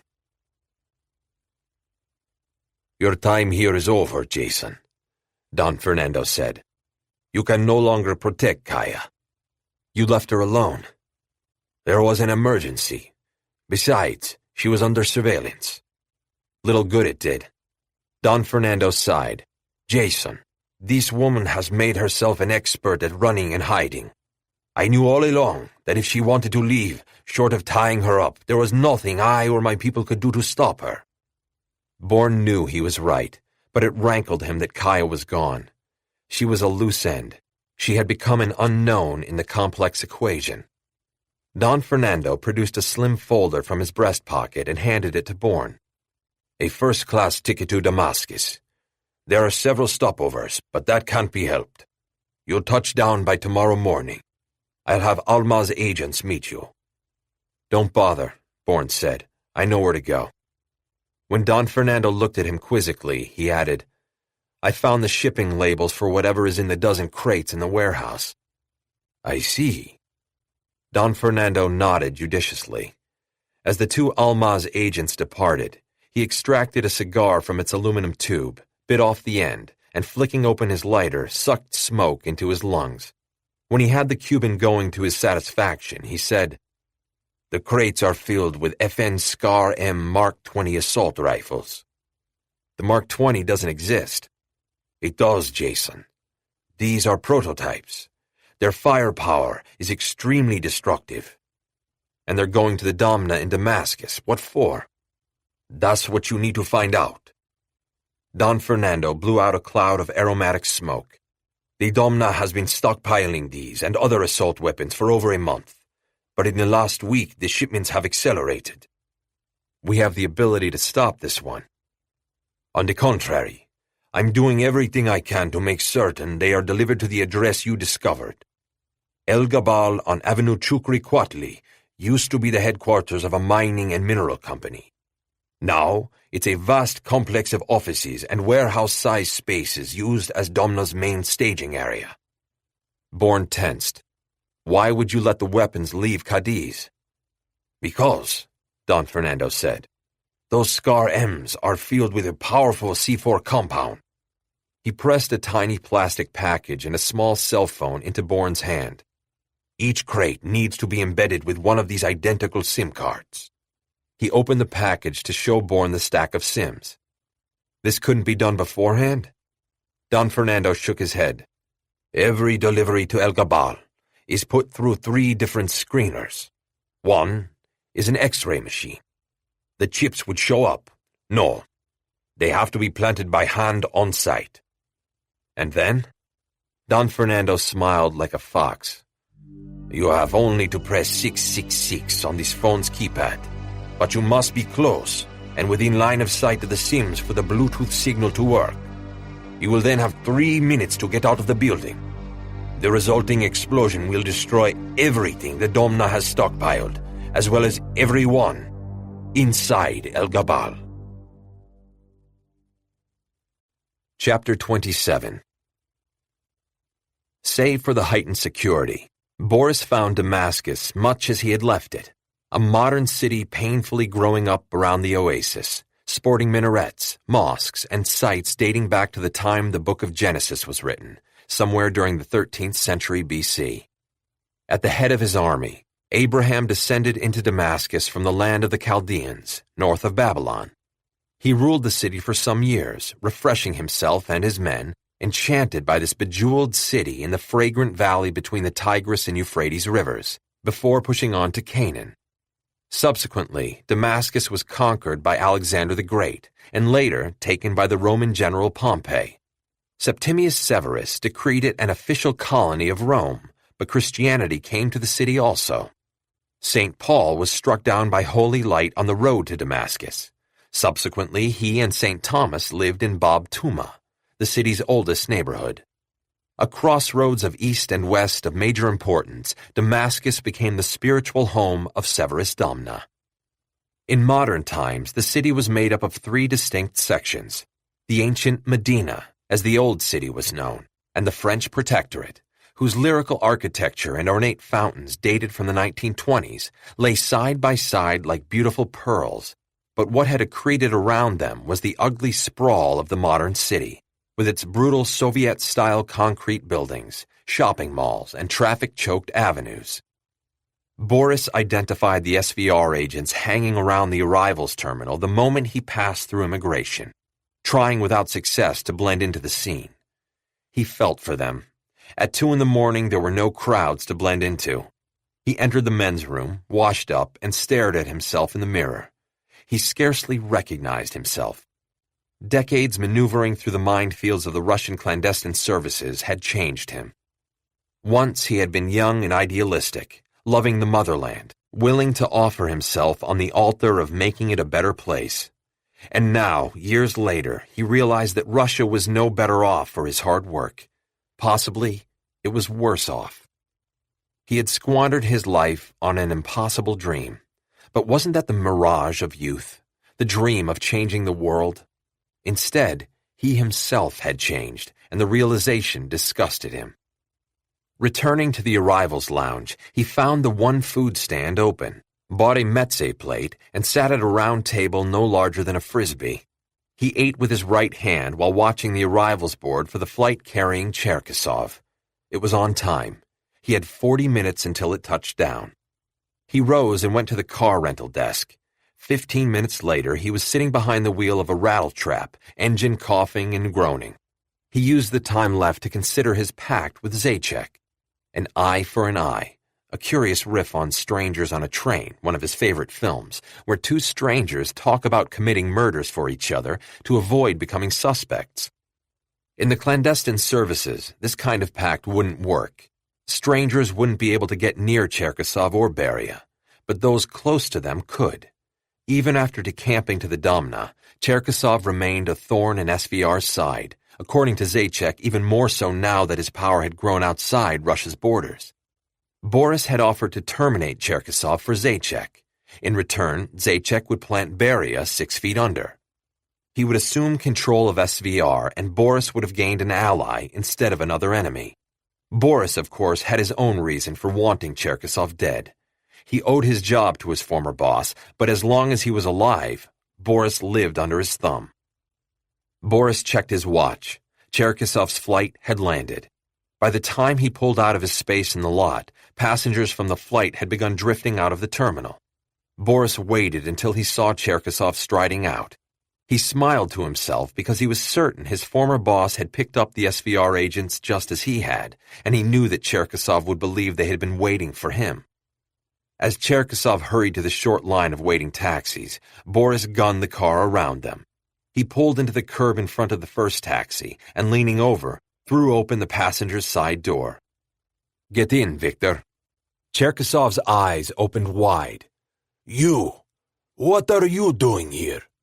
"The SVR is right on their heels," Boris said urgently. Cherkasov climbed in. As soon as he closed the door, Boris threw the car in gear and pulled out with a squeal of rubber against tarmac. At night, the wailing of the calls to prayer rang from minaret to minaret, enmeshing the city in a veil of language sung in alien ululations.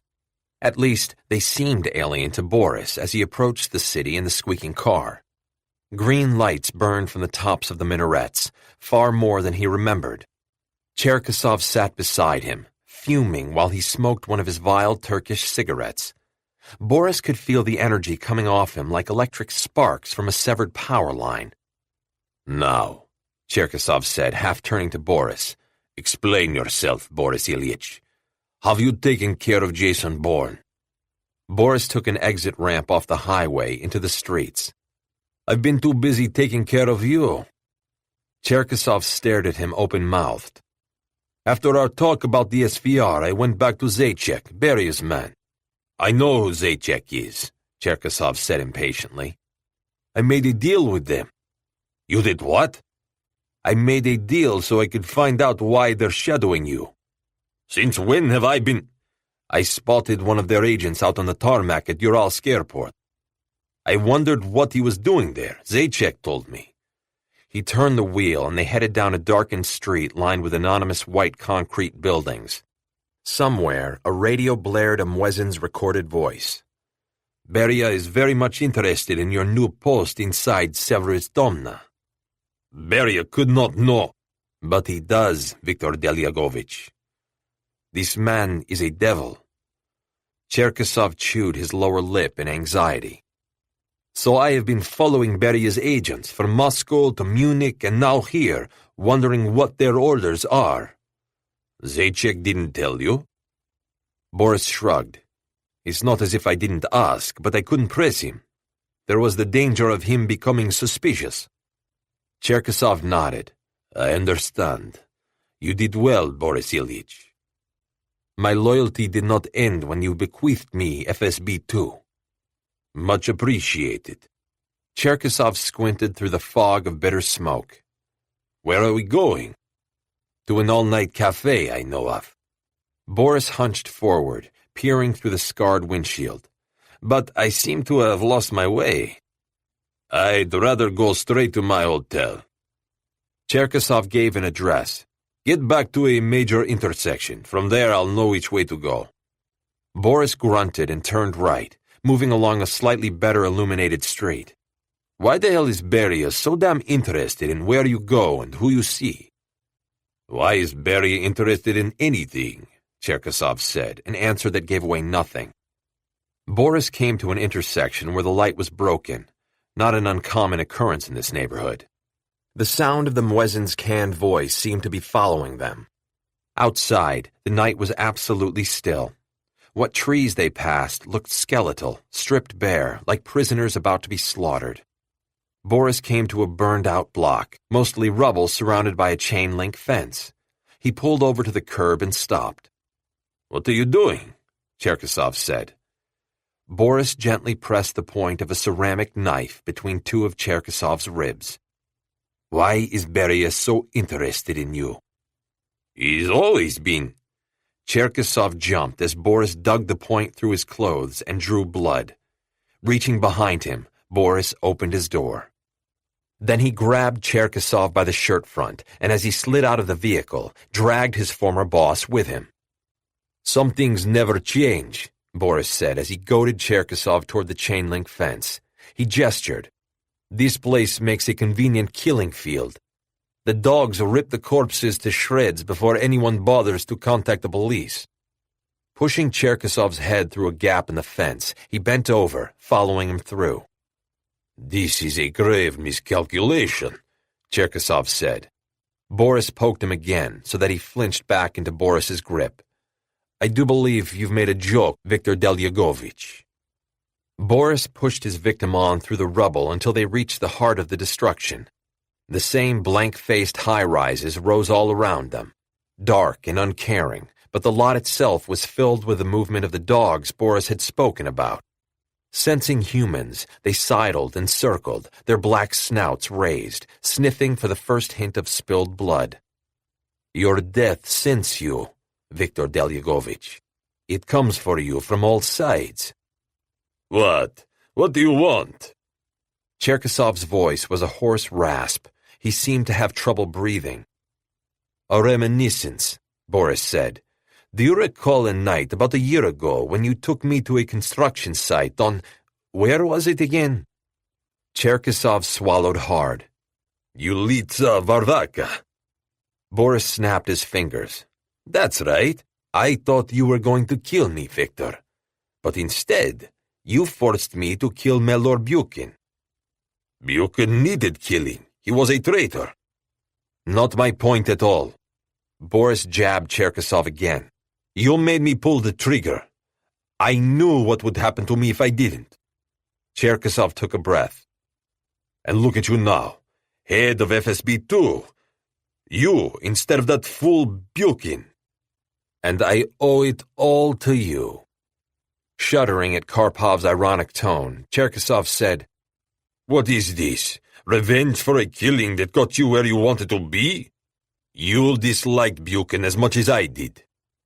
Again, Buchan is not the issue. You are. Your use of me, or should I say, abuse. You shamed me that night, Victor. Boris, I never meant to. Oh, but you did. You were reveling in your newfound power, the power the Domna had bestowed on you. And you reveled in it again when you forced me into the pact that would put me forever in your power. A shadow of Cherkasov's oily smile returned. We all make deals with the devil, Boris. We're all adults here. We knew this going in. Why are you... Because, Boris said, you forced me into an untenable position. My career or another murder. I don't see the issue. Boris slapped Cherkasov hard on the side of his head. But you do see the issue, and this is why you chose me. Once again, you reveled in your power to compel me to kill my friend. Cherkasov wagged his head back and forth. An American agent responsible for countless deaths, many of them Russian. Boris hit him again, and a streak of blood flew out of the corner of his mouth. The nearest dogs began to howl and counterpoint the muezzin. Their gaunt bodies looked like scimitars. You wanted to break me, didn't you? Boris said, dragging his head back. You wanted me to kill my friend in order to keep everything I have ever dreamed of and worked for. It was an interesting experiment, Cherkasov said. You'll have to admit. Boris kicked the backs of Cherkasov's calves, and he went down. His trousers ripped. Blood seeped from his torn-up knees. Crouching down beside him, Boris said, Now tell me what you're doing for the Domna. That smile again, dark as pitch. You won't kill me, because then you will be marked as an enemy of the Domna. They won't stop until you're dead. You have it all wrong, Victor. I won't stop until they're dead. Still, the realization did not show in Cherkasov's eyes. They have too many allies, some close to you. Like Ivan Volkin? Now a black terror transformed Cherkasov's face. You know? How could you know? His entire demeanor had changed. His face was sallow, and he appeared to be panting. I'll take care of Ivan Ivanovich in good time, Boris said. Right now, it's your turn. Champagne or orange juice, sir? Champagne, thank you, Bourne said to the young flight attendant as she bent over, a small tray balanced on the spread fingers of one hand. She smiled sweetly as she handed him the flute. Dinner will be served in 40 minutes, sir. Have you made your choices? I have, Bourne said, pointing to the menu. Very good, sir. The flight attendant's smile widened. If there is anything you require during the flight, my name is Rebecca. Alone in his seat, Bourne stared out the Perspex window as he sipped champagne. He was thinking about Boris, wondering why he hadn't shown himself. In this battle, Boris had the distinct edge. They were friends because Boris said they had been. Bourne had no memory of their first meeting or what had happened. His first remembered encounter with Boris was in Reykjavik 6 years ago. Before that was a complete blank. He had only Boris's word that they had been friends. What if Boris had been lying to him all along? This cloud of unknowing was the most frustrating and dangerous effect of his amnesia. When people popped up out of his past and claimed to be friends or colleagues, he was required to make an instant determination about whether or not they were telling the truth. In the 6 years Bourne had known Boris, he had always acted like a friend. 2 years ago, Boris had been wounded in northeastern Iran. Bourne had found him and carried him to safety. They had worked side by side in a number of perilous situations. Bourne never had cause to doubt Boris's motivations. Until now. Have you made your choices? An innocent sentence coming from a flight attendant, but it had many layers of meaning she wasn't aware of. Bourne had his choices made for him when he plunged into the Mediterranean and surfaced without a memory of who or what he was. Since then, his life had been a struggle to understand the choices he had once made but could no longer remember. A struggle with the choices Alex Conklin had made for him. The latest case in point to surface from the murk of his past, killing Kaya's mother, Vivica Noren. It nauseated him that Conklin had sent him on a mission of personal vengeance. To what? To teach a dead man a lesson for trying to assassinate him? The cruelty and heartlessness of Conklin's choice made Bourne sick to his stomach, and he had been the agent of death. He could not exonerate himself. There is no reason. No, he thought now. There was no reason. So, Mademoiselle Gobelins, Elarian said, how may we best serve your needs? The moment he sat down beside her, Soraya felt as if her skin had been seared. Invisible ants crawled over her flesh, and it was all she could do not to flinch away from him. Even his smile was dark, as if the emotion behind it came from a different place inside him. She felt his enormous psychic energy, and for the first time in her adult life, she was afraid of another person. When she was 5, her father had taken her to a seer in a seething backwater alley of Cairo. Why he did it, she had no idea. When her mother had found out about it afterward, she had flown into a rage, something Soraya had never before seen her mother do. When the seer, a surprisingly young man with black eyes and hair and dark skin that looked like the hide of a crocodile, took her hand in his, she felt as if the earth beneath her had crumbled, that she was falling into an abyss, that she would never stop falling. I have you, the seer said, as if to comfort her. But she felt like a fly caught in his web, and she had burst into tears. On the way home, her father had not spoken to her, and she sensed that she had failed an important test, that he would never forgive her, that his love for her was slipping away like grains of sand through her slender fingers. Afterward, following her mother's terrifying outburst, she sensed that nothing was the same between her parents. Her father had broken some unspoken agreement between them, and just as he couldn't forgive Soraya, his wife couldn't forgive him. 6 months later, her mother bundled her off to America. As a child or adolescent, she would never see Cairo again. Soraya, sitting next to Benjamin El-Arian on the second floor of the Nymphenburg Landesbank, experienced again the same frightening sensation of falling into an unfathomable abyss. El-Arian stirred beside her. Are you well, Mademoiselle Gobelins? Quite well, thank you, she said in a thickened voice. You look somewhat pale. He rose and she took a quick breath as if released from a vice. Crossing to a sideboard, he said, Perhaps a bit of brandy to revive your spirits? Thank you, no. He poured the brandy anyway and brought it back in a cut crystal glass. He sat down beside her and held out the glass. I insist. She saw his dark eyes scrutinizing her expression. He knows, she thought. But what exactly?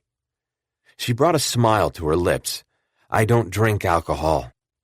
Neither do I. He set the brandy aside. Are you a Muslim? She nodded. I am. Arab. She looked at him steadily. He tapped one long forefinger rhythmically against his lips. Slowly. 1, 2, 3, like a hypnotist's metronome. That excludes Iranian, and you're not Syrian, surely? His eyebrows rose. Egyptian? Soraya felt the need to gain some control over the conversation. Where is your family from? The desert. That could be almost anywhere, Soraya said. Even the Gobi. El-Arian smiled like an indulgent uncle. Hardly. A soft chime. Excuse me. He rose and, digging out his cell phone, stepped out of the office. Soraya rose, and a wave of vertigo caused her to clutch the armrest of the sofa in order to steady herself. Ignoring the continued pounding in her head, she crossed quickly to Monsieur Sigismond's desk, scanning the contents scattered across the top. Letters and files. Using the knuckle of her forefinger, she moved a sheet of paper slightly so she could read what was on the pages underneath. Her head came up as she heard El Arian's voice briefly. When it faded away, accompanied by footfalls, she continued poking around. There were no photos, no mementos, nothing by way of a personal nature. The office was perfectly anonymous, as if it was used only sporadically. She started on the drawers. Wrapping a tissue from a box on the desktop around the handle of a letter opener, she used the blade to open each drawer and survey the contents. She was looking for some evidence that would link Monsieur Marchand's traitorous dealings with the bank.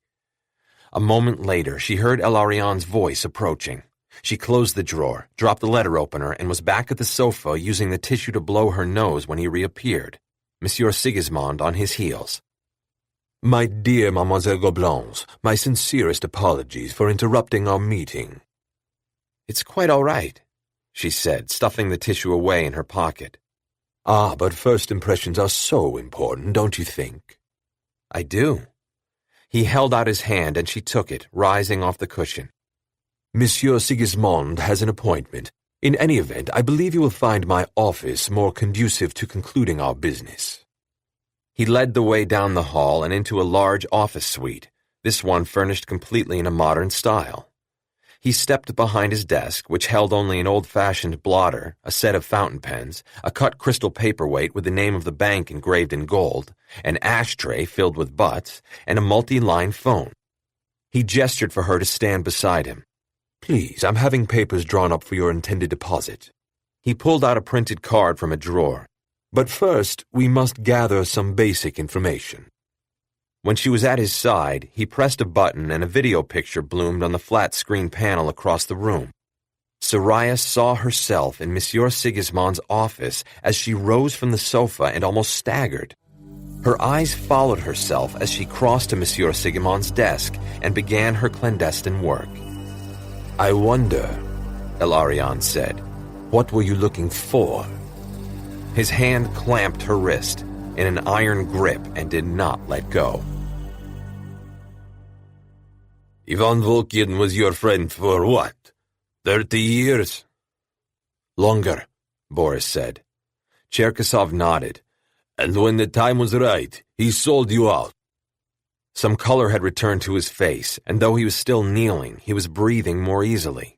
That's the way it is in our world. There's room for comradeship and alliances, but not loyalty. In our world, loyalty is too costly. It's not worth the price. He tried to shift to get the pressure off his skinned knees.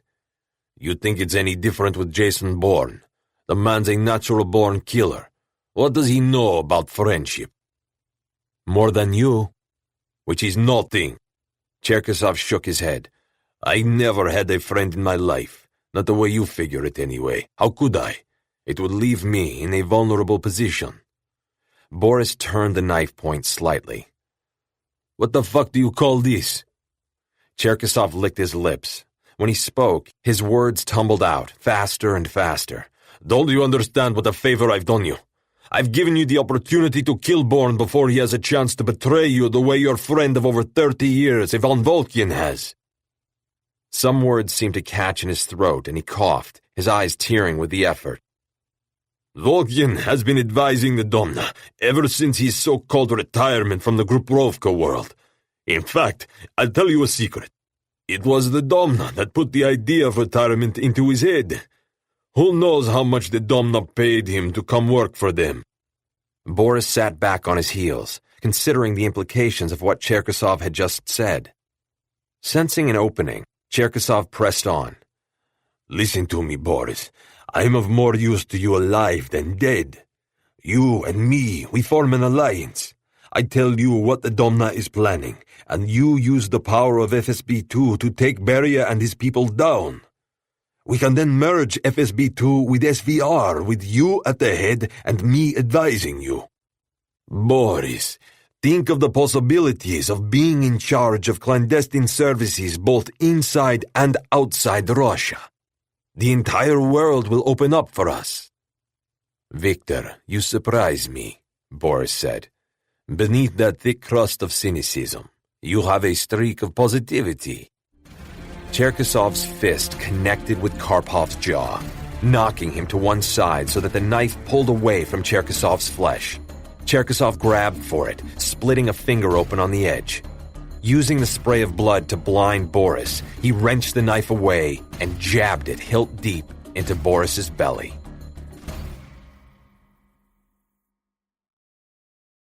Chapter 28. Bourne rose and made his way through the darkened cabin to the first-class galley. He found Rebecca leafing through the latest issue of Der Spiegel as she stood against the stainless steel counter. She turned when she became aware of him, a smile blooming on her face. "Good evening, Mr. Childress. What can I get for you?" "A macchiato, please." "Can't sleep?" "Bad dreams." "Sadly, I know that scenario." She set aside the magazine. "I'll bring it to your seat as soon as I've brewed it." "I'd rather stay here," he said. "I need to stretch my legs." A slight flush ruddied her cheeks just before she turned away. "Of course." The scent of rose attar lifted off her. "Whatever you fancy." Her eyes were the color and shape of ripe olives, unexpectedly exotic against her Mediterranean skin and black hair. Like an Egyptian of ancient Alexandria, she had a Roman nose and delicate cheekbones, and stood very tall even in her flats. Perhaps as a child she had studied ballet. Bourne watched her deftly making the macchiato. "Are you based out of Madrid?" "Oh, no, Damascus." She produced a tiny cup, which she placed on the diminutive saucer. "I've been living there for the past 6 years." "Do you like it?" "It's difficult to make friends." She shrugged. "But it pays for me to be there. I get a yearly bonus." "I haven't been back to Damascus in some time," he said truthfully. "I suppose there will be a lot of changes." She pulled the espresso and slid it across the counter to him. It had just the right amount of foam. "Yes and no. The modern parts are terribly congested. The traffic is a nightmare. The polluted air stifling, but the old city is still filled with the gorgeous covered arcades, the leafy squares, and, of course, space around the great mosques." She frowned. "But there are troubling aspects." "The state sponsorship of Hezbollah, for one." She nodded, her gaze falling gravely on him. "Also, in the last year or so, there's a growing conservative segment of the population that looks favorably on Iran." Bourne seized the opening. "So there must be more in the way of security all over the city, starting with the airport." Rebecca gave him a rueful smile. "I am afraid so. The airport especially. Al-Assad has clamped down at entry points, partly due to pressure from the West." "There won't be any difficulties, will there?" She laughed softly. "Not for you. Anyway, there's always a senior security official on hand when passengers deplane to guide you and answer questions." Having gotten what he wanted, Bourne threw back his macchiato. Rebecca tore off part of a page from her magazine and wrote on it. As he turned to go, she slid it over to him. "I'm off for the next 3 days." Her warm smile returned. "My number, in case you lose your way." Instead of piercing Boris's flesh, the knife blade retracted into its handle. Laughing, Boris slammed the heel of his hand into Cherkasov's nose. Blood gouted, the cartilage cracked, and Cherkasov fell onto his backside. Boris took back the knife. He pressed a hidden button on the handle, and the blade popped out. He pressed the button again, locking the blade in place so it would not retract. He knelt beside Cherkasov. "Now we get to it, Victor." He shoved the tip of the blade into Cherkasov's right nostril. "There are many things precious to you, I'm sure. You will give up before you tell me what I want to know." Cherkasov stared up at him with reddened eyes. "I'll die first." "You're a liar, kitty cat," Boris said. "Huh?" Cherkasov looked up at him. "You know what happens to liars? No? Wanna guess? No? Okay. They'll lose their noses." With one flick of Boris's wrist, the blade slid open Cherkasov's already bloody nose. Cherkasov arched up. Boris shoved him back down with the flat of his hand. "Let me the fuck up!" "Forget it, Victor. It's Chinatown." Fuck you, you cocksucker. I'm not telling you a thing. It's not a question of pain, Victor, but you already knew that. Boris wiped the blade on Cherkasov's trouser leg. It's a question of what you can tolerate living without. He smiled, almost benignly. Not to worry. I won't let you die. There's no escape. The knife blade made a circuit of Cherkasov's face. I mean what I say. I'm an expert, and I have all night long. Hendricks was in his office, poring over the file of the 3 men found dead in room 916 of the Lincoln Square Hotel. None of them was a guest. None had any identification on him. Their fingerprints had yielded nothing, and now their dental records were being sought, though this would probably be a dead end as well. According to the FBI, who had taken over the case for Metro Homicide, the dental work was definitely not American. Eastern European was the best they could do at the moment, but that covered a lot of territory. Hendricks paused to drink some ice water. The one strange thing about all of the victims was the suicide pill, the hollow tooth that contained liquid hydrogen cyanide, an old NKVD marker. Were these men Russians? And if so, what the hell were they doing in room 916 of the Lincoln Square Hotel? Hendricks turned the page. Room 916 was on a long-term lease through Services Solutions, a company with phantom headquarters in the Caymans. Hendricks had no doubt that Services Solutions was a shell corporation for God alone knew who. He rubbed his forehead. Whoever owned Services Solutions had some very nasty enemies. He called a colleague in Treasury, gave him what info he had on Services Solutions, and asked him to find out who actually owned it. Then he called the head of the task force he had assigned to find Peter Marks. Following the bombing of Peter's car in the Treadstone garage, the whole building was in lockdown. Everyone who worked or had recently worked in the building was being run down and questioned, but nothing so far. Hendricks had been extremely relieved to learn that no human remains had been found in the car. On the other hand, this concerned him, given Sal's testimony that he and Peter had been in the same elevator minutes before the explosion. The night watchman had exited at the lobby level, but he was certain Peter had continued down to the garage. So chances were good that Peter was in the garage when the car bomb was detonated, but had not been in the vehicle. What had happened? Where was he? Had he gone to ground? That would be a reasonable assumption. Hendricks rose and crossed the office to fetch more ice for his water pitcher. He stopped stock still as something occurred to him.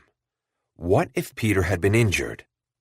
Back at his desk, he asked one of his assistants to call around to every hospital in the greater D.C. area, starting with the ones closest to the Treadstone building.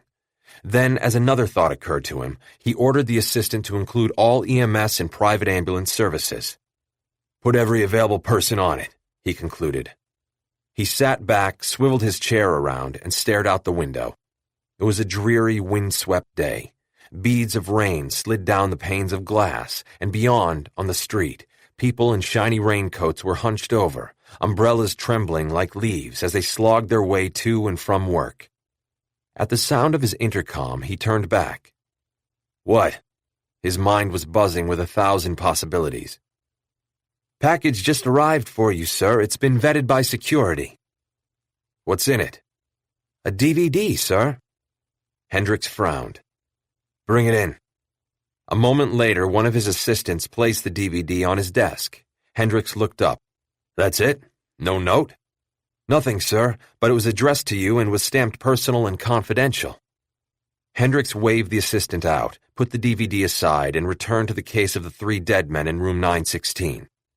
He studied the crime scene photos of their faces and bodies, noting that there were no tattoos, which ruled out the Russian mob. So who were these jamokes? They were armed, but that could mean anything. It certainly gave no clue as to their country of origin, let alone their affiliation. The FBI had concluded, however, that they constituted a hit team. Did that mean the team's target was more than one person? And where was he, she, they, now? He turned another page. The FBI had questioned everyone who worked in the hotel, as well as all the guests on the 9th floor. No one had seen or heard anything. Possibly someone was lying, but the FBI report stated its operatives didn't think so. That left the other possibility. Whoever had been in that room knew how to get into and out of a public building without being spotted. All of this was interesting speculation, but Hendricks couldn't see how it would help them find out who these people were and who their target was.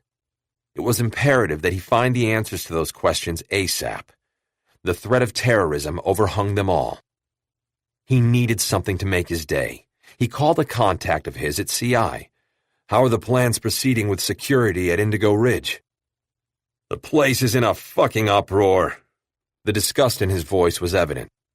"This isn't our thing and no one knows how best to go about it." He took a breath. "We sure could use your help, Mr. Secretary." "You want help, talk to Director Danziger," Hendricks said with a poisoned glee. "That's why he gets to sit in the big chair." His contact chuckled. "You're killing us, Mr. Secretary." "Not me. By the way, there's a minor buzz around here concerning your new co-director of Treadstone, Peter Marks." Hendricks caught his breath. "What about him?" "Word is he's missing." Hendricks said nothing. "Peter still has a lot of friends here, Mr. Secretary. If there's anything we can do—" "Thanks, I'll keep that in mind," Hendricks said before he disconnected. He thought about how right Maggie had been in suggesting this course of action with Danziger. Phoning his Indigo Ridge security group, he told them they were back on standby.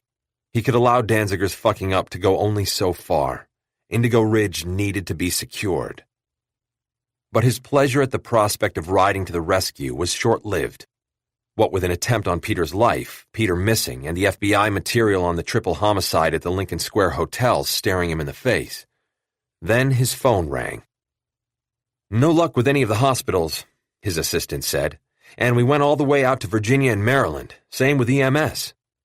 Hendricks closed his eyes. A headache was starting way back behind his left eye. "Have you any good news?" "Well, that depends. One of the private ambulance companies reported a stolen vehicle not long ago." "Has it been found?" "No, sir." "Well, damn it, find the fucking thing." He slammed down the phone so hard the DVD jumped off the desk. He looked at it, then picked it up, watching the rainbow rise and fall on its metallic surface. Opening the tray on his computer tower, he settled the DVD and slid the tray home. He heard the mechanism spinning up, then his video software program appeared full screen and the DVD began to play. Out of the black screen, Maggie's face appeared like a vision from a nighttime mist.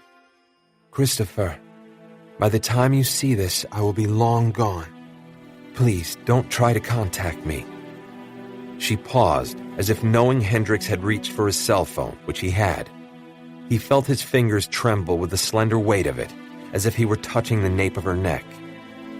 "My name isn't Margaret Penrod, and my profession isn't landscape architecture. Almost nothing I told you is true, though the truth began to leak out despite myself."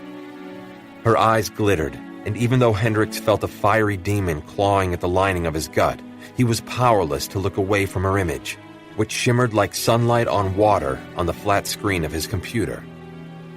"You must hate me now, which I suppose is inevitable.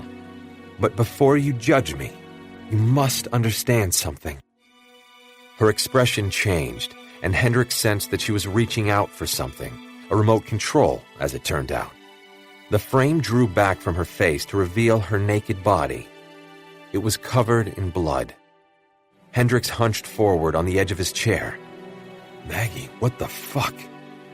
Then he realized that the woman he was looking at, the woman to whom he'd made love, had possibly given his heart to, wasn't Maggie. "Who are you?" he whispered. The lens moved back farther until Hendricks could see that she was standing in a hotel room. At that instant, he was overcome with what might have been a hot flash. He felt his gorge rising, and rising more as the video camera moved lower and panned the floor behind his naked lover. And there they were. Hendricks let out a low groan. The 3 members of the death squad, all dead. At his lover's hand? His mind seemed to implode. How was that possible? As if to answer his question, Maggie continued. "These men were sent to kill me because I protected you. And now I have to leave room 916, leave DC, leave America. I'm on my final journey." The camera returned to her, zeroing in on her face. "I was supposed to bring you here, Christopher. Room 916 was to be our secret love nest, where our every move, every word we exchanged would be recorded and then disseminated to the media. To ruin you. I couldn't let that happen. And now, instead of a love nest, Room 916 has become a charnel house. Perhaps that's a fitting end for the two of us, I don't know anymore. Her face was obscured for a few seconds as she brushed wisps of hair from her eyes. The only thing I do know is that you're too precious to me to hurt. If I don't go now, you will be in terrible danger. Her smile was rueful, almost sad. I won't say that I love you because it will only sound hollow and false to your ears. It sounds fatuous, stupid, even. How could I love you when we have known each other a matter of days? How could I love you when all I've done is lie to you? How is it that the Earth is the third planet from the Sun? No one knows, no one can know. Some things just are, sunk in their mystery. Hendricks, scrutinizing her face through the squeezing of his heart, saw that she didn't blink, her eyes didn't cut away, two basic tells of the liar. She wasn't lying, or she was very, very good, better than any liar he had ever met. He looked into those eyes and was lost. Apart from my father, I have never loved anyone before you, and my love for him is very different than it is for you. Something happened when we met. A mysterious current went through me and changed me. There is no better way to explain it, that's all I know. She leaned forward suddenly, her face blurring as she planted her lips on the lens. My name is Skara. Goodbye, Christopher. If you can't forgive me, then remember me. Remember me when you are protecting Indigo Ridge. A smear of colors, a vertiginous blur of motion as she pushed the lens aside. Then Hendricks was faced with blackness, the fizzing of the electronic void, and the painful galloping of his heart. Dawn had broken, and so had Cherkasov. Boris had done as much damage as he needed to. Cherkasov, it turned out, was deathly afraid of going blind. A swipe of the knife blade just under his right eye had been enough for the resistance to bleed out of him. He handed over what he had been bringing from the mosque in Munich to Damascus. It's a key, he told Boris through thickened, blood-stained lips. What does it open? Only Samid Abdul-Kahar knows. Boris frowned. Didn't Samid Abdul-Kahar give you the key to bring here? Samid Abdul-Kahar is here, not in Munich. I was to deliver the key to him in person. How? Boris said. Where? He maintains a residence. Cherkasov's lips quivered in the parody of a smile. You like this, Boris Ilyich. His residence is in the old city, in the former Jewish quarter, in the last remaining synagogue still standing. It had been abandoned for years, ever since the Syrian Jews fled to America. So Samir Abdul-Kahar took it over, figuring his enemies would never think to look for him there. Cherkasov nodded and groaned. I need to lie down. I need to sleep. Not yet. Boris grabbed him by his sodden shirt front as he was leaning back. Tell me the time of the rendezvous and the protocol. A thin line of pink spittle exited the corner of Cherkasov's mouth. He is expecting me. You'll never have a chance. Leave that to me, Boris said. Cherkasov began to laugh until he coughed up blood. Then he looked up at Boris.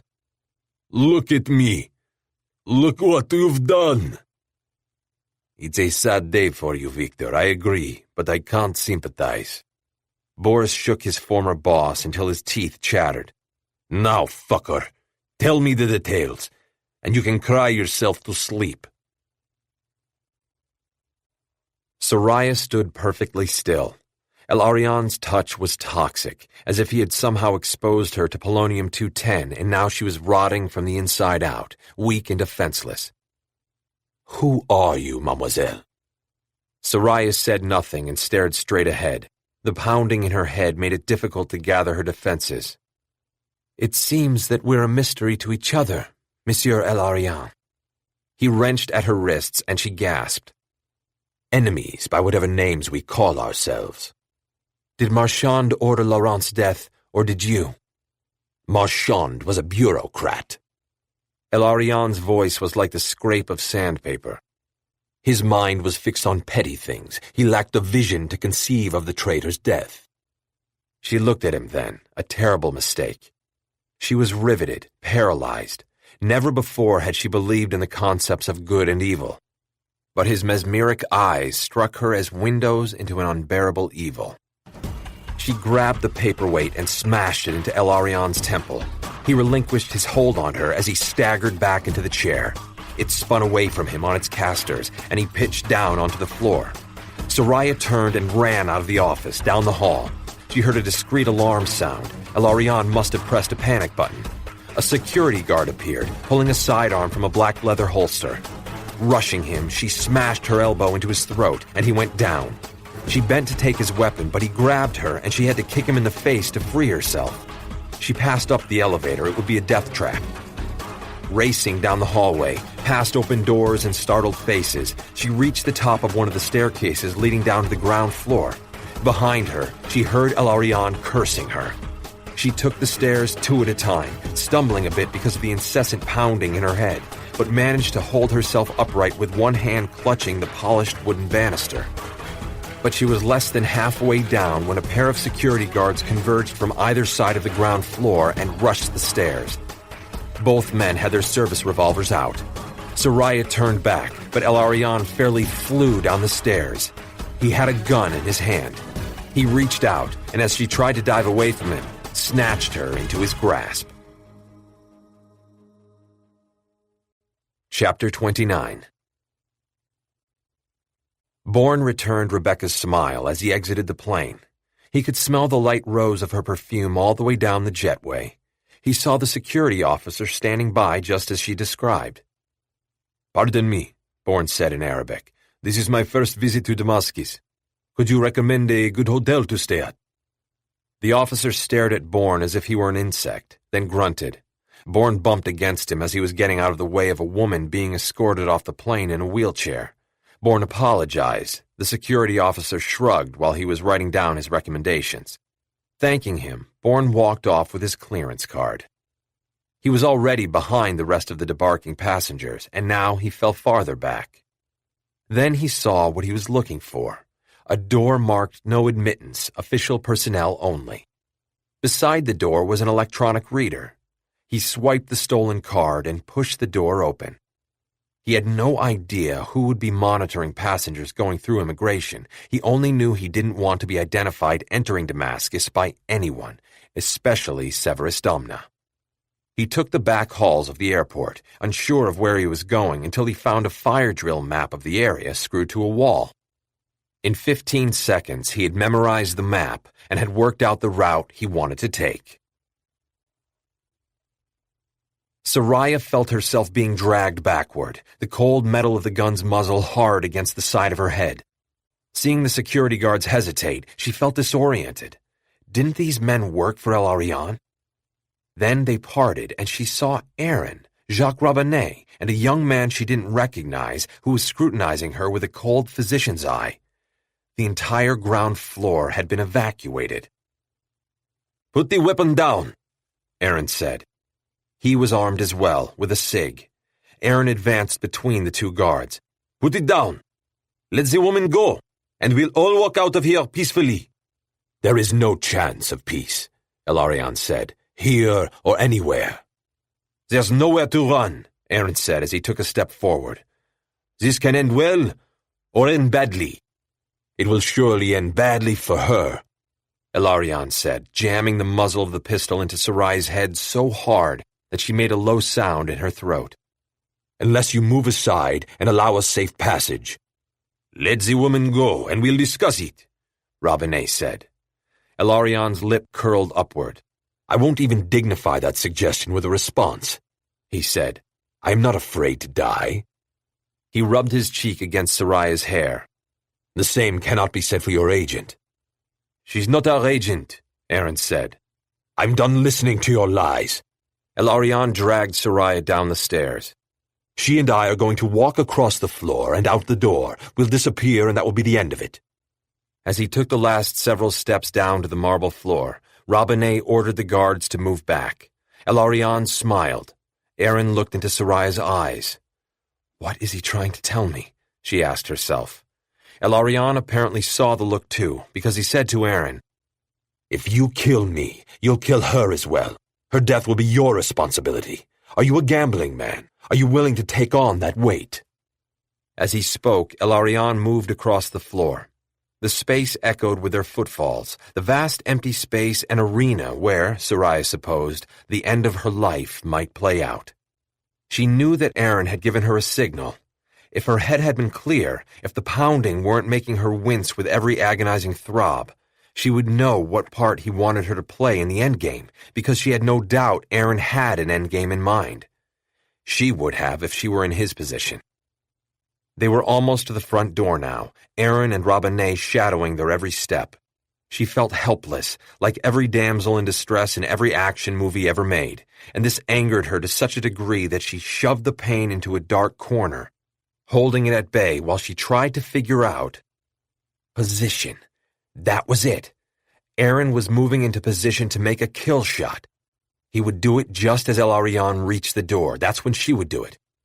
She could see Erin moving into position, approximately 45 degrees to the rear of Elarian's right shoulder. That was the vulnerable spot, the headshot.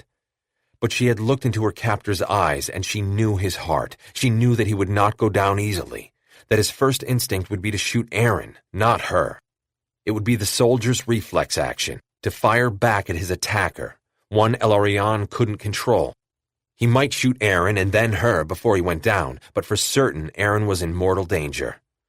One man she cared about was already dead because of her. She would not allow another to die.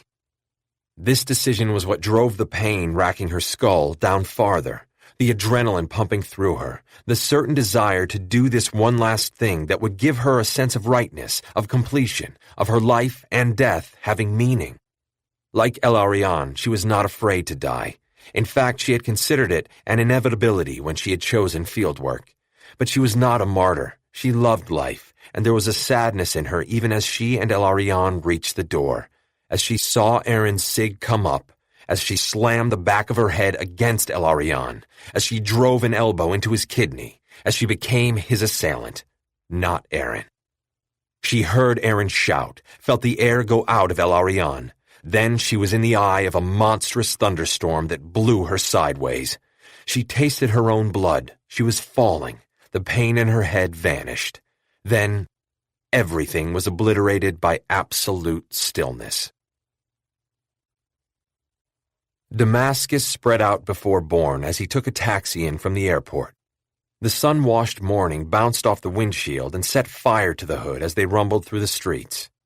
He had the taxi let him off several blocks from the section of Avenue Chukri-Quatli that was his destination, then walked the rest of the way, losing himself within the drifts of pedestrians. Taking a quick covert circuit of El Gabal's geometric Syrian modernist building, he scoped out the 3 entrances and the security at each.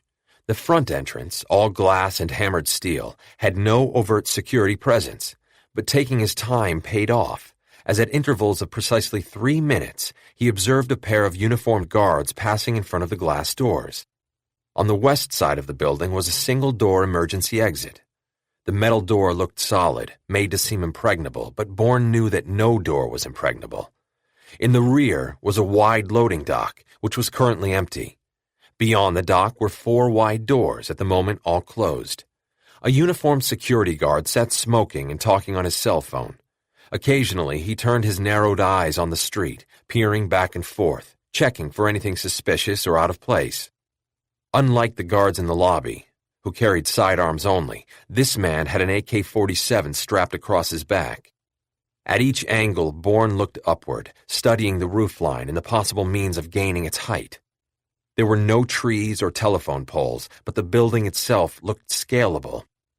He was about to depart when he heard a truck coming down the alley. The guard heard it too, because he broke off his conversation and pressed a buzzer just to the left of the leftmost door. Almost at once, the 4 doors lifted up. A wizened man peered out. The guard said something to him. He nodded and disappeared into the dimness of the interior. By the time the truck rumbled, turned, and backed up to the loading dock, 2 men appeared. They wore sidearms. The driver got out and, leaping up onto the dock, opened the rear door with a key. He rolled the door up and stood back as the two men entered the truck's rear. The guard had unstrapped his AK-47 and was now holding it at the ready. He was young and looked slightly nervous as he peered down the street. Bourne shifted his position in time to see the two men unloading the first of the dozen long wooden crates containing the poisoned weapons he had seen in the warehouse in Cadiz. He recognized them by both their shape and the distinctive greenish color of the wood. He needed to get inside to set the SIM cards, but that would have to wait until the darkness of night. He withdrew and went in search of the items he thought he'd need. He bought himself Syrian clothes that would allow him to better blend in: a glass cutter, a sturdy, wide-bladed knife, a length of electrical wire, 2 coils of rope of different lengths, and a pickaxe. Lastly, he purchased a duffel in which to carry everything, then took a taxi to the train station, where he stashed the duffel in a paid locker. Then he went in search of a hotel, which proved problematic. The first 3 he entered had security personnel stationed around the lobbies.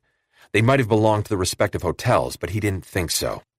He went farther afield, and on the southern outskirts found a run-down hotel. Apart from 2 dusty armchairs, a pair of even dustier palm trees, and a curved-backed receptionist, the lobby was deserted. Bourne booked a room on the top floor and paid with cash. The receptionist scanned his passport with little apparent interest, marking down name, nationality, and number, then handing it back, along with the room key. Bourne took a protesting elevator up to the 6th floor, went down a bare, odorous concrete hallway, and entered his room, a Spartan cubicle with bed, dresser, badly streaked mirror, tiny closet inhabited by a couple of roaches, and threadbare carpet. One window faced west. Beyond the grid of the fire escape lay the teeming street, the city's unceasing daytime tumult boring its way through the glass. The bathroom, if you wanted to call it that, was down the hall. Despite the meanness of the surroundings, Bourne had been in far worse places. He lay down and closed his eyes. It seemed like days since he had slept. "Where are you, Boris?" he wondered. "When are you coming for me?" He must have dozed off, because the next thing he knew, the sun was thicker, deeper, slanting through the window, low in the sky. Late afternoon, shading into twilight. He lay still on the bed as if stunned. He felt groggy, which meant that he had been pulled prematurely out of deep REM sleep. He lay listening, but almost immediately identified a scratching at his door. It might be a rodent, but he didn't think so. Silently, he rose and went to the wall just behind where the door hinged open. Reaching out, he watched as the lock was slowly opened from the hallway. The doorknob began to turn, and he steeled himself for whoever was coming in. That's when a shadow crossed his peripheral vision, an instant before 2 men shattered the window as they leapt through. Christopher Hendricks sat at his desk for fully an hour without moving or speaking to anyone. Once, his secretary came in, worried that he wasn't answering his intercom, but one look at his ashen face and she departed. Alone at his desk, the image of Skara frozen on the screen in front of him, he felt an existential coldness creep over him. Maggie. Her face was now a matter of colored pixels, informed by a series of zeros and ones.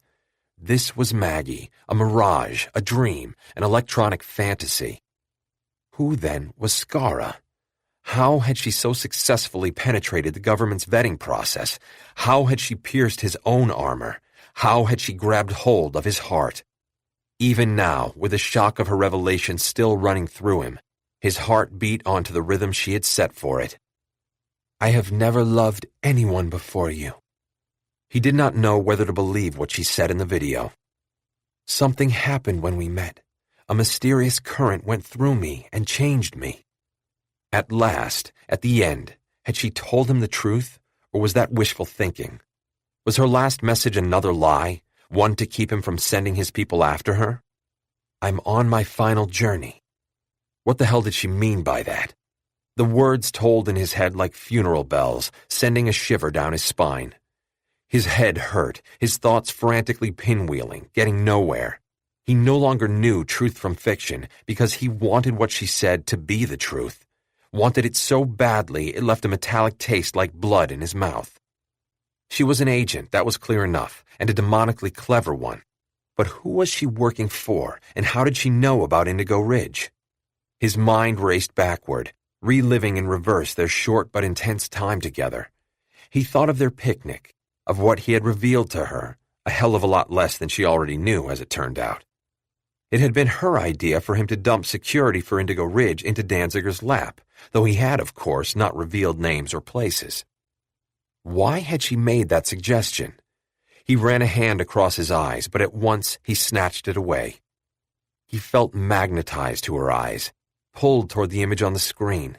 He wanted so badly to reach out and touch her. No, not merely touch her. He ached to hold her. She had protected him, she said. What did that mean? Remember me when you are protecting Indigo Ridge. And then he understood. She had tried to protect him by taking him off Indigo Ridge. But how had she known he was on it? The depth and accuracy of her intel boggled his mind. No wonder she had been able to fool the vetting process. He made a mental note to overhaul the entire process. A setup. He was meant to take a fall via a video taken in room 916 that she would disseminate. Disgraced, he would be summarily removed from Indigo Ridge, and momentarily, at least, the security would be in turmoil. That's when the people she was working for were going to strike. He lunged for the phone and jabbed the red button. Remember me when you are protecting Indigo Ridge. I will, he thought as he waited for the president to come on the line. I swear I will. The two men were on Bourne even as he was turning to face them. The third man came through the door unimpeded. The three men converged on Bourne. They were big, grisly men who stank of beer and fried corn. They might be big, but they were undisciplined, street fighters, rough and tumble. They were partial to roundhouse punches with brass knuckles and swipes with switchblades. Ripping the mirror off the wall, Bourne slammed its edge into a brass knuckle. The mirror cracked into a dozen shards, and Bourne grabbed one of the larger ones, unmindful of how it sliced into his palm, and jabbed the pointed end into one of the men's arms. The man reeled backward into one of his compatriots. The third man rushed at Bourne, knife held in front of him, expecting Bourne to retreat. Instead, Bourne moved into the attack, grabbed the man's knife arm, pulling him into him, and embedded the mirror shard in the man's throat. Blood gouted as the man reeled backward. Bourne grabbed his shirt front and shoved him into the two oncoming attackers. One man used his brass knuckles to sweep aside his dead compatriot, while the other drew an ice pick and hacked down with it. Bourne, dodging, slipped past the attack. 3 straight punches brought Ice Pick to his knees. Bourne kicked him in the face, and he toppled onto his side. The third man, the largest of the 3, leapt on Bourne, bouncing Bourne's head off the wall. Bourne went down, and Knuckles dropped onto him. He swung, the brass knuckles connecting painfully with Bourne's left shoulder.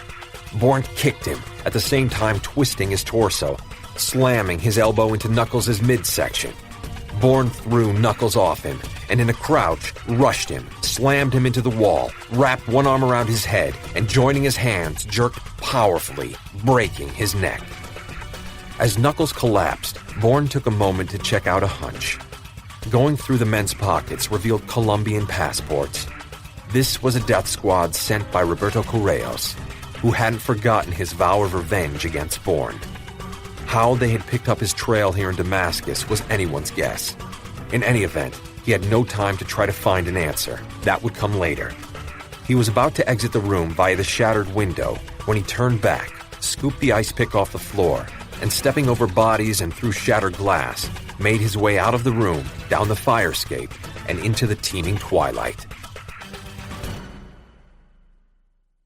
Damascus's Jewish quarter, a warren of narrow ancient streets, scarred and twisted by time and cruelty, was filled with abandoned houses cordoned off by thick chains and brass padlocks. The place had an unmistakable air of sorrow and suffering, 2 things with which Boris was well acquainted.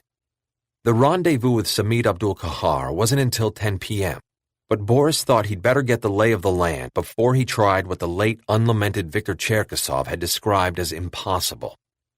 As he wandered the streets surrounding the old synagogue, he thought back to the vacant lot that had been his home last night, He could have left Cherkasov alive after his former boss had coughed up all his secrets, but that would have been foolish. Worse, it would have been the height of sentimentality. When a man in his profession became sentimental, it was time to quit. And yet, not too many actually did quit or retire. Ivan was the latest example. Really, Boris thought now as he turned a corner. It was astonishing that he had fooled everyone into believing that he had retired, including Boris himself. But then Ivan's sincerity was always one of his most admired traits. It was, after all, what had led him to be trusted by all the Gruprovka families, and he had never betrayed confidences to any of them. But now it seemed brutally clear that he had betrayed every family's confidences to Severus Domna. Boris shook his head. If he lived to the age of Methuselah, he would never understand what could possibly motivate Ivan and then Cherkasov to turn against the motherland. He had now made 3 complete circuits of the streets surrounding the old synagogue occupied by Samid Abdul-Kahar and had set the map of the Jewish quarter firmly in his head. Though his stomach was grumbling fiercely, he felt so encrusted with grime that he headed for Hammam Nureddin at Souk el-Bazuria in another section of the Medina. He paid his fee, hung his clothes in a wooden locker, and took a moment to study the key Cherkasov had picked up at the mosque in Munich, which he was due in 3 hours to put into Samid Abdul-Kahar's grubby little hand. It was gold, small, and oddly shaped. It looked ancient, but when he scratched at it with his thumbnail, a thin line of patina came off. He examined his nail. It wasn't only the patina that had come off, but the gold color itself. He looked at the key in a whole new way. Gold was soft, so it wasn't surprising that the key was made of a harder metal. Boris had speculated that the key was made of iron with an outer layer of gold. He turned the key over and over between his fingers. There was something vaguely familiar about its shape. It seemed unlikely that he had seen it before. Nevertheless, he could have sworn he had. Standing in front of his locker, naked save for the towel wrapped around his waist, he set his mind to thinking about where he might have seen the key. Perhaps in a book, a magazine article, or even an intel report at FSB2. Nothing surfaced. He secured the locker with an old-fashioned key on a red cotton wrist bracelet. The color indicated that he had paid for the full menu. He padded to the first of the many showers, steam rooms, and skylit massage facilities. What did the mysterious key open, and what made it so valuable that Cherkasov had to deliver it in person? And why Cherkasov? Surely the Domna and Samid Abdul-Kahar had any number of trustworthy agents to handle the task.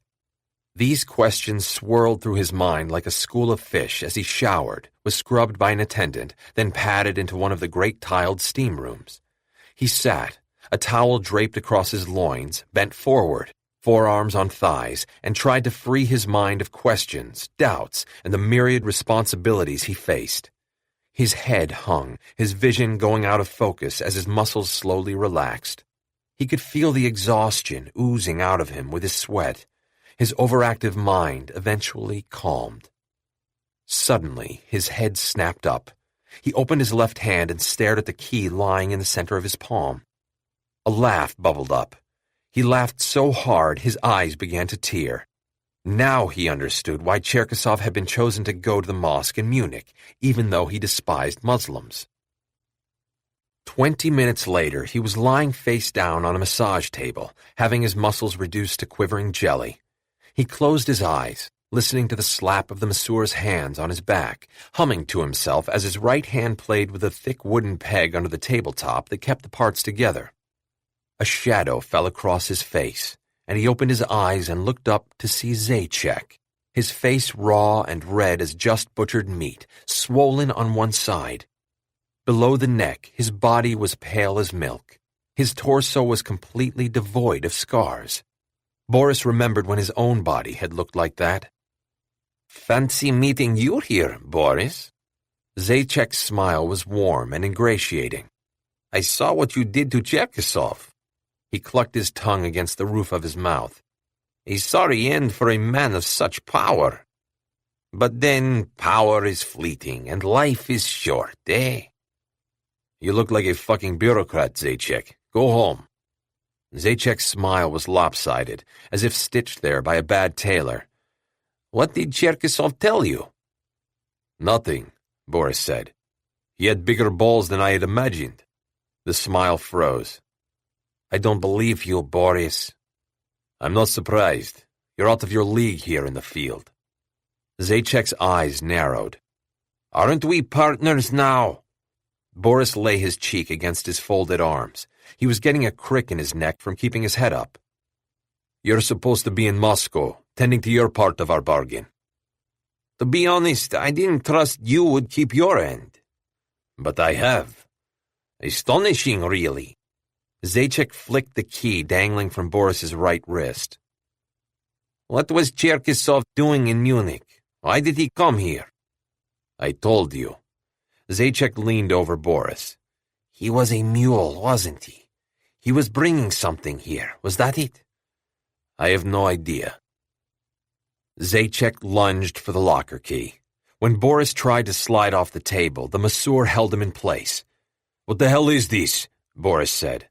You know what this is. Leaning over him, Zajac slid the wristband off. He held up the key. Let's see what's in your locker.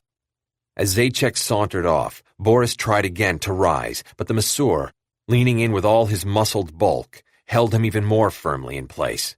He was not alone with the masseur for long.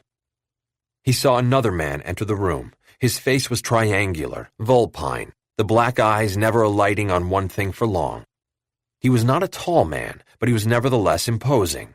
His body was squat and wide, chest and shoulders thick with matted hair like a bear's pelt.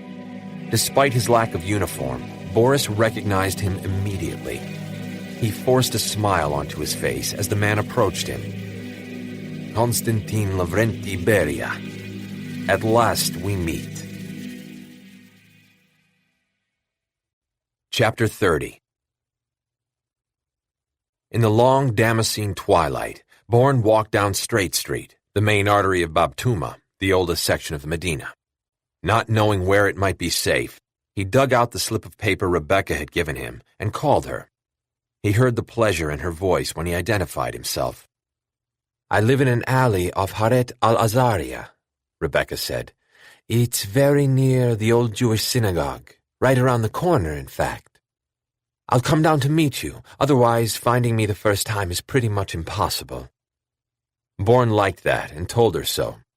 He saw her at the head of Harat al-Azaria, leaning against a crumbling brick wall that might have been 1,000 years old. She was dressed in woven leather sandals, a long flowing cotton dress, and a brightly colored long-sleeved shirt in the Syrian style. She seemed perfectly at ease. "Are you hungry?" she asked, just as if they were old friends. "I know a small place with excellent food not far from here." Bourne nodded, and they wended their way down crumbling alleys and narrow streets. Every city in the Middle East had a pervasive smell. In Tunis, it was jasmine. In Fez, cumin. Here in Damascus, it was coffee mingled with cardamom. "What happened to your hotel reservation?" The room was unacceptable. "There's no shortage of hotels in Damascus." "But none as impossible to locate as your apartment." She smiled as if she knew he wasn't telling the truth. Perhaps she believed that he was simply taken with her. If so, he had no intention of setting her straight. On the other hand, he was curious about her. She did not strike him as a typical flight attendant, slightly bored, reserved, interested in her passengers for only as long as they were on her plane.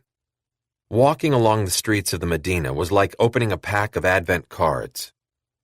In each window, within each doorway, were a staggering array of artisans working in glass, silk, pottery, and upholstery. There were bakers and halal butchers, flower arrangers and tailors, basket weavers and dyers.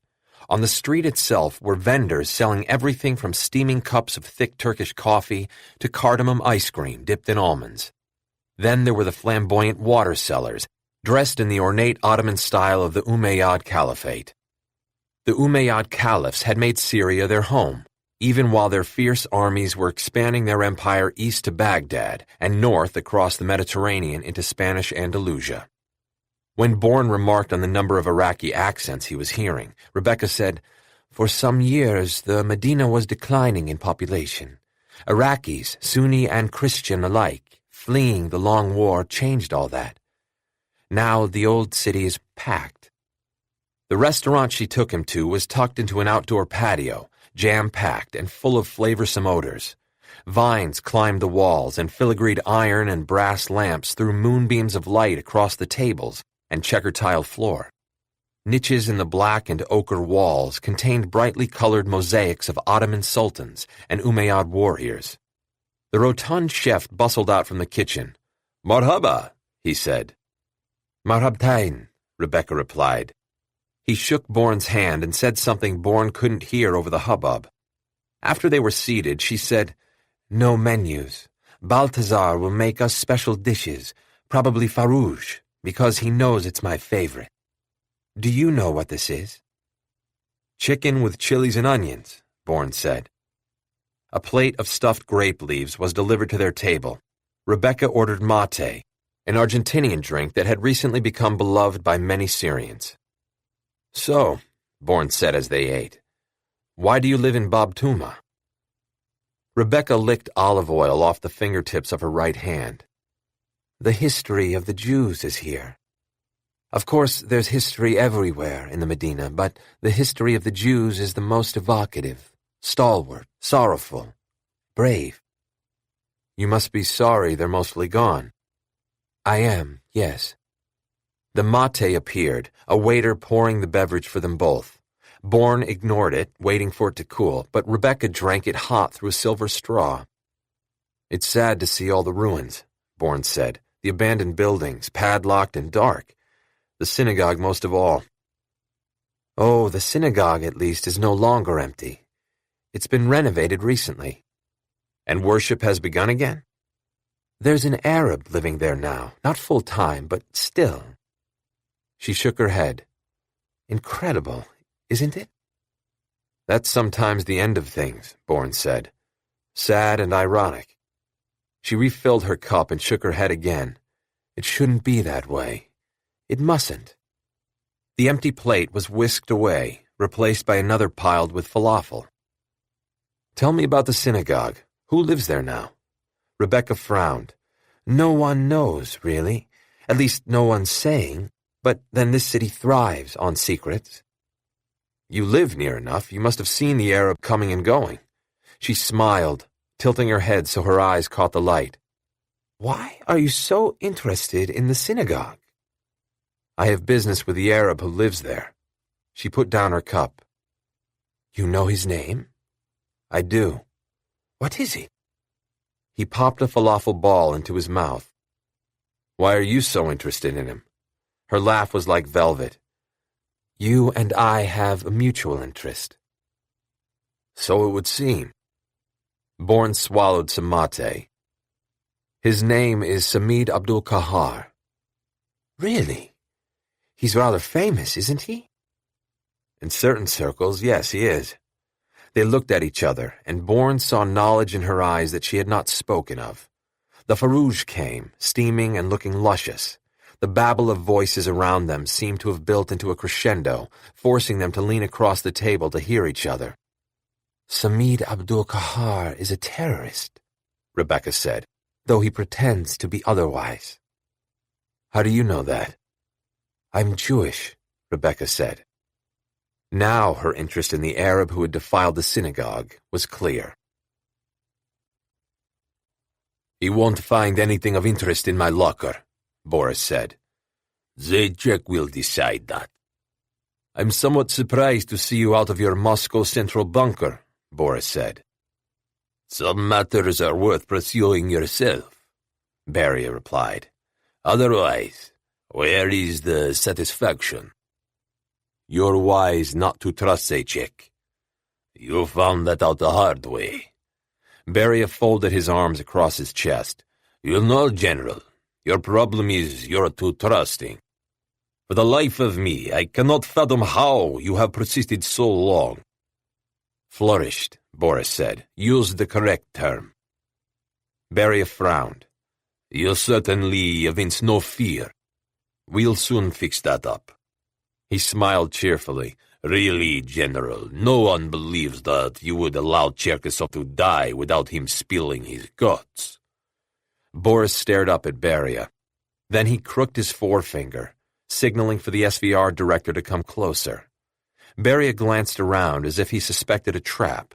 Then he leaned over, putting his head close to Boris's. He smelled of expensive cologne.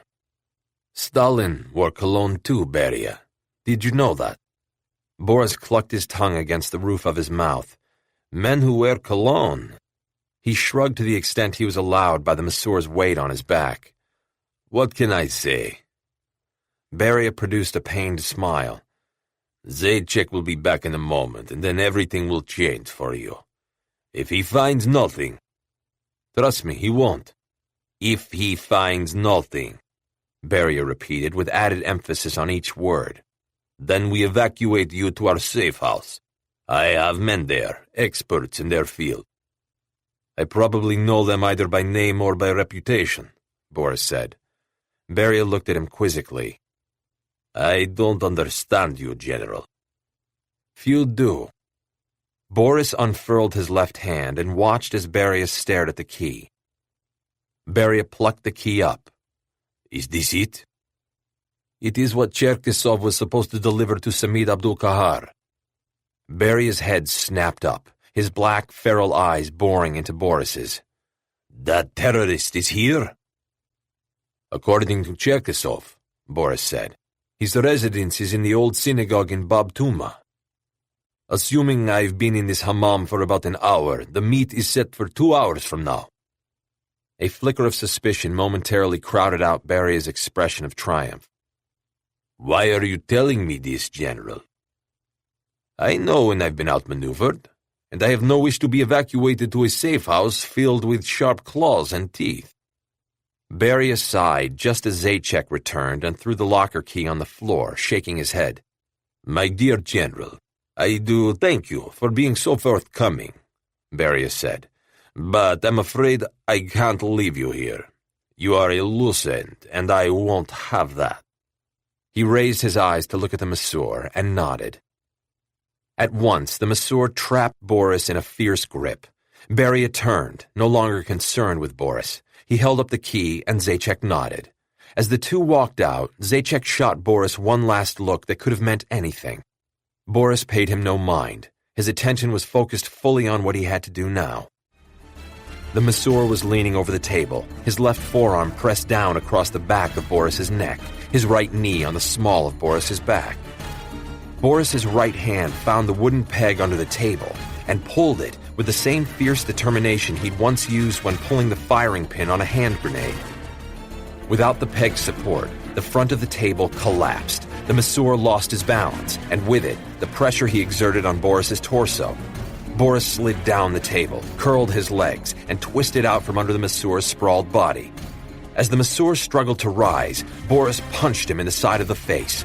When this had little effect, he drove his knee into the same spot. The masseur collapsed as if poleaxed.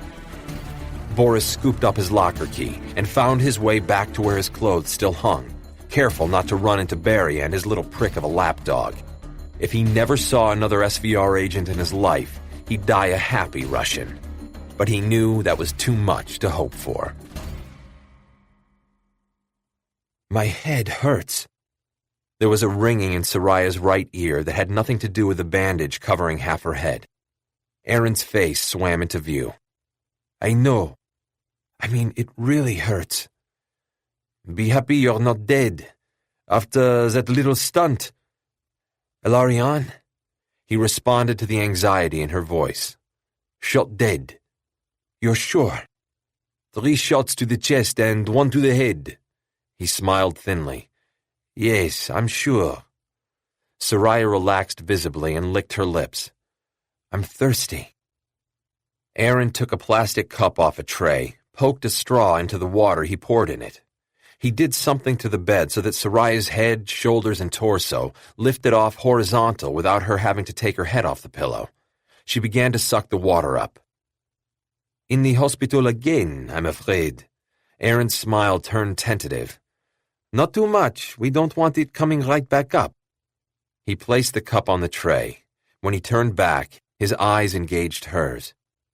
You almost got yourself killed. Almost doesn't count. When he failed to laugh, she said, You're welcome. I owe you, Soraya. She looked away. You don't owe me anything. He sighed, hooked his shoe through the rung of a chair, and brought it over so he could sit down beside her. Why did you run away? I hate hospitals. He looked relieved. I thought you hated me. Men, she said. He looked down at his hands. I'm sorry about Shaltum. Tears began to leak from Soraya's eyes, and Aaron jumped up and used the tissue to blot the corners. Soraya jumped as if burned. Get away from me. He backed away, his face pale and drawn. Then he turned and stepped to the door. She waited until he pulled down the handle before saying, Come back. He hesitated, then turned. She could see in his eyes that he didn't know what to do. Something black burned inside her, reveling in her mastery over him.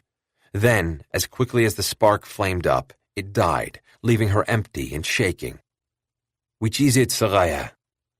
Aaron, please. He approached her with a cautious step and sat gingerly in the edge of the chair, as if ready at any moment to flee. She looked at him. All the fight had left her. She felt as if she had gone through a terrible trial by fire, had seen loves, wants, and needs reduced to ash, leaving her naked but no longer vulnerable. She sensed her strength returning, but it was a different form of strength, one that would require time to explore. Her eyes fluttered closed for a moment. Soraya. She heard the anxiety in his voice and looked at him. How am I? Better than you have any right to be. He seemed relieved to be talking about a topic that was quantifiable. When we brought you in here, the doctors were very grave. Frankly, I don't think they gave you much of a chance, but the wound looked worse than it was. The bullet from El-Arian's weapon grazed your skull high enough so your vision wasn't impaired.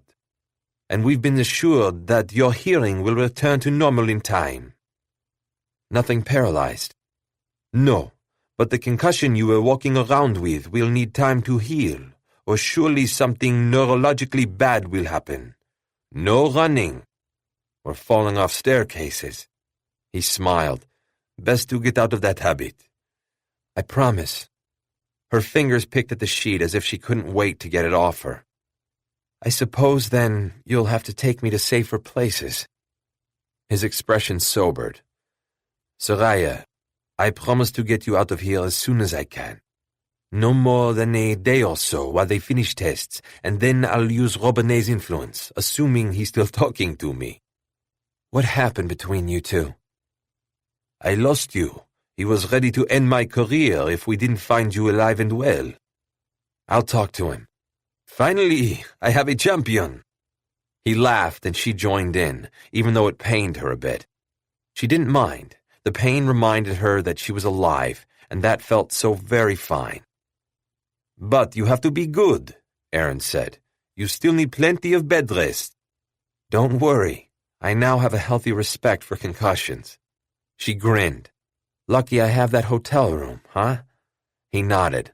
But now you have to rest. In a minute. Please, give me my cell phone. He gave her a stern look, but did as she asked, rummaging in the shallow closet. When he brought it to her, she turned it on and saw she had 4 messages from Hendricks, but none from Peter. She looked up at Aaron. Okay, now scram. His brow furrowed. What does this mean? Leave me alone. He nodded. I'll be right outside. Don't you have anywhere else to be? I do. He crossed to the door and opened it. He grinned. But I'm learning to delegate. In all the noise of the restaurant, Bourne almost didn't hear his cell phone. He was in the middle of finessing more information out of Rebecca on the building plan of the synagogue, and for a moment considered ignoring the call. Then he saw it was from Soraya and answered, but he couldn't hear a word she said, so excusing himself, he went outside onto the street, walking several hundred feet away down a narrow alley, pressing himself against a crumbling building chained with a padlock. Where are you? Her voice sounded tight and strained. Damascus. Bourne kept his eyes on the passing crowds. Between Boris and Correos, Bourne needed to be wary of death squads and lone assassins. Are you all right? Yes, fine. I'm in Paris. I tried to call Peter, but he isn't answering his cell, which is very odd. No one has seen or heard from him. Contact Tyrone. If he hasn't heard something, then he'll find a way. Good idea. She told him everything she had learned about the Munition Club, the Arab terrorist connection, and the fiduciary trail that led back to the Nymphenburg Landesbank of Munich. She did not mention Amun. She did not want to speak his name, let alone hear any expression of sympathy, however sincere. She concluded with Benjamin El Arian's death, but omitted her injuries.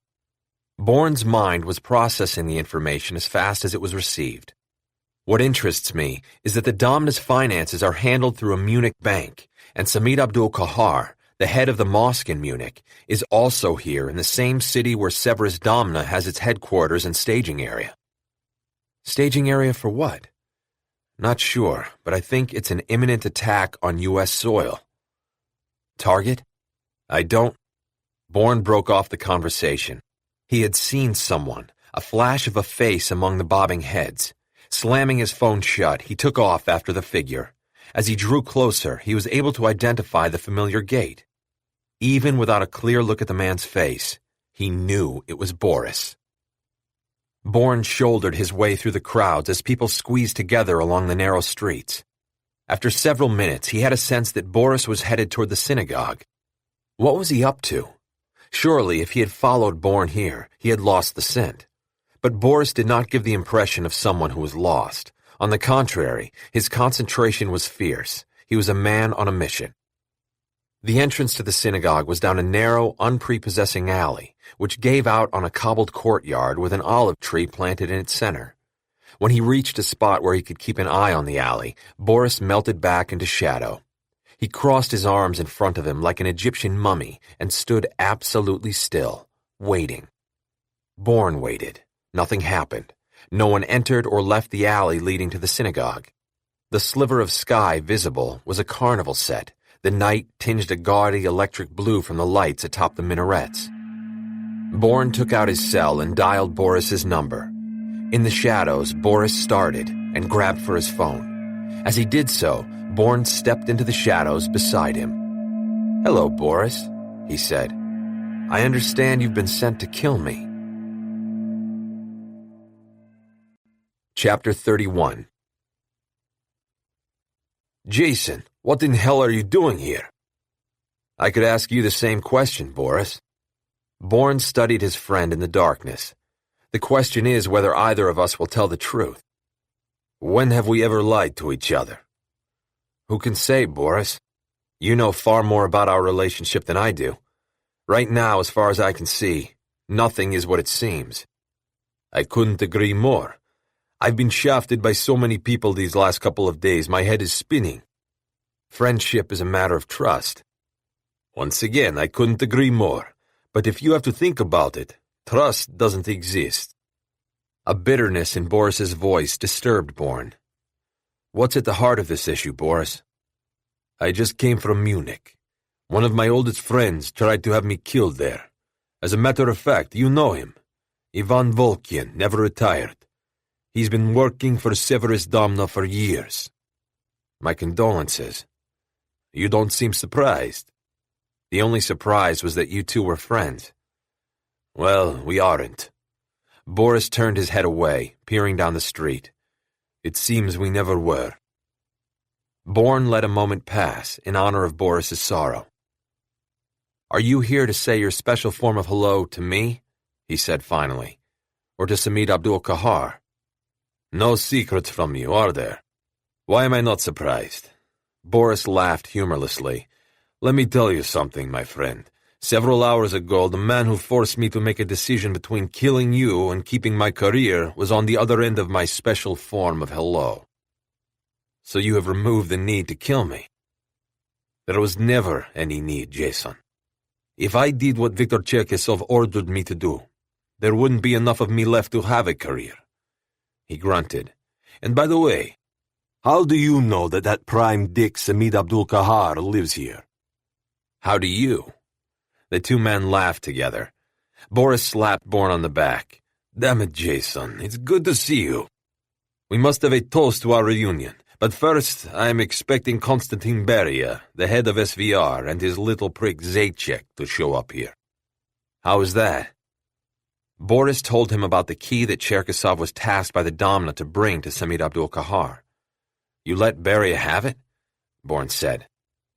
Boris laughed. For all the good it will do him. It's not a real key. It doesn't open anything. It's modeled after the keys in a Flash video game. Seeing the look on Bourne's face, he added, Hard to believe, but someone inside the Domna has a sense of humor. What's hard to believe is that you know anything about video games. I need to keep up with the times, Jason. Otherwise, I'll get run over by the young technocrats coming to power. They use video games to keep their skills sharp and the smell of blood in their nostrils. You and I use the field. They're useless in the field, the young ones. They're always looking for shortcuts. For keys to unlock the next level. That's right. They don't think for themselves. A cooling wind snaked down the street, bringing with it the scent of spices. The muezzin started up, the amplified calls to prayer drowning out all other noise. The street drained of people. The key was a test, Bourne said. Boris nodded. To see if Cherkasov was trustworthy and obedient. He failed. Miserably. But Samir Abdul-Kahar doesn't know that yet. And Beria doesn't know I'm waiting for him. Boris put an arm across Bourne's chest. Hold on. They're coming. Bourne saw two men approaching. They wore long coats that reached down to the tops of their shoes, a clear indication that they were carrying long-barreled weapons. The older man was short and feral-looking, the other younger and taller, with a face that looked like it had been put through a meat grinder. Bourne smiled as he thought of Boris's fists making vicious contact with the technocrat. I want these cocksuckers, Boris said. They tried to kill me. It looks like they're carrying some heavy weapons, Bourne said. So I see. Bourne was preparing himself when from the corner of his eye, he saw a figure in a black robe and hijab come stealthily down the street from the other end. It was Rebecca. The security for Indigo Ridge once more set. Hendricks did precisely what Skara had asked him not to do. He went looking for her. First, he tried her cell phone, but got a Chinese man who told him to go to hell in Mandarin. Next, he had a private conversation with Jonathan Bray, the head of the FBI. He and Bray went back a long time. They exchanged favors regularly. Anything you want, Chris, Bray said. It's yours. I'm looking for someone who's dropped out of sight, Hendricks said, consumed with shame, humiliation, and the singular anguish of a jilted lover. She may have already left the country. He paused. She entered as Margaret Penrod, which was an alias, but I have no doubt she's now under another assumed name. Any idea what that might be? Again, those terrible emotions washed over Hendricks. I do not. Photo? I'll have one sent over. The government vetting process must have one, Hendricks thought. Otherwise, I'll look even more like an idiot. Right now, though, I need two of your best investigators. Done, Bray said. Hendricks met the agents at Skara's apartment. When the doorbell went unanswered, the agents broke in, sidearms drawn, even though Hendricks told them that wasn't necessary. Procedure, they said in almost robotic unison. Once they had secured the premises, they retired to the doorway, as Hendricks ordered, lurking like a pair of leashed guard dogs. Hendricks took a tour around the small one-bedroom apartment. The living room was depressingly bare, exuding the stale air of abandonment. There was nothing to tell him that she had been there. Ditto the tiny bathroom. Only lint lay like sand on the narrow shelves of the medicine cabinet. The toilet tank held only water. The bathtub had been washed clean of sediment and hairs. He stepped into the bedroom and immediately smelled her. He went through the drawers of the dresser, which were all empty. Pulling them out, he turned them over, looking for something taped to their undersides. The closet was occupied by an assortment of hangers, nothing more. The bedside table had one drawer in which he found 2 paper clips, a card for her fake business, and the nub of a pencil. With a heavy sigh, he sat down on the bed, feeling it give just the way her body gave under his weight. Wrists on knees, he bent over and stared at the floor. He missed her. There was no denying it. A hole gaped open inside him.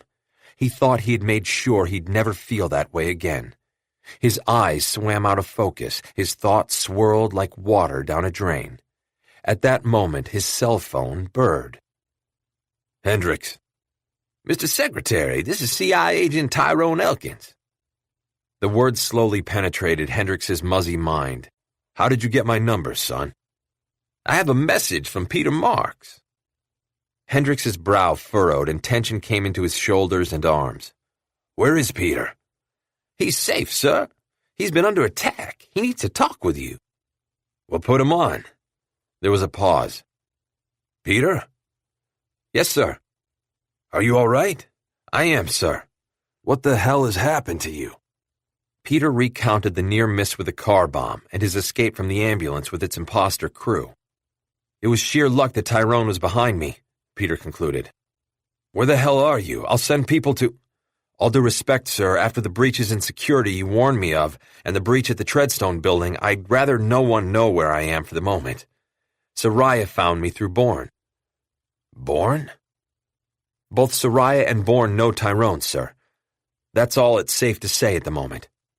And Soraya? Still in Paris. She found out who ordered the murder of her contact. Benjamin El-Arian. He's dead. He continued on, telling his boss about the intel he had found that had triggered the attacks on him. You've got to send a team to bring Roy Fitzwilliams back to D.C. for questioning ASAP. Fitzwilliams consulted for the Syrian mining company El Gabal and failed to report it when he was vetted.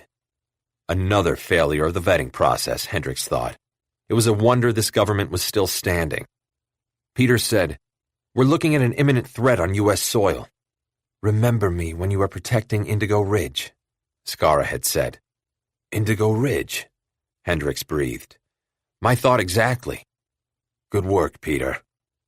Sir, I'm sorry I gave you a hard time. You were right about assigning me Indigo Ridge in this roundabout way. I'm just happy my decision didn't lead to your death. Your job is no bed of roses, Peter said, but you do it well. Thanks. Hendricks thought a moment. To maintain security until we have the situation nailed down, have Tyrone phone me every day at noon. I'll let you know as soon as Fitzwilliams is in custody. You deserve to be in on the interrogation. He closed the connection and called his Indigo Ridge field operations director, who was already getting flack from Danziger. Forget about him, Hendricks said. I want you to take a detachment and take Roy Fitzwilliams into custody. Sir? You heard me. Assign your best man to fly him back to D.C. ASAP. I'll have an Air Force plane waiting for you. I want him delivered directly to me. Is that clear? As crystal, sir. Consider it done. Hendricks called an Air Force general of his acquaintance and got him to authorize a jet to stand by. As he put his phone away, his gaze fell on Skara's card, lying in the drawer of the bedside table. Your job is no bed of roses, Peter had said. Into his mind swam an image of Skara as he had seen her the day they met, kneeling in his tiny strip of a garden, tending his roses. He snatched up the card. There was a rose planted squarely in its center. With his heart pounding, he jumped up and ran out of the apartment, leaving the bewildered FBI agents in his wake. Rebecca no longer looked like a flight attendant. There was a certain intensity about her, sharply alert and purposeful. Her eyes were eager, her cheeks flushed, as if she were about to hurl herself at fate head-on. She had transformed herself into an avenging angel. She had changed clothes since he'd left her in the restaurant, confirming what he had suspected. She had her own agenda concerning the occupants of the synagogue. All she'd been lacking was the trigger, which he himself had provided when he had given her the identity of the Arab who was desecrating the Jewish house of worship alongside which she had chosen to live. He now suspected that she was Mossad, but in the end, it didn't matter. She was out to infiltrate the synagogue and assassinate Samid Abdul-Kahar. The trouble was, she was walking blind into a lethal crossfire between Samid Abdul-Kahar's men and the SVR. He had to stop her. He was preparing himself to block her way when she veered off. She wasn't headed for the alley that led to the synagogue after all. But because of their interrupted discussion over dinner concerning the synagogue's architectural plan, he knew where she was going. Grabbing Boris, he headed down the street after her. Boris pulled back. "Are you crazy? You're going to screw up everything." Bourne turned back to him. "It's a matter of trust, Boris." Hesitating only a moment, Boris nodded, then followed Bourne as he headed left, down an alley that ran more or less parallel to the one leading to the synagogue. Up ahead, Bourne saw Rebecca vanish to the left. He picked up his pace, Boris right behind him. When he reached the spot where Rebecca had disappeared, he saw a passageway no wider than shoulder width. He plunged in, summoning up the plan of the ancient synagogue as Rebecca had described it to him. Abruptly, he came to the end of the passageway. A blank wall faced him. "What the hell is this, Jason?" Boris whispered. "We're following a Mossad agent who knows another way into the synagogue." "How? Did she melt through solid stone?" They were engulfed in darkness. Bourne reviewed everything he had learned about the synagogue from Rebecca. He knew where it was in relation to the passageway, so he turned to the left and felt along the stone wall, searching for a lever or handle. Nothing. Then he stepped back a pace, almost bumping into Boris, and his right foot scraped against a metal grate. Both men backed up enough for Bourne to kneel down and feel around with his fingers. The grate was square, large enough for a human being to fit through. Curling his fingers through the holes, he pulled upward. The grate gave easily, and he stood it on end against one wall. Then he slipped his legs into the hole. His shoes struck something. "There's a ladder," he said to Boris, who had squatted beside him.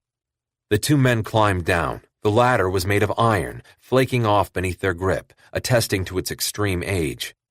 They arrived at the lower level, which was carved out of the living rock. To their left, Bourne saw a soft glow, and he and Boris followed it until Bourne was certain they were beneath the synagogue. A set of stone steps led upward, and Bourne and Boris took them, moving with extreme stealth. At the top of the stairs was a narrow door made of hand-planed hardwood, bound with wide bronze bands. Cautiously, Bourne depressed the iron lever and pushed the door inward. They stepped across the threshold and found themselves in a section of the synagogue that was still in the process of being renovated. Sheets of striated marble and black stone lay against one wall or across rough-hewn sawhorses, where they were being cut to size. Curtains of undyed muslin closed off the area to protect the rest of the interior against the stone dust. They crept forward until they were at the muslin curtains. Bourne listened for any sounds of a struggle, but heard only the hushed sound of footsteps muffled by carpets, the occasional word or two of Arabic, spoken softly but urgently. Parting the curtains, they slipped through into the central section, renovated in the Arabic style. "This Mossad agent is going to get herself killed here," Boris whispered. "The name she's going by is Rebecca," Bourne said. "Maybe we'll get lucky and the SVR and Samid Abdul-Kahar will kill each other," Boris muttered as he stared into the middle distance. But Bourne could tell by his tone that he didn't believe it. Nothing in their world was ever so neatly wrapped up. There was too much rage and high emotion, too much blood already spilled, so much more to be poured out. They moved forward. The great spaces the ancient architects of the synagogue had provided were now broken up into small rooms, all ornately painted and furnished, like a sultan's seraglio. There was none of the desert Arab's austere sensibility to be found. All the prayer rugs were opulent, woven of the finest silk in intricate jewel-tone patterns. "Where the hell are Beria and his lackey?" Boris whispered. Bourne wondered where anyone was. He had no idea how many men Samid Abdul-Kahar had with him or how heavily armed they were. He looked up and discovered a safe way to find out. The rooms were constructed with thick, hand-hewn beams of fragrant cedar that rose to a height of 10 feet, well below the height of the original structure. There was no ceiling to the rooms, simply cross beams to keep the vertical ones true, and swaths of fabric hung from beam to beam. He signaled to Boris to go on ahead, then worked his way up one of the beams, finding footholds in the rough wood. The beams were massive 6x6s, allowing him to stretch out along them as he crawled from room to room. The fabric was sheer enough to make out figures, their positions in the rooms, and their movement inside them. He saw 3 of Samid Abdul-Kahar's men, one alone in a room, preparing to pray, but no sign of either Rebecca or Samid himself. He knew that she must be as focused on Samid as he was. The men were just a temporary roadblock. And then, in the fifth room, he saw her. She was with Samid, but there wasn't anything about the scene he liked. Boris crept forward on little cat feet as the poem went, one that he had memorized when he was a boy and repeated to himself each night before he went to bed, as if it were a prayer. Tonight, however, his heart was full of blood. All he could think of was Zajíček and Beria. It occurred to him now that his line of work was defined by a chain of affronts and retributions. You just had to pray that you would survive them all, on little cat feet. He entered a room where a man was kneeling on a prayer rug, his forehead pointing toward Mecca. A short-barreled assault rifle lay at his side. Boris could hear the muttered prayer, words falling like rain from the Arab's mouth as his torso rose and fell. Boris waited until his forehead touched the rug. Then he stepped silently up to him and, putting all his weight into it, slammed his shoe down on the back of the man's neck. He heard a series of sharp cracks, like someone puncturing bubble wrap, and the man collapsed. Scooping up the assault rifle, Boris stepped over the corpse and continued on. Two men were behind Rebecca. Bourne couldn't tell whether or not she was aware of them, so he leapt off his perch, crashing down through the fabric. He landed in a crouch. The men turned, and he swung a leg out, catching one of them behind the knees. He went down in a tangle, and Bourne was on him at once with both fists. Rebecca struck the second man on the side of the head. He staggered back, but managed to raise his assault rifle and fire off a barrage of shots. She went down at his feet, and he lifted the butt of the weapon as if to slam it onto the top of her head. But first she drove her fist into his crotch. As he doubled over, she drew a slender knife from beneath her black cloak and slit open his belly from one side to the other. Even as his eyes opened wide in shock, she was leapfrogging over him, stretching out to grab the hem of Samid Abdul-Qahar's robe. He stumbled but used a wide-bladed dirk to cut away that section of cloth, freeing himself. He ran from the room. Bourne rose from the floor and sprinted after Rebecca as she followed Samid out of the seraglio rooms and into the synagogue proper.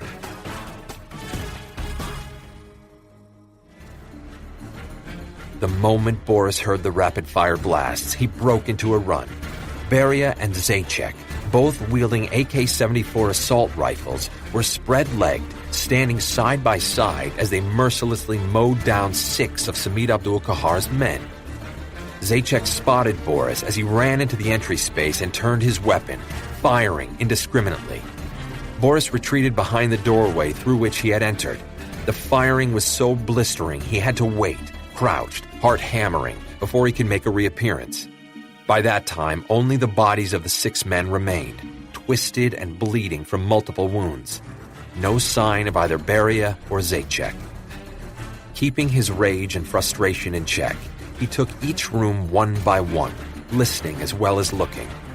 Then he heard another burst of gunfire and headed off to his left. A bullet tore into his left calf as he crossed a threshold.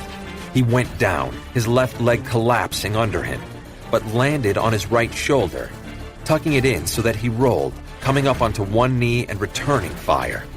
He nearly took Zajíček's head off, but the little prick pulled back just in time. Boris moved, even though it pained him, and his left ankle almost buckled. It was a good thing he did, because Zajíček's head and shoulders popped up as he fired at the spot Boris had just vacated. Swinging his assault rifle around, Boris clipped the corner of the wall behind which Zajíček hid. Wood and plaster splinters fountained up, and Boris moved again, this time in the opposite direction, and when Zajíček appeared again, firing at the spot where Boris would have been if he had continued in the same direction, Boris drilled Zajíček's left shoulder. As Zajíček fell backward, Boris sprinted directly at him, holding his fire until Zajíček came into view. Zajíček squeezed the trigger of his AK-74, and more bits of wood and plaster blinded Boris momentarily. Still, he came on, knowing it was fatal to stay in one place. Clearing his vision, he saw Zajíček on the floor. His back was against a wall, blood streamed from his shattered left shoulder. He was desperately trying to reload his weapon. Sensing Boris, his head came up and he bared his teeth like a rabid dog. Then he grinned, threw the assault rifle away, and spread his hands. "I surrender, General! Don't shoot! I'm unarmed!" Boris glimpsed the tiny derringer half hidden in Zajacz's right hand. But even if the little prick had been unarmed, Boris knew it wouldn't have mattered. He pulled the trigger on his assault rifle, and Zajac briefly danced like a marionette whose strings were being cut. In a mass of blood, he slipped sideways and his eyes went dark. Something significant must have happened, Boris thought, because he saw that Beria had now begun his retreat from the synagogue. Boris was intrigued. He deduced that Bourne had somehow altered the situation irretrievably, and that Beria was pragmatic enough to get out while his skin was whole. That wasn't going to happen. Boris caught up with him in the entryway, already littered with 6 corpses. Beria, in full flight, chose the shortest distance between him and the front door. This route took him between 2 of the bodies. The instant he skidded in a puddle of blood, Boris, loping from behind at full speed, barreled into him. Something lurched in his left ankle, and a javelin of fire scorched up his leg.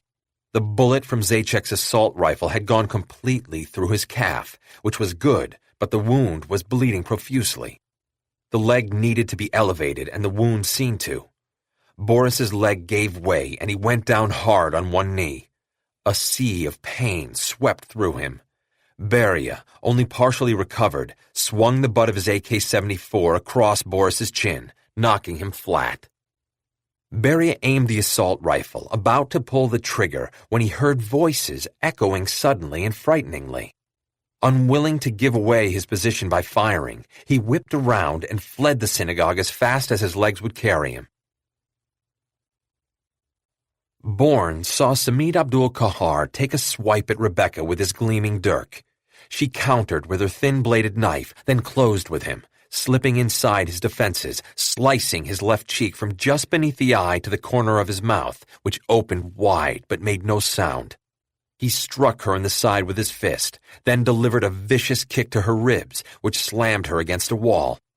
He came in hard and fast, leading with a dirk while fumbling beneath his robe with the other hand. Rebecca was defending herself against the stab of the dirk. She evaded it with ease, but only because it was a feint. Bourne saw before she did that Samid gripped a Mauser in his other hand. He leapt at Samid, knocking him back, wrestling the Mauser out of his hand. As Samid turned toward Bourne's attack, Rebecca contemptuously slapped aside the dirk and stabbed inward with her own knife. The blade penetrated Samid's chest just below the sternum, and with a surgeon's deft hand, she twisted it upward and to the left, puncturing a lung and then the heart. Blood bubbled out of Samid's mouth as he sighed a fetid breath. She stared hard into his eyes while she held him up with her knife blade and her tensed arm. "Rebecca," Bourne said. She studied Samid as if he were a specimen pinned to a lab table. "Rebecca," Bourne repeated, more gently this time. She expelled a breath and at the same time withdrew the knife blade, and the body fell to the floor. Bourne expected an expression of triumph on her face, but when she turned to him, there was only disgust. She stared at him for a long moment, and Bourne had the impression that he was facing a singular creature, precisely controlled and calibrated on the outside, but possessing an untamed spirit and a wild heart. "You ran out on me," she said as she wiped her blade free of blood and gore. "And now I find you here." "Lucky you," he smiled. "Don't tell me you're surprised." Her eyes burned with a cold fury. "This is my territory." "That's irrelevant now," he said evenly, trying to diffuse her anger. "Samid Abdul-Kahar is dead." She kicked the corpse so it flopped over on its back. "Whoever the hell this is," she said, "he's not Samid Abdul-Kahar." Chapter 32. There were times, and this was one of them, when Hendricks resented the security detail that followed him around as closely as his own shadow. He resented the fact that they were surely speculating on what had caused him to drive hell for leather back to his house in the middle of a workday. Worse, they watched him from behind smoked glass windows as he crossed to his rose garden, got down on his knees, and began rooting around. One of them, Richards, he thought, exited his car and strode to where he knelt. "Sir, are you feeling well?" Perfectly, Hendricks said with a distracted air. Is there anything I can do? You can return to your car. Yes, sir, Richard said after a short pause. Hendricks, glancing over his shoulder, saw Richard shrug, signing to his compatriots that he had no idea what the boss was up to. Returning to his work, Hendricks tried to calm himself, but he found to his horror that his hands were trembling uncontrollably. The moment he'd picked up Skara's business card and seen the rose imprinted on it, he'd become certain that she had left the card for him to find. Only he would understand the rose's significance. I'm on my final journey. He was terribly afraid that Skara was going to do something irrevocable. He could not imagine her killing herself, but then he knew so little about her. And yet, strangely, he felt that he had known her all his life. It was a complete mystery to him how someone could become a part of his life so quickly. She had crawled under his skin and lodged there, refused to budge. Her sudden disappearance only made him more acutely aware of how she affected him. I'm on my final journey. Was she going to do something terrible, some final act that one way or another would snuff out her life? This was the scenario that terrified him. I'm on my final journey. He had convinced himself that she'd left him a clue to what she was about to do, that she wanted him to stop her, that he was the only one with the ability to do so. He desperately wanted to believe that she felt about him the way he felt about her. Hadn't she said as much on the DVD? But he harbored a suspicion that it had been a performance, that she had not really revealed what was in her hidden heart, and that now he would never know, because within days, or even hours, her life would be extinguished like a candle flame. His shaking hands were covered with soil, his nails dark with grit. Starting at the left side of the rose garden, he was making his methodical way toward the right. At the base of each plant, his fingers dug into the soil, hoping to find something she had buried there for him to find after she had gone. But he came to the last rose, and digging in, found nothing. He sat back on his haunches, resting his wrists on his knees while he stared at the flowers. He loved his roses, their colors and scents, but now all he saw were the thorns. Perhaps this time a rose was just a rose. He didn't want to believe it, but now he had to, because there was nothing else for him to believe. Bitter tears rose into his eyes, and ashamed and despairing, he covered his face with his filthy hands. Boris was nowhere to be found. Bourne, making a quick inventory of the dead and dying, found no trace of either Boris, for which he was profoundly grateful, or the SVR chief, Konstantin Beria. Briefly, he wondered whether they had gone, but he had his own agenda to consider. I've been after Samid Abdul-Kahar for 3 years, Rebecca said as they exited the synagogue the way they both had entered it. He employs half a dozen doubles who look like him and talk like him. More often than not, they're the ones who appear in public. Samid Abdul-Kahar himself can be seen in the periodic taped messages his people send to Al Jazeera. I've studied those tapes in detail. I know what the real Samid Abdul-Kahar looks like. Virtually no one else outside his circle of lieutenants does. That there might be body doubles changed Bourne's plan radically. Boris had told him Samid Abdul-Kahar was in Damascus. Now he sensed that the synagogue was a ruse. If so, then he knew that the leader of the mosque must be at El-Gabal. This had many implications, not the least of which was that the planning phase of the terrorist attack was at an end. The operations phase had begun, and Bourne had little time to infiltrate El-Gabal, plant the cloned SIM cards, and set off the charges inside the 12 crates of FN SCAR-M Mark 20 assault rifles Don Fernando had spiked. He wanted to go into El-Gabal alone, but he realized now that having Rebecca with him was vital. Only she could recognize Samid Abdul-Kahar. If he really was in the building, Bourne was not going to let this opportunity to kill him pass. Samid was the real danger. With El Arian dead, he was now the heart and soul of Severus Domna. Without his support, the organization would be so severely weakened that it could be dealt with by Soraya, Peter, and their team. But if Samid somehow survived, his grip on the Domna would become a stranglehold, and with its members in legitimate positions in business and politics, Samid's potential for launching terrorist attacks expanded exponentially. Bourne could not allow that to happen. As they reached the street, he told Rebecca about El Gabal and what he needed to do. "I think that's where Samid Abdul-Kahar is. I know how to get in, just as you know how to get into the synagogue without being observed," he concluded. "Either you're with me or we part ways here." To her credit, she didn't hesitate an instant. They took a taxi to the train station, where he opened the locker and took out the duffel filled with the implements he had purchased earlier. Rebecca watched him with the ghost of a smile on her lips. "What's so amusing?" Bourne said as they exited the terminal. "Nothing, really." She shrugged. "It's only that I was right and my superiors were wrong." Her smile widened. "It was no coincidence that I was working your flight from Madrid." "Mossad was tracking me." "You think I'm Mossad?"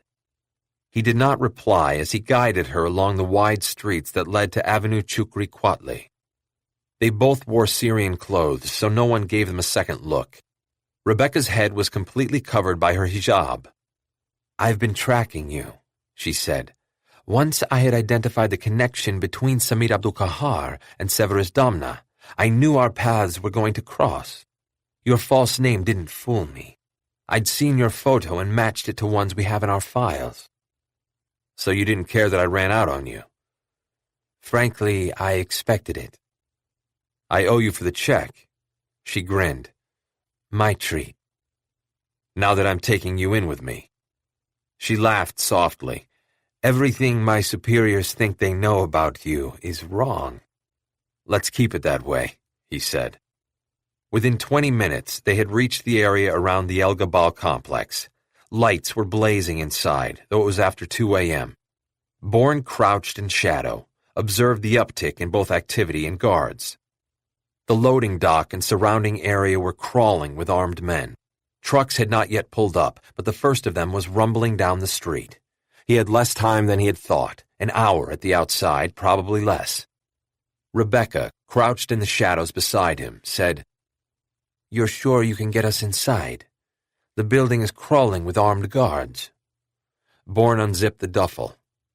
"Watch me," he said. Boris sat at an all-night cafe with his left leg up on a chair. The doctor he had gotten out of bed to clean and dress his wound insisted on an outrageous sum of money, even though he knew Boris from previous visits. Boris was beyond caring. When he had left the synagogue, he had spent a dizzying and unsuccessful half-hour scouring the maze of surrounding streets in Babtuma for Beria. His heart was a black pit in which he wanted to bury the SVR director. Then, like a switch being thrown, something changed. Most likely it was the pain, which had become so severe he could hardly stand on his left leg, and with the adrenaline draining out of him, he felt overcome by exhaustion. Beria could wait. He needed to take care of himself. Now, sitting with a cup of thick Turkish coffee laced with cardamom and a small plate of sticky sweets, he popped pills in his mouth, a painkiller and an antibiotic, and with a grimace swallowed them dry. He sipped his coffee, which warmed him heart and soul, and watched the intermittent comings and goings on the street. After some consideration, he thought that breaking off his pursuit had little to do with pain. He had endured much worse and kept going. He sensed that his change of heart stemmed instead from his reunion with Jason Bourne. That brief encounter had brought home that his life, his and Jason's, did not have to be predicated solely on a chain of affronts and retributions. There could, in fact, be a human element, and after all, it was friends like Jason, even if Jason was the only one, who made this life bearable. Briefly, he thought about Jason, wondering where he was. It didn't matter. Boris was in no shape to be of help to him. Besides, Jason worked best when he was on his own. Boris sighed and took a bite of a sweet, holding it in his mouth while the paper-thin layers of pastry dissolved and the honey melted on his tongue. He did not want to turn into a modern-day Ahab. He had made promises to himself, true enough, but their fulfillment could wait for another time, another place. Wasn't revenge a dish best served cold? Removing the length of electrical wire and the pickaxe from the duffel, Bourne attached the haft to one end of the longer coil of rope. He stood up, moving several paces away from Rebecca. They were both well in the penumbra of shadow cast by a stand of royal palm trees. The west side of the El Gabal building was in front of them, the palms behind them, and beyond, a bank building, dark and brooding. Security lights blazed on either corner of El Gabal, but there was a narrow stripe of shadow down the center of the building's side. As Bourne began to swing the rope with the pickaxe at its end, Rebecca saw what he was about to do. "There may be guards on the roof," she said. When Bourne said, "I'm counting on it," she shot him a quizzical look. Bourne waited until the throaty roar of the truck's exhaust rose through the night, then whirled the pickaxe over his head and let it go, watched it as it rose up into the night and landed on the roof. Whatever sound it made was masked by the burble of the trucks. Tugging on the rope, he pulled the pickaxe toward him until its curved head caught in the crack between the roof and the low parapet wall. He strapped the duffel across his back and, without another word to Rebecca, began his ascent of the strip of shadowed wall. When he was halfway up, she took hold of the rope and hauled herself up after him.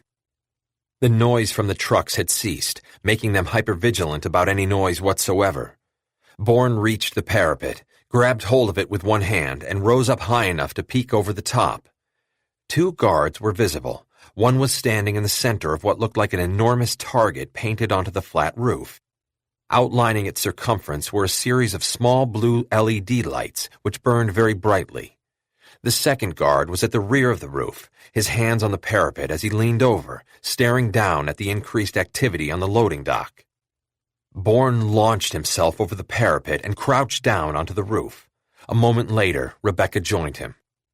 "They've got a helipad up here," she whispered in his ear. "The lights are on, so they must be expecting a helicopter." He nodded. "It looks like this is the way the real Samir Abdul-Kahar is going to make his exit." To one side of the helipad was a glass-covered hatch, large enough so that both men and materiel could be taken from inside the building to the helicopter, or vice versa. It was a neat solution to arriving and leaving quickly. Bourne signaled Rebecca to take the guard at the rear while he handled the one at the helipad. The roof, made of a gravelly substance, was dotted with risers, water tanks, vents, and elevator and HVAC housings. He crabbed his way from one of these to the next. This was the easy part because he could keep to the shadows cast by the structures. The circle of light cast by the LEDs was another story entirely. As he came to rest behind the elevator housing, he picked up a loose piece of gravel and threw it so that it hit the side of a water tank 20 feet to his right. The guard turned his head instantly and, unstrapping his AK-74, came cautiously toward the spot where the gravel had struck the tank. He walked around the tank. As he turned his back on Bourne's position, Bourne sprinted across the intervening space, leapt onto the guard's back, and wrapping his arm around the guard's neck, snapped it. He laid the limp body down and took the automatic weapon from nerveless hands. Scuttling back around the water tank, he made for the rear of the roof. He saw the second guard sprawled on the gravel. Above him was Rebecca, but she wasn't alone. A third guard, one hidden from both of them until now, was creeping up on her. Not wanting to fire his weapon, he ran toward her, but the instant the third guard was within arm's length, she whirled, struck away the muzzle of his AK-74, drove her fist into his gut, and grabbed him by the throat. The guard arched back, straining to fire his weapon so as to alert the guards on the loading dock. Rebecca was forced to relinquish her grip on his throat in order to pry open his hold on the assault rifle. As it clattered to the rooftop, something flashed in his hand and drove inward. Rebecca slipped her arm through his, twisted sharply, fracturing his elbow. The guard groaned, his knees giving way, and she slammed the heel of her hand into the base of his nose, jamming the cartilage back into his brain. He keeled over, dead before his body hit the gravel. Bourne was at Rebecca's side. She grinned up into his face, then her eyes went out of focus and she slid into his arms, her head flung back, her face to the starry night. He saw the slick blackness, felt the warm flow of blood coming from the knife wound in her side. She was panting, her lips parted. He lay her down and began to part her clothes in order to see the extent of her wound. "Don't bother," she said. "You have a deadline to make. I won't be the reason you don't make it." "Shut up." Bourne's fingers moved quickly and expertly over the wound. It was deep, but he couldn't find any evidence of organ damage. This was good, of course, but she was still losing blood at a rapid rate. If he didn't take immediate action, she would bleed to death. Ripping her cloak into strips, he wound them around her, binding the wound as tightly as he dared. The blood stopped flowing for a moment, but then it began to soak through the material. "Listen to me," she said in an urgent voice. "The real Samid Abdul-Kahar has a tick at the outer corner of his right eye. You'll see a tiny muscle pulsing. That's something that can't be replicated by his doubles." Bourne nodded as he bound her with another layer. This was as much as he could do. "Leave me now," she said. Still, he hesitated. "Go on." She gave up a tight smile.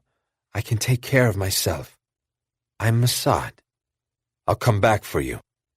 Her smile turned sardonic. "No, you won't. But thanks anyway." He rose and peered over the rear parapet. The doors of the loading bay had been thrown open. He had to get to the stash of spiked weapons before they were loaded onto the trucks. He had no time to argue with her. Without a backward glance, he ran to the hatch that led down into the building. Stripping off his clothes, he clad himself in the uniform of the guard he had killed. Then he surveyed the top of the hatch. Through it, he could see a storeroom, for the moment at least, dark and deserted. A ladder led up from the floor to one side of the hatch. He wasn't surprised to see an alarm wire running around the edge of it. Instantly, he knew that without suction cups to hold the glass in place after he had cut it, the glass cutter was of no use. Setting down the duffel, he brought out the wide-bladed knife. He drove the tip of the blade into the base of the hatch where it met the gravel. The tip broke off, leaving the end looking more like a screwdriver than a knife blade. The hinges of the hatch were on the side opposite the ladder. Using the broken tip of the blade, Bourne loosened the screws enough to lift the hatch. He found the alarm tripwire, used the knife to cut through the insulation in 2 places, then wrapped the bare ends of the electrical wire to the bare spots to keep the circuit intact while extending the length of the tripwire. Then he raised the hatch far enough for him to slither through. He dropped to the floor of the storeroom, found the door, and stepped out into a long corridor that stretched to his left and right. Directly ahead of him was a half wall. Peering down, he could see the whole of the warehouse structure laid out below him. He looked for the 12 long crates and spotted them almost immediately. They were off to the right side. To the left were the open doors that led out to the loading bay. The first crates were being taken out to be loaded onto the trucks. He spent 10 seconds memorizing the warehouse layout, then found the nearest staircase and began his rapid descent. The upper floors were no problem. Everyone was on the ground floor overseeing the loading of the war materiel. As yet, there was no sign of Samid Abdul-Kahar, but Bourne was sure he wouldn't be far away. This shipment was much too valuable for him to leave its transit to subordinates. He met the first guard 1 flight above floor level. The guard nodded to him, but as Bourne brushed past him, he reached for Bourne's left arm. "Where is your weapon?" he said. "Right here," Bourne replied as he slammed the guard's head back against the wall. The guard's eyes rolled up in his head as he slid down. Bourne took the AK-74 and continued on his way down. Judging by the pace of loading, he calculated he had 10 minutes at the outside to set the Sims in place and get out of the building before he sent the electronic signal that would blow the place sky high. The second guard stood just to one side of the bottom of the staircase. He nodded disinterestedly as Bourne came down off the last step. Bourne took 1 step past him, swiveled, and buried the butt of the AK-74 into the guard's belly. He doubled over, and Bourne slammed the butt into the back of his neck. After dragging the body back into the shadows, he set off on a route that would take him quickly to the 2 stacks of spiked FN Scar M Mark 20s. He spent a precious minute blending into the swarm of men, directing a group away from Don Fernando's crates to a stack of wooden boxes on the other side of the poured concrete floor. He had 12 cloned SIM cards, 1 for each crate. Don Fernando had been quite specific as to where Bourne should place the SIMs on the side of each crate. The tiny cards had sticky backs. All Bourne had to do was peel off the covering film and slap them into place. He had affixed 6 of them when a commanding voice called out, "You there, guard! What are you doing?" Bourne turned to see a man who looked like Samid Abdul-Kahar. He had stepped out from behind a wall of crates that were apparently not slated for departure tonight. Samid's eyes narrowed as he beckoned Bourne over. You are unfamiliar to me. I was assigned to the warehouse this morning. Samid nodded to two men who had come up behind Bourne. They stuck the muzzles of their AK-74s into the small of his back and marched him behind the wall of crates. No one was reassigned to El Gabal this morning, Samid said, or any day this week. He stepped closer as one of his men stripped Bourne of his weapon. Who are you? More importantly, how did you infiltrate the building? When Bourne made no reply, he smiled. Well, we'll deal with you the moment the loading is complete. Bourne grabbed the arm of the guard on his right and swiveled from the waist, taking the man off his feet. Bourne chopped down on the other guard's wrist, and with his trigger hand clearly numb, ripped the AK-74 out of his grip and clubbed him over the head. The first guard, having reared back, charged Bourne with his head down. His face connected with Bourne's right knee. Something cracked, and he collapsed. Bourne turned right into the muzzle of a Makarov, which Samid pushed against his teeth. Bourne was close enough to see the tiny spasm at the corner of his right eye. Don't move, Samid said softly and fiercely, or I'll blow the back of your head off.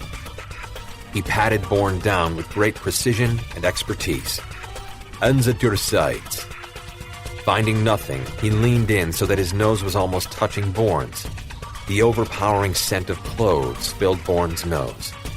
There is nothing more for you to do here. 5 minutes from now, this place will be deserted, except for the dead, which will include you. Time was rapidly running out. It was now or never. Bourne laughed, one hand creeping into his pocket. What are you doing? Take your hand out of there. Samid Abdul-Kahar waved the Makarov in Bourne's face. Slowly.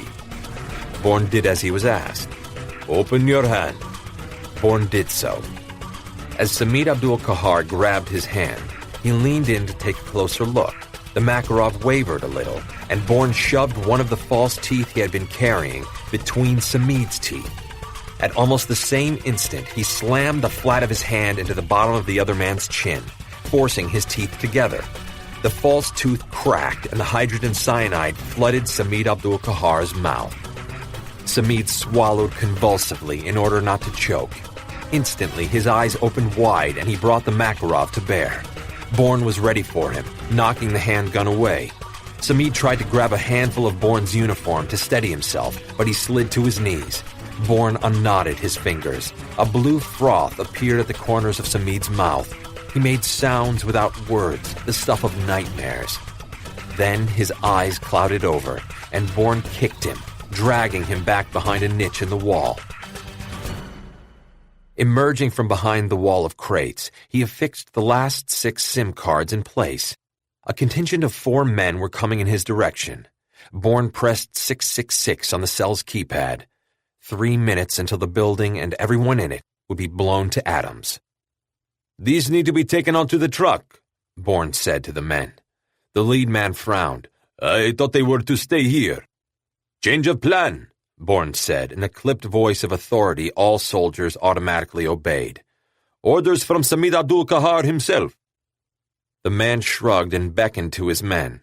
They bypassed Don Fernando's crates and started on the ones behind. Bourne was now faced with a crucial decision. If he walked out onto the loading dock, past the guards, and into the back street, he would be leaving Rebecca behind, and he could not do that.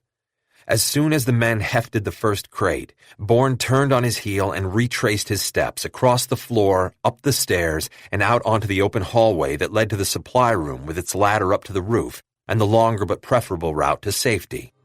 He opened the door and stepped into the room, right into a small, silver-plated .22 Beretta aimed at him. It appeared identical to the gun Vivica Noren had aimed at him in Frequencies, the Stockholm disco, years ago. Holding it was a beautiful woman with blonde hair and Vivica's light eyes. She looked exactly like Kaya, but from her formidable expression and the way she held herself, he knew it couldn't be Kaya.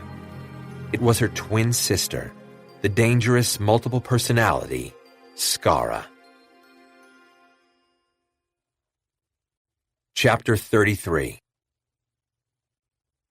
Fractured light fell like daggers through the skylight, piercing the shadows, illuminating sections of her face, cheek, nose, a triangle of forehead.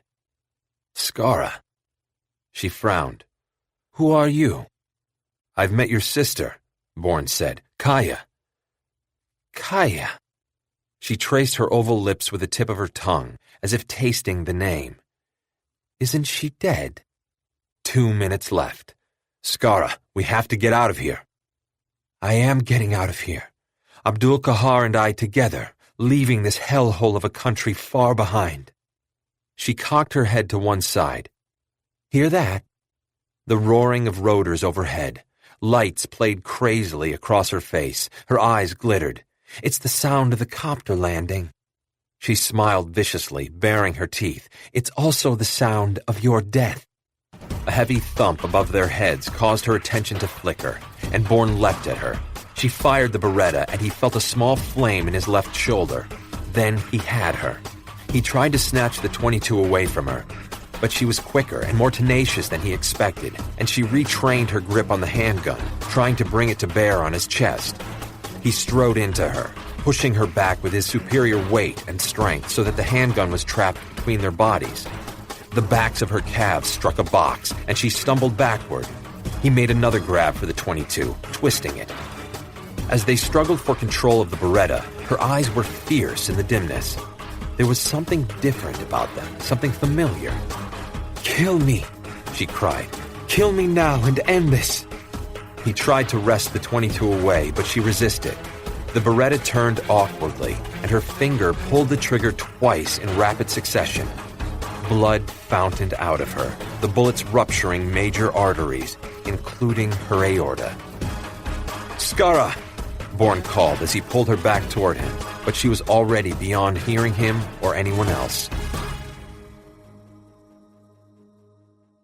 The sleek black Sikorsky S-76C helicopter was waiting on the center of the target, its rotors spinning, whipping up a baleful wind.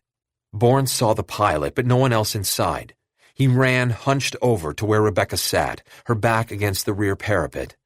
Her eyes were closed, and for a moment he thought she was dead. But when he lifted her in his arms, her eyes fluttered open. She was shivering. You came back. Her words were ripped away like sheets of paper by the roaring of the helicopter. Her teeth chattered. Bourne ran, bent over, his upper body protecting her. It seemed as if she hadn't lost much more blood. The pilot leaned over and opened the door, but as soon as he saw they weren't his expected passengers, he drew his sidearm. Before he could aim it, Bourne shot him between the eyes with Vivica Noren's silver-plated .22. After placing Rebecca in the passenger seat, he wrapped her in a cashmere blanket he found in the back and strapped her in. He ran around, and opening the pilot's side door, hauled him out and climbed in, slamming the door behind him. At that moment, a slew of guards erupted out of the rooftop hatch. Samid, or one of the dead guards, must have been discovered. The men began firing at the helicopter. Working the controls, Bourne took off, banking toward the west. Enough adrenaline was still pumping that he didn't yet feel any pain in his left shoulder. High in the sky, he turned and saw the fireball erupt, blotting out the buildings behind it, as the entire El Gabal complex was obliterated. The shockwave manhandled the shuddering Sikorsky, which dipped and spun, but Bourne managed to regain control. He flew as low as he dared. He knew within minutes Syrian fighter jets would be screaming toward the explosion, along with fire, police, army, and emergency vehicles. Rebecca stirred and said something he couldn't hear over the roar of the engines. Holding the steering oval steady between his knees, he leaned over, slipped a pair of headphones over her head identical to the pair he wore, then adjusted the attached microphone. Now they could speak to each other through the comm center. Is Samid dead? Even in pain and severely weakened by loss of blood, she had a one-track mind. Yes. You sure it was him? I saw the tick. A sigh of contentment escaped her. He saw the pilot's flight plan taped above his head, and he stuck to it until the last minute, then headed due west. She stirred beside him. "Where are we going?" "Lebanon. 33, 32, 55, 64 north by 36, 02, 04, 50 east." She was giving him specific map coordinates. He punched them in, and the helicopter banked left, then flew straight on.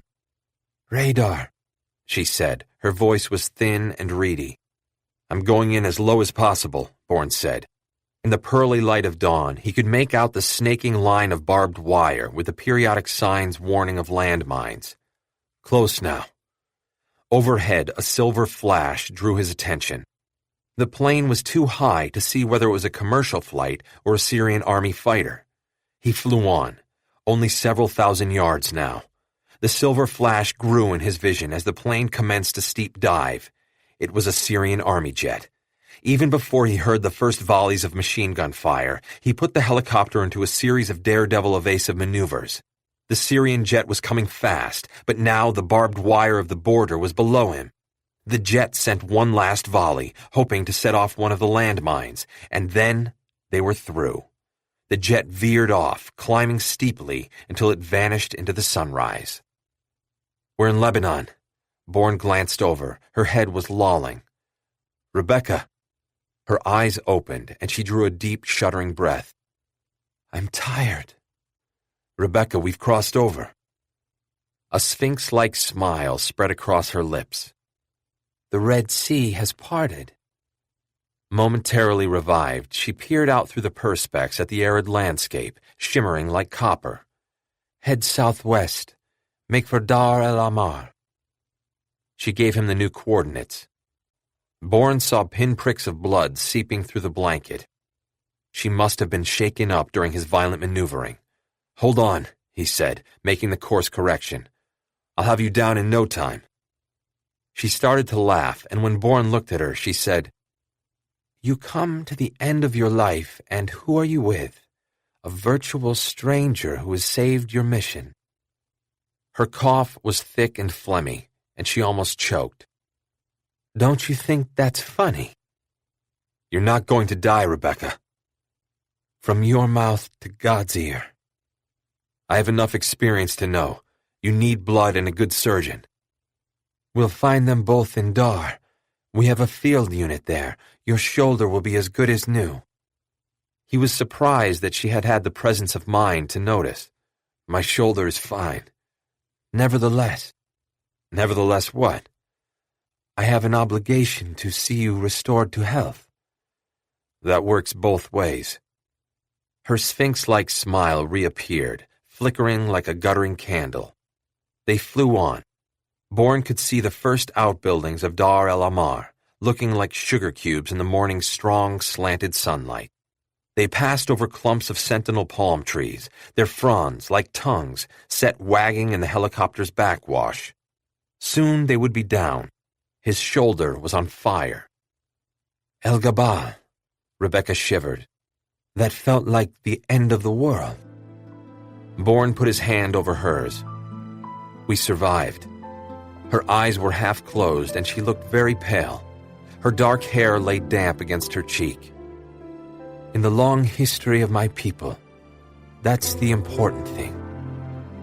"It's the only thing," he said. Epilogue.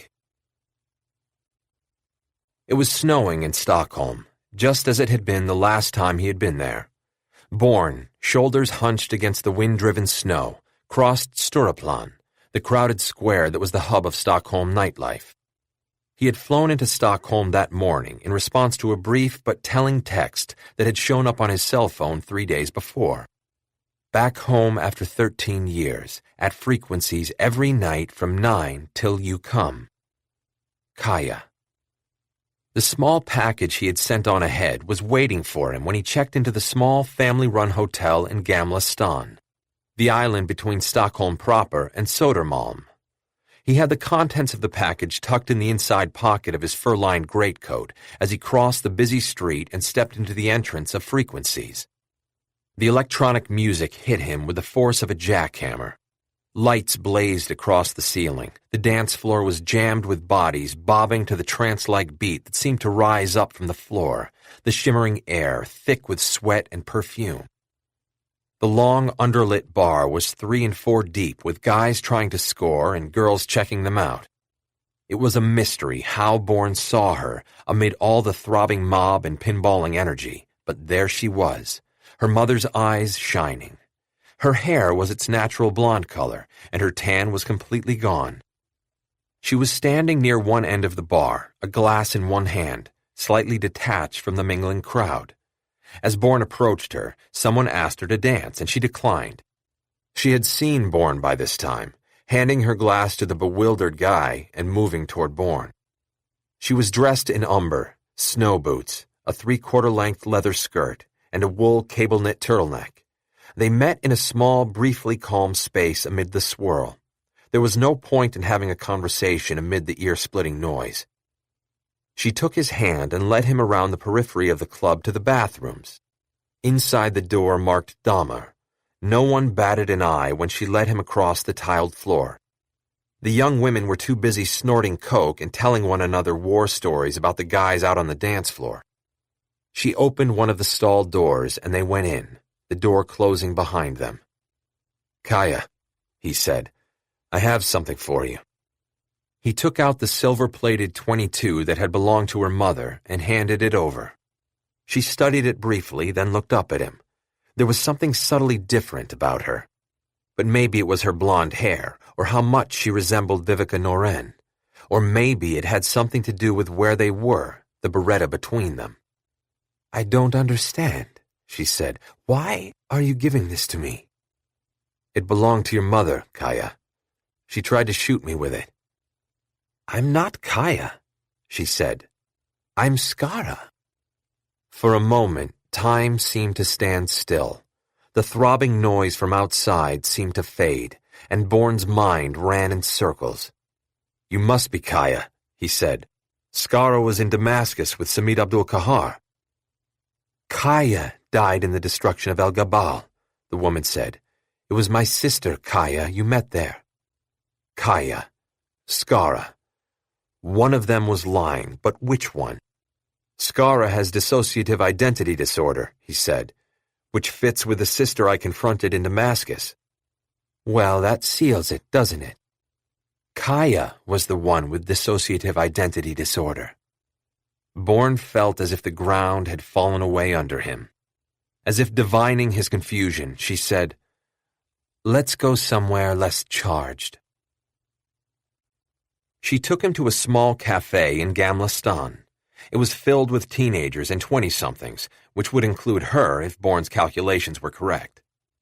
The 2 remaining sisters had fled Stockholm when they were 15. They had been away for 13 years. That made the woman sitting across from him 28. "My sister loved to tell everyone that I was the one suffering from dissociative identity disorder. It was part of her problem." The coffee and stollen they had ordered came, and she spent some time adding sugar and cream to her cup. "Kaya was a stellar liar," she said after she had taken her first sip. "She had to be, in order to keep her brain from flying into 1,000 pieces. Every personality she displayed was at once authentic and a lie." She put down her cup and gave him a sad smile. "I see you don't believe me. It's okay, you're not alone. Kaya fooled everyone." "Even Don Fernando Herrera?" "She was a master at it. I'm quite certain she could have beaten a lie detector." "Because she believed her own lies?" "Yes, absolutely." Bourne took a moment to regroup. Now that he had been talking to this woman for a while, he had begun to notice differences from the Kaya he had known, or, to be accurate, not known. He was becoming more and more convinced that the person sitting across from him was indeed Skara.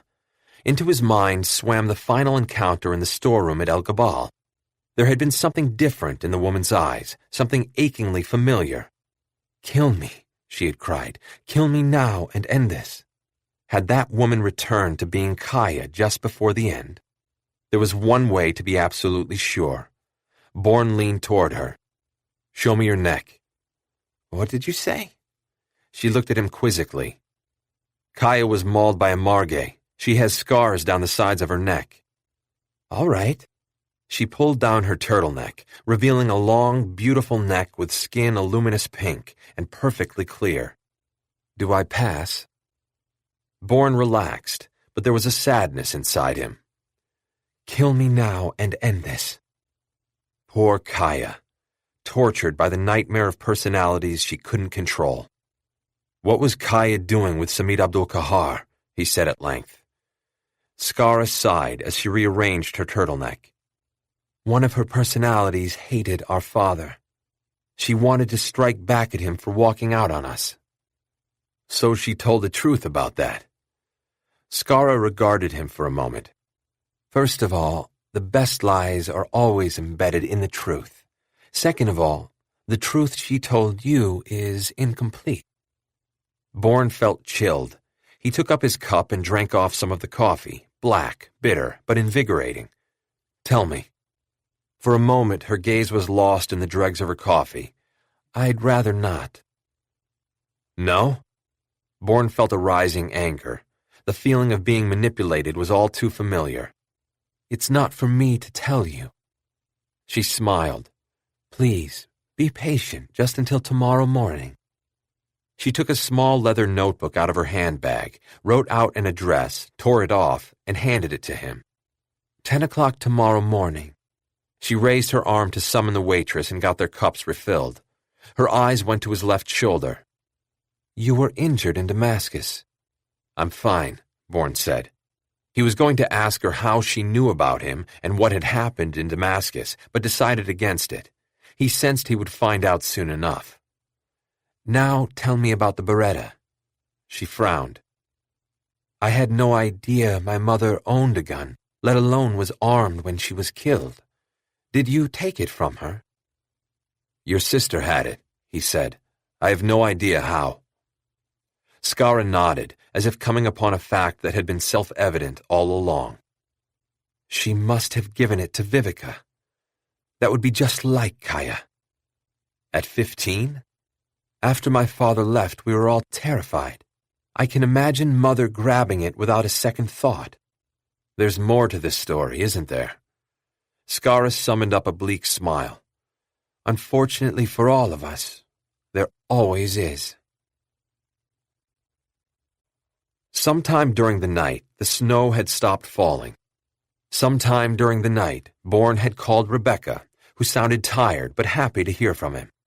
In the darkness of the hotel room, their murmured conversation felt like a dream. Afterward, the deep, basso throb of the drowsing city lulled him to sleep. In his dream, a truck rumbled along a deserted highway, sounding lonely and forlorn. When morning arrived and he stepped out of his hotel and into a waiting taxi, the sky was a sparkling blue, the sunlight intense, as if magnified by the clear, crisp air. He got out in front of a modern building on Birger Jorlgaten. Across the street was Goldman Sachs International. Skara was waiting for him outside the building, and linking arms with him, took him inside. The entire ground floor was taken up by the Nymphenburg Landesbank of Munich. The guards nodded to her as she took him across the checkered marble floor to an elevator that whisked them skyward. When they got out, she led him to a huge suite of offices, passing by a pair of secretaries and 3 assistant managers, through a door marked with an engraved plaque that read Martin Sigismund, President, and into an enormous office with a breathtaking view of downtown Stockholm. Sunlight glittered on the river.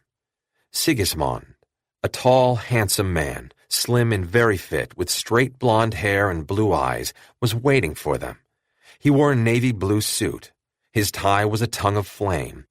At his side was Don Fernando Herrera, wearing a pair of pleated wool trousers and, of all things, a smoking jacket. "Ah, Mr. Bourne, it's a genuine pleasure to meet you," Sigismund said, extending his hand. "Don Fernando speaks very highly of you." "Oh, please." Skara was on the verge of laughing. "Mr. Bourne, I'd like to present Christian Noren, my father." After the shortest of pauses, Bourne took his hand. "Your grip is strong for a dead man." Christian smiled. I'm back from the dead, and none the worse for it. The four of them sat together on facing sofas in one section of the president's office. To all intents and purposes, I'm Martin Sigismond, Christian Noren said, and have been for many years. As you can imagine, Don Fernando said, Almaz produced all the identification papers Christian needed. Almaz is behind this entire scheme, Bourne said.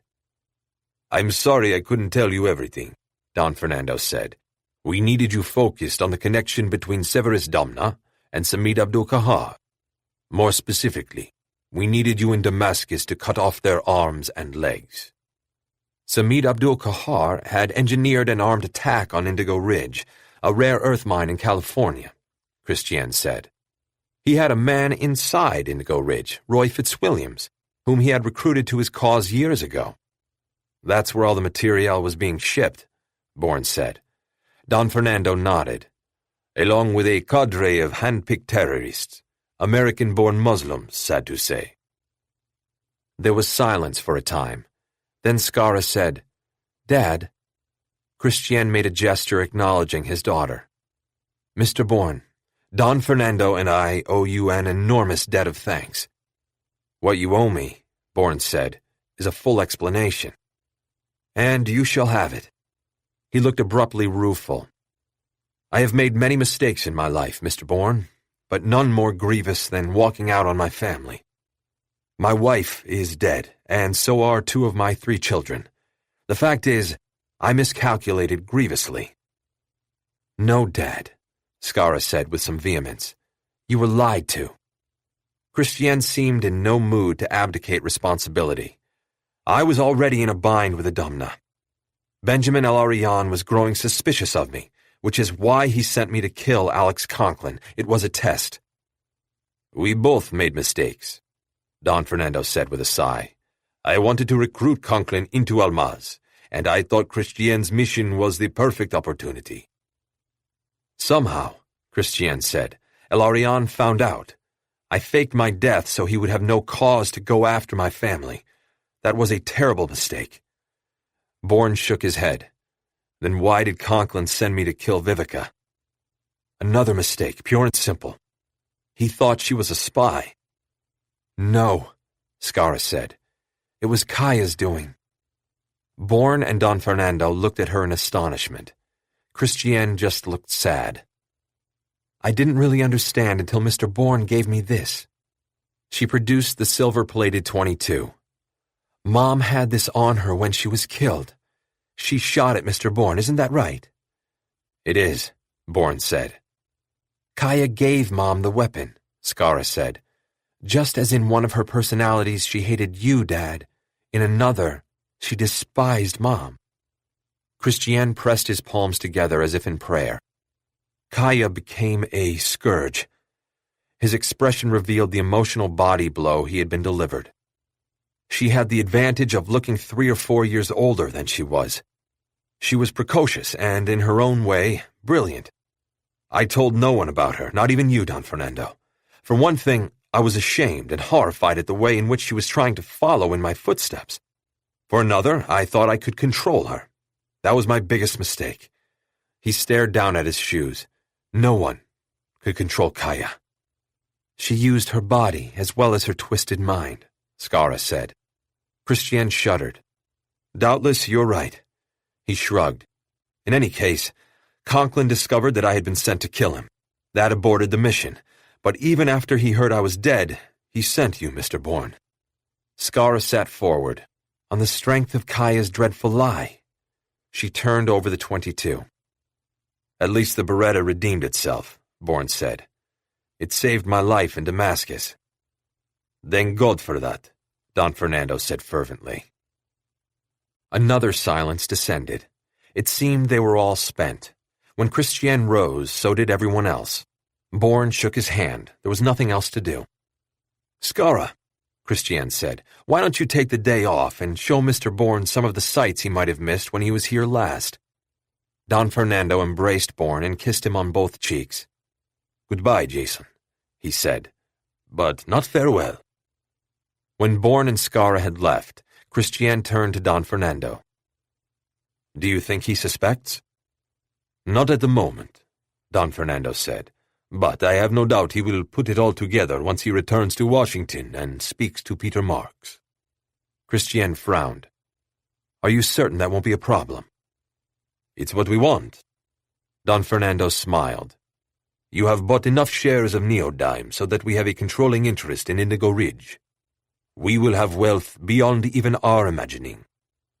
He regarded his friend judicially. I forgive you for keeping me in the dark about Kaya. Your plan to use the Domna's attack on Indigo Ridge as a diversion worked perfectly.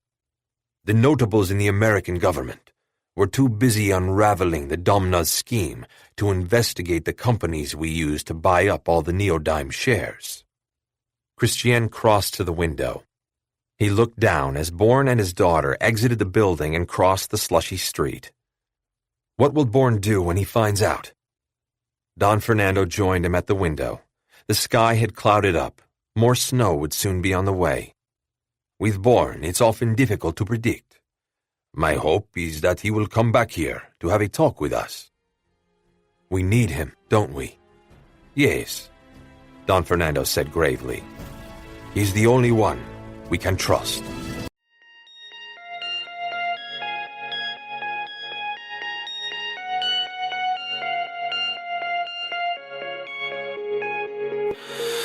I know you did it all night long, acting like a couple on a birthday parade. Oh, but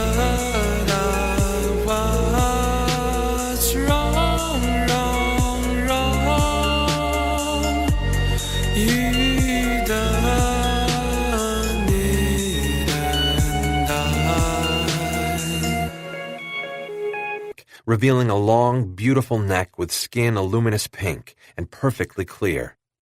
Do I pass? Bourne relaxed, but there was a sadness inside him. Kill me now and end this. Poor Kaya, tortured by the nightmare of personalities she couldn't control. What was Kaya doing with Samit Abdul-Kahar? He said at length. Skara sighed as she rearranged her turtleneck. One of her personalities hated our father. She wanted to strike back at him for walking out on us. So she told the truth about that. Skara regarded him for a moment. First of all, the best lies are always embedded in the truth. Second of all, the truth she told you is incomplete. Bourne felt chilled. He took up his cup and drank off some of the coffee, black, bitter, but invigorating. Tell me. For a moment, her gaze was lost in the dregs of her coffee. I'd rather not. No? Bourne felt a rising anger. The feeling of being manipulated was all too familiar. It's not for me to tell you. She smiled. Please, be patient just until tomorrow morning. She took a small leather notebook out of her handbag, wrote out an address, tore it off, and handed it to him. 10 o'clock tomorrow morning. She raised her arm to summon the waitress and got their cups refilled. Her eyes went to his left shoulder. You were injured in Damascus. I'm fine, Bourne said. He was going to ask her how she knew about him and what had happened in Damascus, but decided against it. He sensed he would find out soon enough. Now tell me about the Beretta. She frowned. I had no idea my mother owned a gun, let alone was armed when she was killed. Did you take it from her? Your sister had it, he said. I have no idea how. Skara nodded, as if coming upon a fact that had been self-evident all along. She must have given it to Vivica. That would be just like Kaya. At 15? After my father left, we were all terrified. I can imagine Mother grabbing it without a second thought. There's more to this story, isn't there? Skara summoned up a bleak smile. Unfortunately for all of us, there always is. Sometime during the night, the snow had stopped falling.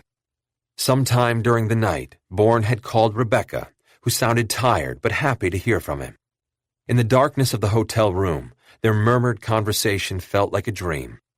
Afterward, the deep, basso throb of the drowsing city lulled him to sleep. In his dream, a truck rumbled along a deserted highway, sounding lonely and forlorn. When morning arrived and he stepped out of his hotel and into a waiting taxi, the sky was a sparkling blue, the sunlight intense, as if magnified by the clear, crisp air. He got out in front of a modern building on Birger Jarlsgatan. Across the street was Goldman Sachs International. Skara was waiting for him outside the building, and linking arms with him, took him inside. The entire ground floor was taken up by the Nymphenburg Landesbank of Munich. The guards nodded to her as she took him across the checkered marble floor to an elevator that whisked them skyward. When they got out, she led him to a huge suite of offices, passing by a pair of secretaries and 3 assistant managers, through a door marked with an engraved plaque that read Martin Sigismund, President, and into an enormous office with a breathtaking view of downtown Stockholm. Sunlight glittered on the river. Sigismund, a tall, handsome man, slim and very fit, with straight blonde hair and blue eyes, was waiting for them. He wore a navy blue suit. His tie was a tongue of flame. At his side was Don Fernando Herrera, wearing a pair of pleated wool trousers and, of all things, a smoking jacket. "Ah, Mr. Bourne, it's a genuine pleasure to meet you," Sigismund said, extending his hand. "Don Fernando speaks very highly of you." "Oh, please." Skara was on the verge of laughing. "Mr. Bourne, I'd like to present Christian Noren, my father." After the shortest of pauses, Bourne took his hand. "Your grip is strong for a dead man." Christian smiled. "I'm back from the dead, and none the worse for it." The 4 of them sat together on facing sofas in one section of the president's office. "To all intents and purposes, I'm Martin Sigismund," Christian Noren said, "and have been for many years." "As you can imagine," Don Fernando said, "Almaz produced all the identification papers Christian needed." "Almaz is behind this entire scheme," Bourne said. "I'm sorry I couldn't tell you everything," Don Fernando said. "We needed you focused on the connection between Severus Domna and Samid Abdul-Kahar. More specifically, we needed you in Damascus to cut off their arms and legs." Samid Abdul-Kahar had engineered an armed attack on Indigo Ridge, a rare earth mine in California, Christian said. He had a man inside Indigo Ridge, Roy Fitzwilliams, whom he had recruited to his cause years ago. "That's where all the material was being shipped," Bourne said. Don Fernando nodded. "Along with a cadre of hand-picked terrorists, American-born Muslims, sad to say." There was silence for a time. Then Skara said, "Dad." Christian made a gesture acknowledging his daughter. "Mr. Bourne, Don Fernando and I owe you an enormous debt of thanks."